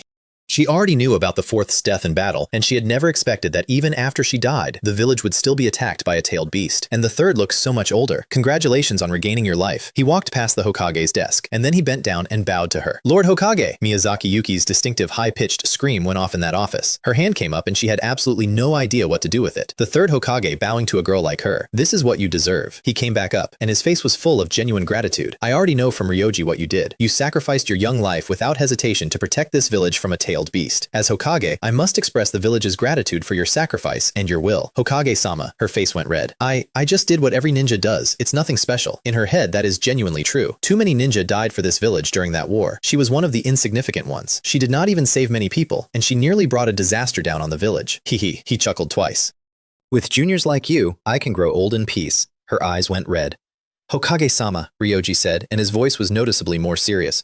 I've come to ask about Yuki's identity. Should we let news of the dead being resurrected spread through the village? My words had worked as a warning. Miyazaki Yuki is an ordinary girl, not especially talented, no particular background. If a girl like that carries darkness and war and conspiracy, then the first special thing about her that Ryoji can think of is that she is a resurrected person. And once that spreads, ninja from other countries and secret organizations will all be looking at her. That's right, Daisuke nodded and sighed. The secret of resurrection is too tempting. Ryoji said nothing more. He had said what he came to say. The rest is following the Hokage's instructions, which is what he has done for over a decade. But Daisuke looked up at him and noticed the difference. Look at that. Ryoji's gaze used to be scattered. Now it is pointed at something. Really, a ninja's true power shows up when he wants to protect the person he cherishes most. He took a drag. I've done some investigation into that mysterious merchant. It seems he hasn't been to the other villages yet. It looks like he's only recently arrived in our world. So before his news spreads, it's best to keep Yuki's identity quiet for now. Ryoji nodded. Same conclusion. At minimum, wait until the merchant is a household name and has most people's attention. By then, nobody will be looking at one resurrected genin. And then there are your two disciples. Daisuke said it with some helplessness. Kenji is all right, but Ryo, with the power he has now and the mentality he has, could easily go astray without guidance. Ryoji nodded again. He is worried about Ryo too. That boy is carrying too much hatred, and he is chasing power, and he is still a child who does not understand anything. So I've prepared an outing for your Team 7. Daisuke handed him a scroll off the floor. The mission is simple. Escort someone to the Land of Waves, and while you're there, give Yuki an identity that will hold up. Just say, she's the adopted daughter you took in there. People will only think it's because she looks like Yuki. Adopted daughter? Ryoji and Yuki said it at almost exactly the same time. He looked at both of them confused and then realized and laughed. Looks like I'm really getting old. A foster sister is fine too. It's a temporary identity to be publicly acknowledged. Let's keep her as my sworn sister, Ryoji said with an awkward smile touching his hair. After all, Yuki and I are of the same generation. And Yuki, standing next to him, went slightly pink. Come pick up the mission tomorrow. The old man waved, the benevolent smile unchanged. Be careful on the way and don't let ordinary people see you. Yes. After they left, Daisuke glanced out the window instinctively. A figure had gone quickly into the dark. There was worry in his eyes. The lights in that office stayed on all night. And on the other side, after Ryoji took Yuki away, I turned to Kazumi and smiled. Since there's no business, I'll be leaving too. It had only been a day and a night. It felt like considerably longer. I wanted to go home and sleep. Oh, do you have a place to rest? She looked at me, pursed her lips, crossed her arms, and said it casually. If not, why don't you come to my place? I'm also looking to learn more about paladins. Compared to last night, today's invitation was the real one. She had watched a resurrection happen, and the shock of a miracle was still in her, and that was not even all of it. She had gone through a great deal that day, the biggest thing being the class change. That trial was a spiritual transformation for her. The despair and struggle of the past seemed to have gone somewhere, and what was there instead was an ease and a hope she had not had in over a decade. She did want to know about paladins. More than that, Kazumi had developed a curiosity about the man who had brought all of it, and about the jars, and a certain amount of dependence on both. I looked at her, and it is not that I did not understand. This woman's personality actually makes her extremely grateful to people, but I shook my head and smiled. Of course I have a place to rest, and it's very comfortable. There's no need to worry. That's true. Something disappointed went across her eyes. A mysterious merchant like you would naturally not treat yourself unfairly. Well then, goodbye. I bowed one last time and vanished on the spot. In reality, I found a quiet corner of the leaf, took out my door, and went home. Then I lay down on a very soft bed. Finally, I can take a break, I said out loud. Meow, said Kiko sleepily, and crawled into the bed and curled up on a corner of my pillow, and went out like a light. She is still a child. She had been out all day. Nothing outside is as comfortable as home. This lazy cat. I laughed at her, and then used telekinesis to get out of my clothes and into something comfortable without moving. A bag of crisps in the left hand, a bottle of extremely bad for me happy water in the right. I was tired, not physically, mentally. I used to be a planner. Now I am salesman, public relations, purchasing, customer service, boss, and after sales all at once. Under the mystery and the power, there is a man whose head is constantly running. How do I sell more jars? When I have more money, I can consider buying a few more employees, I said with my mouth full, or recruit a few from here. But I'd have to trick them into selling themselves to me, which isn't easy, which is genuinely possible, incidentally. The system cannot directly control a consciousness. It can trade abstractions if both parties agree. Loyalty, emotion, which means a person can sell themselves for goods. And because the trade only has to clear the 1/5 floor, tricking someone into selling themselves is vastly cheaper than buying an equivalent character out of the catalog. I thought about it. If we are talking about companions, the person I look forward to most in this world is obviously Ayame. Right or wrong, happiness or destruction, she stands by her companions and gives everything. She's rich, too. She just cannot stand her current companion, who is, at this stage, being a complete idiot about everything. If you genuinely like her, without doing anything deliberate, there's still a chance to bring her home. That woman is absolutely willing to give up everything, including herself, for the people she chose. Forget it. I'll talk about it when I see them, I decided. Right now, I should focus on making more money. I don't know when I'll ever save enough for Icarus. Speaking of which, I made 14 million today from Kazumi and Ryoji. 490 level 2 jars, plus 10 level 3. Sales, nearly 18 million. Net profit, 14 million. And Professor X's mutation costs 17. I pulled 3 million out of the emergency fund because my own strength had improved and I did not need to hold that much back. Bought it, and closed my eyes, and felt something break out of my head and spread. I could see the bed, the table, the furniture, and in that small space, one conspicuous small ball of light, Kiko's heart. I could sense that she was peaceful and comfortable and having a good dream. And as I pushed further in, an entire new mental world opened in my consciousness, and it was full of cat food and dried fish and one figure that was everywhere in it, radiating warmth, which was me. As expected of my cat, I said. I reached out and stroked that soft little body. Her nose twitched, and she licked my palm without waking and went back under. Professor X's power is genuinely excellent. It does not only read a mind, it shows you the deepest feelings of a living thing. If he weren't bound by his own morality, he would never have let his own sister run off with somebody. And I, at that point, was a man with a brand new toy, holding my only available test subject. So I put things into her dream, a sky full of dried fish falling down, a large black cat jumping out and stealing them, her owner appearing to drive the black cat away and then taking most of them, leaving her a little. And then I watched her face, elated, then gritted teeth, then elated, then dejected. Heh. Truly, the power to manipulate the human heart. I slept extremely well, and in the morning I was woken up by a badge. Who is it disturbing my sleep so early? I said, opened my eyes, sensed, and found Kazumi. I am increasingly of the opinion that I need employees. Otherwise, once there are more customers, the badge alone will never stop. Grumpy, but professional. I snapped my fingers and was completely refreshed. Kiko jumped up onto my shoulder and lay down to keep sleeping. She'd had all sorts of dreams and had not rested well. Kazumi, have you already raised enough money? It wasn't me, she said, and glanced at somebody in front of her. Someone else wants to buy. Okay, I'll come over now. I put the door away, checked myself in the mirror, nodded, and vanished. And when I reappeared, the person standing in front of Kazumi was a man with white bandages around one eye and one arm, a gloomy, serious face, and white samurai clothes. Takeda Seiji. The old warhawk himself, standing in a clearing at dawn with his one visible eye pointed at me and absolutely no expression on his face. You're the merchant. I am, I put on the smile. And you must be Lord Seiji. What can I get for you?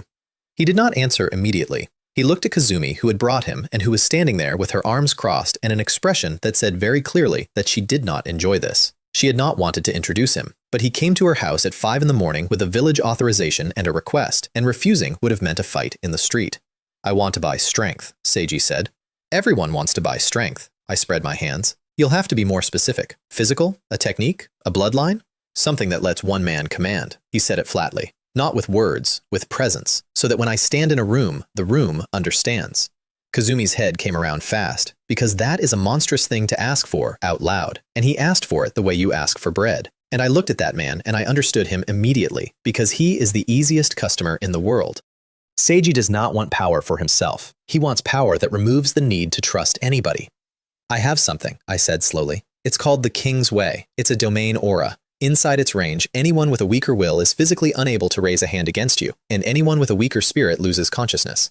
His eye changed, just for an instant. The price. 60 million, I said, which for you is a problem because I don't take money. I take things that belong to you, and Lord Seiji, almost nothing on you belongs to you. That landed exactly where I aimed it. The arm under those bandages is not his. The eyes in that arm are not his. Even the eye in his head was taken out of a dead boy. Kazumi made a sound. Seiji did not move at all. Explain. My system evaluates ownership, not possession, I said, and let it stay pleasant. Your techniques, your memories, your experience, your years of judgment, those are yours, and I will buy them at a fair rate. What was taken from someone else appraises at zero, because to me, it is still theirs. I'm not making a moral point. It's an accounting rule. Which was true. It was also the single most satisfying sentence I have ever been paid to say. He was quiet for a long moment. Then buy my experience. And he sold me 40 years of running a shadow organization. I will spare everyone the details because I read them, and because there is a version of this story where I describe what is inside a man like that, and nobody would enjoy it, including me. What I will say is that the appraisal came back at 9 million. 9 million, I told him. That's 15% of the Kingsway. That is all. Lord Seiji, everything you know you learned by doing the same 3 things over and over for 40 years. I shrugged. Volume isn't value. Rarity is value. You are the most experienced man in this village at a job that exactly one person has ever held, and there is no second buyer. Kazumi laughed. She actually laughed out loud and then covered her mouth. Seiji turned his head very slowly and looked at her, and then looked back at me, and the temperature in that clearing dropped about 10 degrees. What can 9 million purchase? A great deal, I said, warmly, because this is the part of the job I am good at. 18 sets of level 2. Or one very good single item. May I recommend something? Speak. Given your circumstances, I looked directly at the bandaged eye. You are a man who has spent his entire life certain that he is the only one who will do what is necessary. That is a heavy way to live. I could sell you a stronger arm. I could sell you a sharper eye. But if you'd like my professional opinion, the thing you actually need, I paused, and I let his one eye come all the way up to mine, is to lose an argument. Silence. 9 million, I said cheerfully, and clapped my hands once. 18 sets of level 2 jars, going out now. Congratulations on your purchase, and thank you for choosing our guild. And 180 jars dropped into the grass around Takeda Seiji's feet. He looked at them. He looked at me. And then, because he is a practical man and not a proud one, he crouched down in the wet grass in his white robes at dawn and started opening them one at a time. The first one was a fish, not a magic fish, a large silver one, alive, which flopped once and hit him in the leg. Kazumi sat down in the grass because she could not stand up anymore. I want to be clear that I did not put the fish in on purpose. The system loads the pool. Level 2 contains junk by design. That is what makes Level 3 feel good. But I have never been more grateful to a random number in my life. Out of 180 jars, Seiji got 4 things worth having. A wind chakra enhancement orb, a pill that suppresses pain, a short blade that cuts through chakra, and a small gray stone that lets its holder feel, once per day, whether a person nearby intends to harm them. He kept the stone in his hand and looked at it for a while. This is useful, he said. It is, I agreed. Would you like to know why it's a level 2 item and not a level 5? Speak, because it only tells you the truth. I smiled. Items that tell you what you want to hear are much more expensive. He put it away, stood up, brushed the grass off, and looked at me with an expression I could not read. You are dangerous, Takeda Seiji said. I'm a merchant. Yes. He nodded once. That is what makes it dangerous. And he walked away with 176 worthless items in a scroll and 1 fish. I would like it on the record that he took the fish. Do you know what you just did? Kazumi said once he was gone. I made 9 million points and started my morning correctly. You humiliated Seiji. I gave him accurate prices, I said. If accurate prices humiliate a man, that is a fact about the man. She stared at me. And then she started laughing again and could not stop for some time. And she laughed the way a person laughs when something that has been sitting on their chest for 20 years shifts about an inch. That, incidentally, is worth more than the 9 million. Because a customer who enjoys watching your other customers get told the truth becomes an extremely loyal customer. Lingwei, she wiped her eyes and got serious. He's going to come after you. He can't, I shrugged. The system requires mutual consent to trade. It does not require consent to be watched. And I have been watching everybody since yesterday afternoon. Her expression changed. Everybody? Kazumi, I put my hand over my heart and looked as sincere as I know how. Would I spy on my customers? Yes. Yes, I agreed. Obviously, yes. Meanwhile, elsewhere in the village, a woman was working considerably harder than I was. Aoi had a list. That was Kazumi's idea, and it was, I have to admit, a good one. She had realized somewhere around midnight that her own funds were finite, and Ryoji's memories were finite, and mine were not, and had concluded that if she wanted an infinite supply of resurrection attempts, she needed an infinite supply of sellers. So she sent Aoi out into the leaf with a proposition. The proposition was this: do you have any technique, any memory, any skill, anything at all that belongs to you and that you do not absolutely need? Yes? Excellent. Sell it to the merchant, take the trade points, hand them to Lady Kazumi, and she will pay you in cash at a generous rate, plus a healing pill. Half the village thought it was a scam. The other half had seen a giant white cross go through a training ground the previous evening. By 9 in the morning there was a line. By 10 there was a line and an argument about the order of the line. By 11, Aoi was standing on a crate with a clipboard shouting numbers, and I was standing behind her, invisible, tallying, and Kiko was asleep on my shoulder, and I had made 2 million points before lunch off people selling me the correct technique for filleting a river fish and the memory of a Chunin exam they failed. Rarity is value, but volume, at sufficient volume, is also value. Ling Wei, Kazumi came over around noon, and she was troubled about something. Is this bad? Is what bad? They're selling themselves, she frowned at the line, piece by piece, for me. And there it was. That is the difference between her and the old man in bandages. He crouched in the grass to buy an aura that would make a room obey him and did not blink. She made 2 million points in a morning and felt sick about it. Kazumi, I looked at the line with her. Do you know what most of them are selling? Their techniques. They're bad techniques, I laughed. That man there is selling me a hand seal sequence he has never once completed. The woman behind him is selling me the memory of the worst day of her life, which she has been carrying for 9 years and would very much like to put down. And the boy at the end is selling me his fear of heights. She looked at me. You can buy a fear? It belongs to him, I shrugged. Everything that belongs to a person can be sold. That includes the parts they'd pay to be rid of. It's not worth much, but it's worth something, and the seller walks away lighter. She was quiet for a second. That's the first genuinely kind thing I've heard you say. It isn't kind. It's inventory. I smiled at her. Somewhere out there is a customer who wants to know what real fear feels like. Everything has a buyer. That's the whole business. She snorted. And then, because she cannot help herself, she said, how much for my fear of blood? And I stopped. And I turned and looked at her properly. I'm not going to buy that, I said. Why not? Because you already beat it. I let the businessman drop for exactly one line. You broke that in a clearing yesterday with a cross in your hand. If I bought it now, I'd be charging you for a thing you already won. I don't do that. Kazumi looked at me for a long moment. Then she turned away and looked at the line and did not say anything, and the tips of her ears were red, and I very sensibly pretended not to see it. Anyway, your gate money's ready, I said. Where's your team? Ryoji's leaving today. The Land of Waves. Right, I stretched. In that case, I'm going with them. Why? Because Ryoji has 300 million in unspent credit and a resurrected friend and a student with a sword body, I said, and I put both hands together like a man about to pray. Kazumi, that is not a Genin mission. That is a traveling sales opportunity. Team 7 left the village at 2 in the afternoon, escorting a bridge builder named Genzo, who smelled like a distillery and had lied on his mission form. Ryoji, Kenji, Ryo, Akari, and one extra brown-haired girl in a borrowed flak jacket who was officially Ryoji's sworn sister from the Land of Waves and who spent the first hour of the journey being asked questions by Kenji at a rate of roughly 9 per minute. I walked with them for about 10 minutes and then got bored of walking and bought a chair. That's not a joke. There is a chair in the catalog. 2,000 points.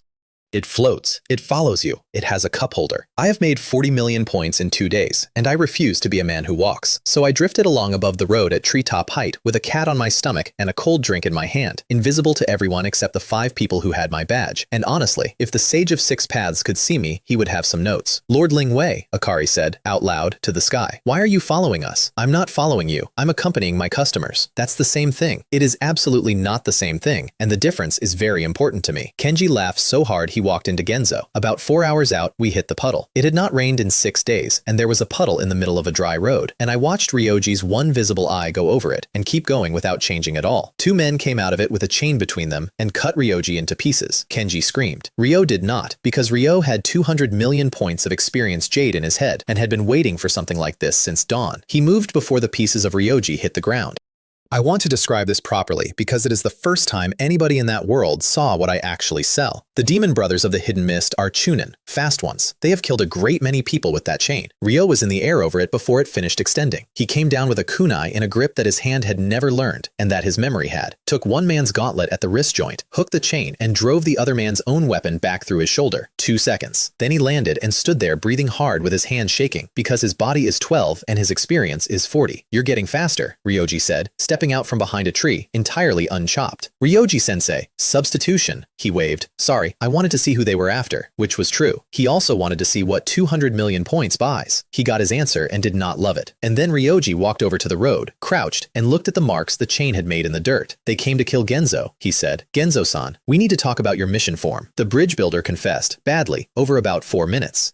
Poor country, no money. A shipping magnate named Ozaki who controls everything and is having people killed to stop a bridge that would end his monopoly. He lied because the mission he needed cost more than his entire village has. He was clearly expecting them to leave. We'll continue, Ryoji said. And Kenji said the same thing at the same time in a much louder voice. And Ryo said nothing at all, which is Ryo for yes. And Yuki, standing at the back in a borrowed jacket, watched three 12-year-olds decide to walk into a fight above their level, and smiled a smile that had a lot of things in it. I stayed out of it entirely, not because I have a policy against interfering, because Ozaki has money, a private army, and an enemy who needs a bridge. And that is a market with a supply problem and a demand problem, and I was already doing sums. We reached the land of waves at dusk the next day, on a boat, in fog, under a bridge so big it disappeared into the sky. And half an hour after we got off the boat, a sword the size of a door came out of the trees. Ryoji put everyone down flat. The blade went over them and stuck into a trunk, and a very tall man with no shirt, bandages over his face, and no eyebrows landed on the handle. Kagami Daiki, Ryoji said, the demon of the hidden mist. Fujita Ryoji, the man on the sword, sounded delighted. Hand over the old man, and I'll let the children go. And then he looked up, directly up, at a man sitting in a floating chair with a cat. What? Said Kagami Daiki. Everyone turned around. Kenji's mouth fell open. You can see him? I can see the guy in the sky, yes. Daiki's visible eye had gone flat and dangerous. Is that a genjutsu? Nope, I waved. I want to explain what happened here because it was not an accident. Invisibility in the system is a purchased effect and it costs upkeep. I had been running it all day, which is fine. But an A-rank missing min who has spent 20 years hunting people is exactly the kind of sensor who breaks a cheap effect, and I knew that when I bought the cheap effect. I let him see me on purpose, because the single best sales environment ever invented is a fight that both sides expect to lose. Kagami Daiki. I stood up off the chair and stepped down onto the air, which took the rest of his expression away.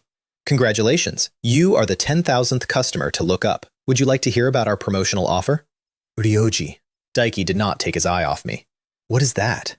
He's a merchant, Ryoji said, and I could hear the exact weight of what it cost him to say it in that tone. A merchant.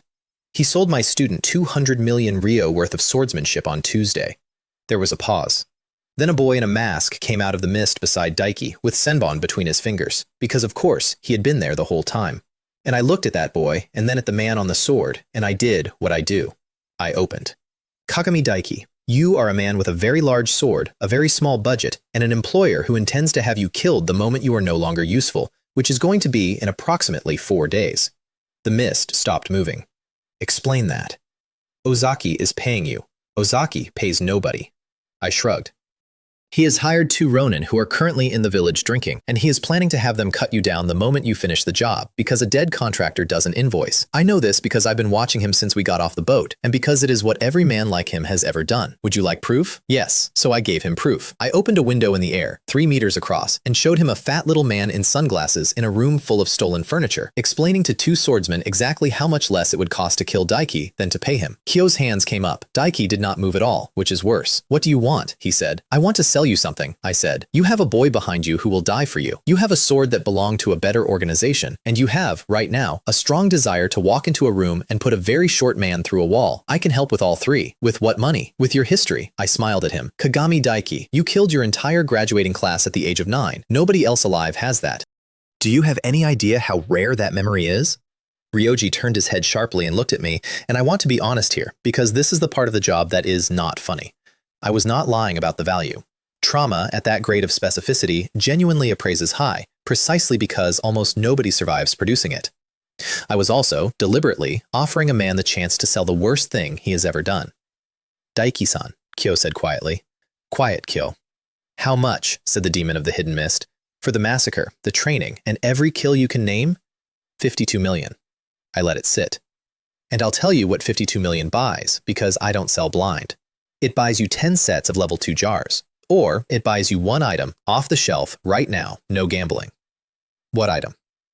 I reached into the catalog and pulled it out and held it up in the fog so everyone could see it. A dull metal bracelet, plain, unremarkable, no glow. This is a Kempfer bracelet, I said. It has one function. When you take a fatal wound, time within 3 meters stops for 4 seconds, once per day. It does not heal you, it does not fight for you, and it will not save you twice. Daiki looked at it. 4 seconds. 4 seconds is a lot, Ryoji said from the ground quietly, and everyone heard him. He knows exactly what 4 seconds is. He has lost people inside one. And I watched Kagami Daiki look at that bracelet, and then, without meaning to, look back over his shoulder at the small, masked boy standing in the mist. Give it to him, Daiki said. Kyo's head came up. Daiki-san. I said give it to him. He looked back at me, and his voice went flat and ugly. The tool is more useful than the man. Put it on the tool. Which is a lie, and everybody standing in that fog knew it was a lie, including the boy. Sold, I said. The bracelet closed on Kyo's wrist. And Kagami Daiki forgot the name of every person he had ever killed, one at a time, over about 6 seconds. And when it was done, he stood on the handle of his sword and blinked and looked, briefly, like a man who had put down something extremely heavy and could not remember what it was. "I still have to kill the bridge builder," he said. "I know," I said. "I'm a merchant, not a peacemaker." "That's between you and them." "Good." He pulled the sword out of the tree, and the mist took him and Kyo with him, and neither of them attacked, and Team 7 stood on that road in the dark for a while without saying anything. "You just armed the enemy," Ryoji said finally. "I sold to the enemy," I said. "There's a difference, and it's about 800,000 points. Ryoji, would you like to hear about the promotional offer?" He looked at me for a very long time. "Yes," said Fujita Ryoji. "Yes, I would." We stayed at Genzo's house, which had a hole in the roof and 8 people in it.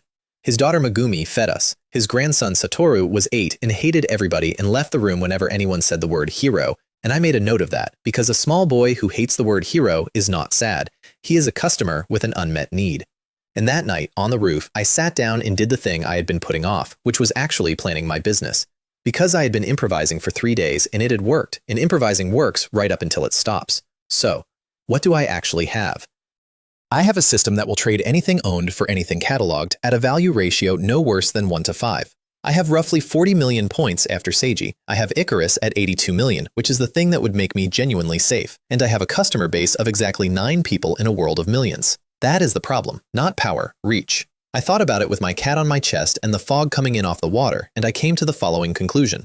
Selling to individuals does not scale. Every sale so far has taken me hours of personal performance. Kazumi took a night and a day. Seiji took a morning. At that rate, becoming rich enough to matter takes 11 years, and I will be found and killed in approximately 2. What scales is a market, not a shop. A market. A place people come to where they trade with each other and where I take a cut of every transaction and never have to perform for anybody. And it needs 3 things. It needs to be somewhere no country controls, because the instant a village owns it, the other 4 attack it. It needs to be visible to everyone at once, or nobody comes. And it needs a reason to attend that has nothing to do with me, because a market that exists to make its owner rich is a target, and a market that exists because people want something from each other is a fact. I lay there and turned it over, and around 1 in the morning I sat up so fast that Kiko fell off me and swore at me and Kat, because I had it. They are ninja. Every single one of them in every village has spent their entire life being told that the strongest are strongest, and none of them can ever prove it, because the only place they meet is a war, and in a war you do not get a rematch. They do not want a shop, they want a scoreboard. "Kiko," I said, "we're building an arena." She looked at me with total contempt and went back to sleep. Fair. But that was the answer, and I spent the rest of the night costing it out. A place outside every border, broadcast to every badge in existence. Anyone may enter, anyone may watch, no killing permitted inside it, and enforced by rules people cannot break, rather than by guards people can bribe. You fight, you win, you are paid in trade points, which can only be spent with me. And every person watching in every village sees exactly how much stronger the winner got, and does the sum, and comes looking for a badge. I would not have to sell anything ever again. They would sell it to each other and hand me the difference. The next morning, Kenji found me on the roof. "Trader-san, Ling Wei-san." He climbed up, which he did not need to do because he could have shouted. "Can I ask something?" "You can ask. Answers are extra." "How much for my chakra?" I turned my head and looked at him. Tanaka Kenji, 12 years old, orange, sitting on a broken roof at 7 in the morning with his hands on his knees and an extremely serious face. "You want to sell chakra? You said mine makes 2 million a day." He nodded hard. "So if I sell it every day, then every day I get 2 million, right? And in 100 days that's..." He stopped and looked at the sky. "That's a lot," he concluded. 200 million, I said. "Kenji, do you know what happens to a person who empties their chakra every single day? They get tired? They die." "Oh," he thought about it. "But I don't get tired." And that is the thing, he does not.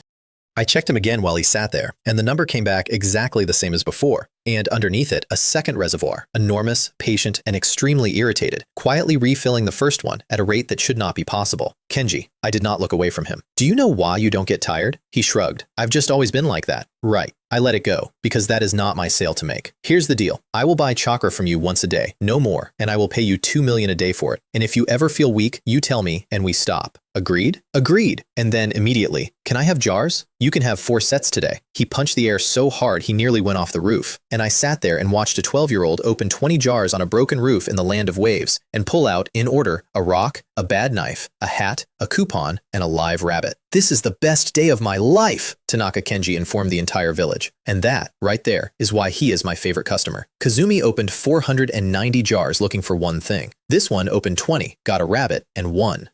I spent the next 4 days building an arena and pretending to be on holiday. Team 7 trained. Ryoji made them climb trees with their feet, which Ryo got in 2 days, and Kenji got in 3, and Akari got in about 11 minutes, at which point she sat at the top looking smug, while 2 boys fell repeatedly into a both. Yuki taught them field medicine, and I went and had a conversation with Ozaki. That is not the version where I killed him. I want to be clear about that because it would have been easy and it would have been stupid. I went to his office at 4 in the morning, sat on his desk, and woke him up by turning his lamp on. "Good morning. I'd like to buy your Monopoly." He screamed for guards. 19 men came in. I stopped all 19 in the doorway with telekinesis and held them there, standing, breathing, absolutely unable to move, and continued the meeting over the sound. "Ozaki-san, you own the shipping rights to this country. You own the docks, and you own about 400 men. I'm not interested in any of it. I'm interested in one thing you have that nobody else in this world has yet." He was making a noise like a kettle. "You have a distribution network." That got through because it was the one sentence in the room he understood. "You move goods between countries that hate each other, and you do it without permission from any of them," I said. "You have warehouses in 4 nations. You have men in every port, and you are, in about 6 days, going to be killed by a man with a very large sword because you tried to have him killed first and you were sloppy about it." His face went a color. "So here is my offer. Sell me the network. Every route, every contact, every warehouse, every name. In exchange, I will pay you enough money that you can retire to a country where nobody has heard of you, and I will personally guarantee you leave this island alive, which as of this morning is not otherwise the case. You can't." He got his voice back. "That's my whole company." "It is. What do you even want it for? You can teleport." And I looked at that fat little man in his stolen furniture, and I smiled at him because he had, entirely by accident, asked the single best question anybody asked me that week. "Because I can teleport," I said, "and my customers cannot." He did not understand. That's fine. He signed anyway, at about 5:30, after I showed him the same window I had shown Daiki and let him watch 2 Ronin discuss the price of his head. I paid him 400 million Ryo, which is a lot of money and is worth precisely nothing to me, and took possession of a smuggling network that spanned 4 countries and had taken 20 years to build. Then I bought his contract on Daiki and tore it up in front of him, which cost me nothing, and which I did entirely because it was going to be funny later. "You're letting me go," he said, on the dock, in the dark, with a suitcase. "I'm honoring a deal." I shrugged. "Ozaki-san, I'll tell you the one thing that separates me from you, and you can think about it on the boat. You built an empire on the principle that nobody can make you keep your word." I leaned in. "I'm building one on the principle that everybody knows I will." He left on the tide. I have no idea what happened to him, and I do not especially care. He was a supply chain with a man attached, and I kept the useful half. On the 7th morning, the bridge. Ryoji took Ryo, Akari, and Genzo out at dawn and left Kenji asleep because he had trained until he passed out, and Yuki behind at the house. Which was a mistake, and Ryoji knew it was a mistake 90 seconds later when the fog came in off the water thick enough to lean on. The mist was full of Daiki, 20 of him, water clones, in a circle. And in the middle of the bridge, a boy in a mask. "I'm sorry," Kyo said, and he sounded like he meant it. And then he built a dome of ice mirrors around Ryo and started killing him at leisure. I watched from a chair. I want to be honest about that because there is a version of this where I intervene, and I did not, and it was a decision, not a failure of speed. Ryo had 200 million points of swordsmanship in his head and had spent 6 days being told he was strong. He needed to be wrong about that, once, under supervision. So I sat in the fog 30 meters up with my hand on my cat, and I watched Senbon go into that boy from 12 directions at once, and I watched him block 4 and take 8, and I watched him get up and get hit again and get up. He was screaming by the 4th minute, not in pain, in rage. Because he could see the mirrors, and he could see the boy moving between them, and his eyes could not follow it, and every instinct in the memory of a swordsman who had killed 1,000 men told him exactly where to cut, and his eyes would not give him the target. Kenji arrived in minute 6 by falling into the middle of the dome in the loudest possible way and immediately getting knocked over, which is what did it, because Ryo Miyamoto, on his knees, full of needles, half blind, watched an idiot in orange take a hit that was aimed at him, and the thing behind his eyes turned over, 2 tomoe in each eye, then 3. I sat up straight in my chair, because I have read about that. Everyone who transmigrates into that world has read about that, and reading about it is not the same as watching a boy's eyes change color in the fog, and then watching him move like every one of those 40 years finally had somewhere to go. He caught a Senbon out of the air. He caught the second one, and on the 3rd pass, he was already standing where the boy was going to land. "Found you," said Ryo, and put a hand through the mirror, not through the ice, through it. The mirror shattered, and Kyo came out of it sideways and hit the bridge and rolled, and his mask came off in 3 pieces, and a pretty face with brown eyes looked up at a boy with red ones. And on the other side of the fog, Kagami Daiki looked at Fujita Ryoji. "Your student awakened the Sharingan." "He did. That's the thing your merchant sells?" "No." Ryoji's headband came up. That one he had already. And then somebody at the far end of the bridge started clapping. Everybody stopped. Because I had put a very large screen in the sky. I want to describe this correctly. It was not subtle. Subtlety is for people who already have customers. 40 meters across, hanging over the water, visible from the village, visible from the boats, visible from 6 kilometers of coastline. And on it, in perfect clarity, from 4 angles, with a scoreboard, was the fight that everyone standing on that bridge was currently inside of. Ryo's name on the left, Kyo's on the right. Above them, in letters the size of a house, the Stage of Destiny. What is that? Said Daiki. I have no idea, said Ryoji, in the voice of a man who had a very good idea. I stepped down out of the air onto the middle of the bridge, between the 2 boys, and I put my hands together, and I let my voice go out through every badge in existence at the same time. There were 11 of them by then. Kazumis, Aois, Daisuke's, Seiji's, Ryoji's, Ryo's, Akari's, Kenji's, Yuki's, Daiki's, Kyo's. 11 badges in 3 countries, and every one of them opened a window in the air in front of whoever was holding it. Kato Daisuke was in his office. Kazumi was in a bar. Aoi was queuing at a vegetable stall. Seiji was in a basement with 50 children in masks, which I saw and which I have not forgotten. And all of them, at the same instant, saw a bridge in the fog and 2 boys who had nearly killed each other, and a man in dark clothes standing between them with a cat on his shoulder. Ladies and gentlemen, I said, thank you for your patience. My name is Ling Wei, and for 3 days I have been selling jars 1 customer at a time, which has been charming and does not scale. Kazumi put her drink down. So, an announcement. In 10 days, in the sea between the 5 great nations, on land claimed by no country, I am opening a place. Anyone may enter. Anyone may watch, nobody may die inside it, and that is not a rule I will enforce. It is a rule you will physically be unable to break. There, you may fight anyone who agrees to fight you. I let that sit for exactly 1 second, and the winner will be paid. On the bridge, Kagami Daiki started to laugh. Not in money. Money is worthless, and all of you know it. The winner will be paid in trade points, and trade points buy what I sell, and what I sell is everything. I looked up at the screen and let them all look at it with me. Every match will be shown. Every match will be scored. Every one of you who has spent your entire life being told by a village which of you is strongest, and who has never once been allowed to check. You may now check. Silence in 11 places at once. Admission is a badge. Badges are free, and I will be handing out the first 1,000 of them personally. I put my hands down. That's the announcement. Please enjoy the rest of the fight. And I stepped back up into the air and sat down, and the 2 boys on the bridge stared at each other, and one of them was crying, and the other one had eyes like blood. Do we keep going? Kyo said. Yes, said Ryo. Okay. And they went back to it, and 40 meters above them a scoreboard counted it, and about 11,000 people in the land of waves watched a fight in the sky and did not know what any of it was. In Konoha, in the Hokage's office, the window went dark, and Kato Daisuke sat and looked at his own hands for a long time. He isn't selling weapons, he said, out loud, to nobody, because he had finally worked it out. A weapon makes 1 man stronger, and 1 man can be stopped. A market that pays people to become stronger makes everybody stronger, forever, and nobody can stop it. Because the moment you forbid it, your ninjas simply leave and go where the badges are. The 3rd Hokage put his pipe down. He's selling the end of the villages. Back on the bridge, the fight ended the way those fights end. Kyo ran out of chakra first because he had built 21 mirrors and been thrown through one of them, and he went down on 1 knee in front of a boy who had a kunai and a reason. Ryo stopped. I would like to say that was mercy.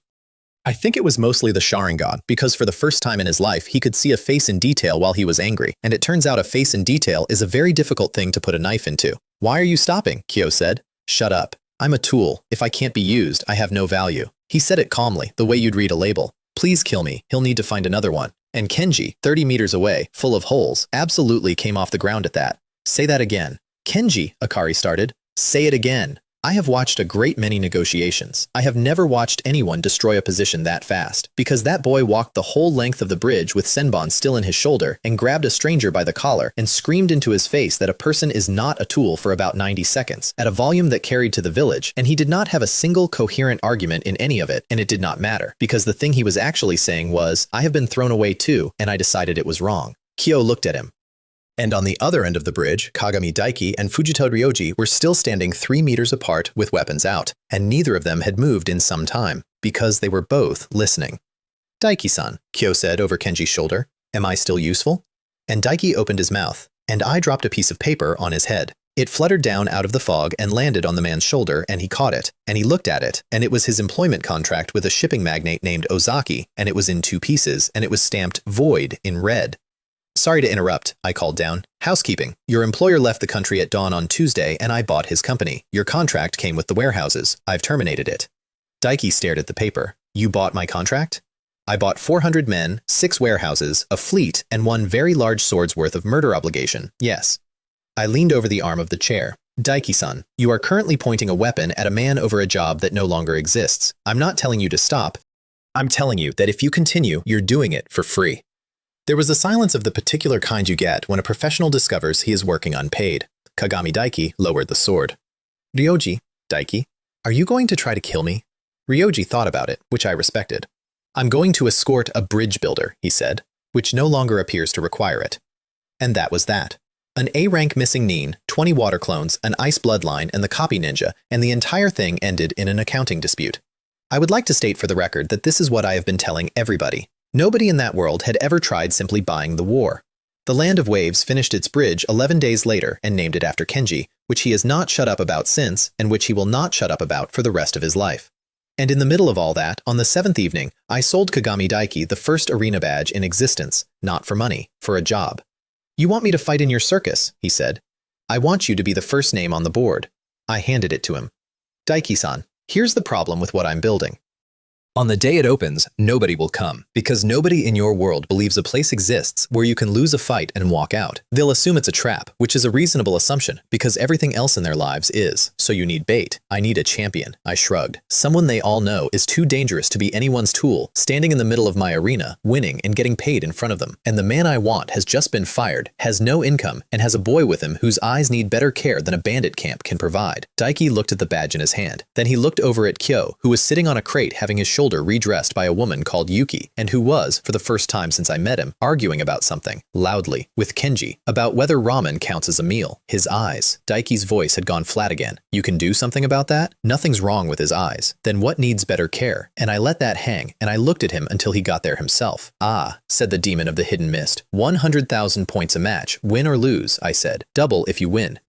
Housing, food, and medical for both of you. And when the boy is 18, if he wants a badge of his own, he gets one, and you do not get to sell it for him. He signed. He signed a business contract on a crate in the Land of Waves with a pen he had to borrow. And when it was done, he stood there holding a small metal badge and looking at it like it might bite. Merchant. Ling Wei. Why is a man who can stop time in a doorway building a fighting ring? He looked up. You could take anything you wanted. Good question. I get that question a lot now. Because everything I can take runs out, I said, and everything they hand me doesn't. By the time we got back to Konoha, I had 91 million points, which meant I could afford Icarus. I want to describe what that is briefly because I have mentioned it about 9 times and never explained it, and that was on purpose because I am a professional. Icarus is not a weapon. It is not a bloodline. It costs 82 million points and it does exactly one thing. It makes the person who takes it impossible to erase. Not immortal. I want to be precise. Immortality is cheap, and it is a trap, and half the catalog is full of people who bought it and are still screaming somewhere. Icarus does something narrower and much better. It means that from the moment you take it, you cannot be deleted from the world by any power that operates on rules. Sealing does not hold you. Rewriting does not touch you. A god that says you were never born is factually incorrect, and the world sides with you. It exists because somewhere out there in the catalog's home dimension, somebody very rich got tired of being unmade. And I had wanted it from my first hour in that world, for one reason. I am a man with no bloodline, no chakra worth the name, a body that gets winded on stairs, and a system that other people cannot use, cannot steal, and cannot copy. Which means the single most profitable action available to anybody who ever works out what I am is to remove me from existence and take the whole catalog with me. Not kill me. Anyone can kill me. That's fine. I have a bracelet, and I have insurance, and I have 4 seconds. Erase me. There is a man in that world who can put a person inside a dimension and close it, and a thing behind him that can rewrite what people are, and neither of them has heard my name yet. I bought Icarus at 9 in the evening in a rented room over a Dango shop, with a cat asleep on my chest and my shoes still on. It cost 82 million points, and it did not hurt, and there was no light, and nothing visibly happened at all. The counter went from 91 million to 9 million, and I lay there in the dark for a while. 3 days earlier, I had 200 points and a cat I could not afford. Now every Jonin in the Land of Fire knows my face. The 3rd Hokage has stopped sleeping. A 100-year-old shipping empire is mine, and a man who murdered his own graduating class works for me on a signed contract with a dental plan. And I lay in the dark in a rented room and did the thing I do not do in front of customers, which is be honest about why. I did not buy Icarus so I could be safe. I bought it so that when it goes wrong, and it will go wrong because I am one man selling gods to a world at war, the people who came in on my badge do not lose everything just because somebody removed me. Kazumi has a light in her chest that came out of my catalog. Ryoji has a girl who died 14 years ago sleeping in his spare room. Kyo has 4 seconds. If I get erased, does that get erased too? I genuinely do not know. And that is the only question in this world I have not been able to buy an answer to. Kiko, I said out loud at 11 at night, we're going to need a lot more money. She did not respond because she is a cat and because she had eaten most of a fish earlier and had strong opinions about being disturbed. I put my hand on her and closed my eyes. And a badge went off. Not Kazumi's, not Ryoji's, not any of the 11. one of the 1,000 I had handed out on the docks of the Land of Waves to strangers, for free, because free badges are how you build a market. I opened my eyes. The window came up in the dark over the bed, and there was no face in it because whoever was holding it flat in one hand, and all I could see was the hand. Black sleeve, red cloud on the cuff. "Is this the merchant?" said a voice. Very calm, very quiet, young. I sat up slowly and put Kiko down on the blanket, and I put the smile on because the smile goes on before anything else does. "You've reached the guild. We're closed, but for you, I'll make an exception." I laced my fingers. "How may I help you?" "You sell power." "I sell everything. Power is popular." There was a pause on the other end, and then the hand in the window turned the badge slightly, and I got about a third of a face, pale, lines under the eyes, and one eye, open, red, with 3 tomo turning very slowly. "I would like to buy something," said Kenshin Miyamoto. "Excellent. What are we looking at today?" "A guarantee." "Of?" "That my brother lives." And that was not on any price list I had. "That's an unusual request," I said carefully. "I'll be honest with you, because I'm always honest about prices. Guarantees are the most expensive product in the catalog, because a guarantee isn't an item. It's me personally standing between a specific person and everything in the world that wants him dead indefinitely." "I know." "Then you know what it costs." "Yes." And the badge turned again, and I saw the whole face, and Kenshin Miyamoto looked at me from somewhere very far away with the calmest expression I have ever seen on a human being. "Everything I own," he said. "My eyes, my techniques, every memory I have, my name." "That's a lot." "It is all of it." He did not blink. "You appraise what belongs to a person. I have been told your system is exact, so appraise this, merchant. I am the only living man who knows why my clan died, and I intend to sell you the answer." Kiko stood up on the blanket and looked at the window, and her tail went completely rigid.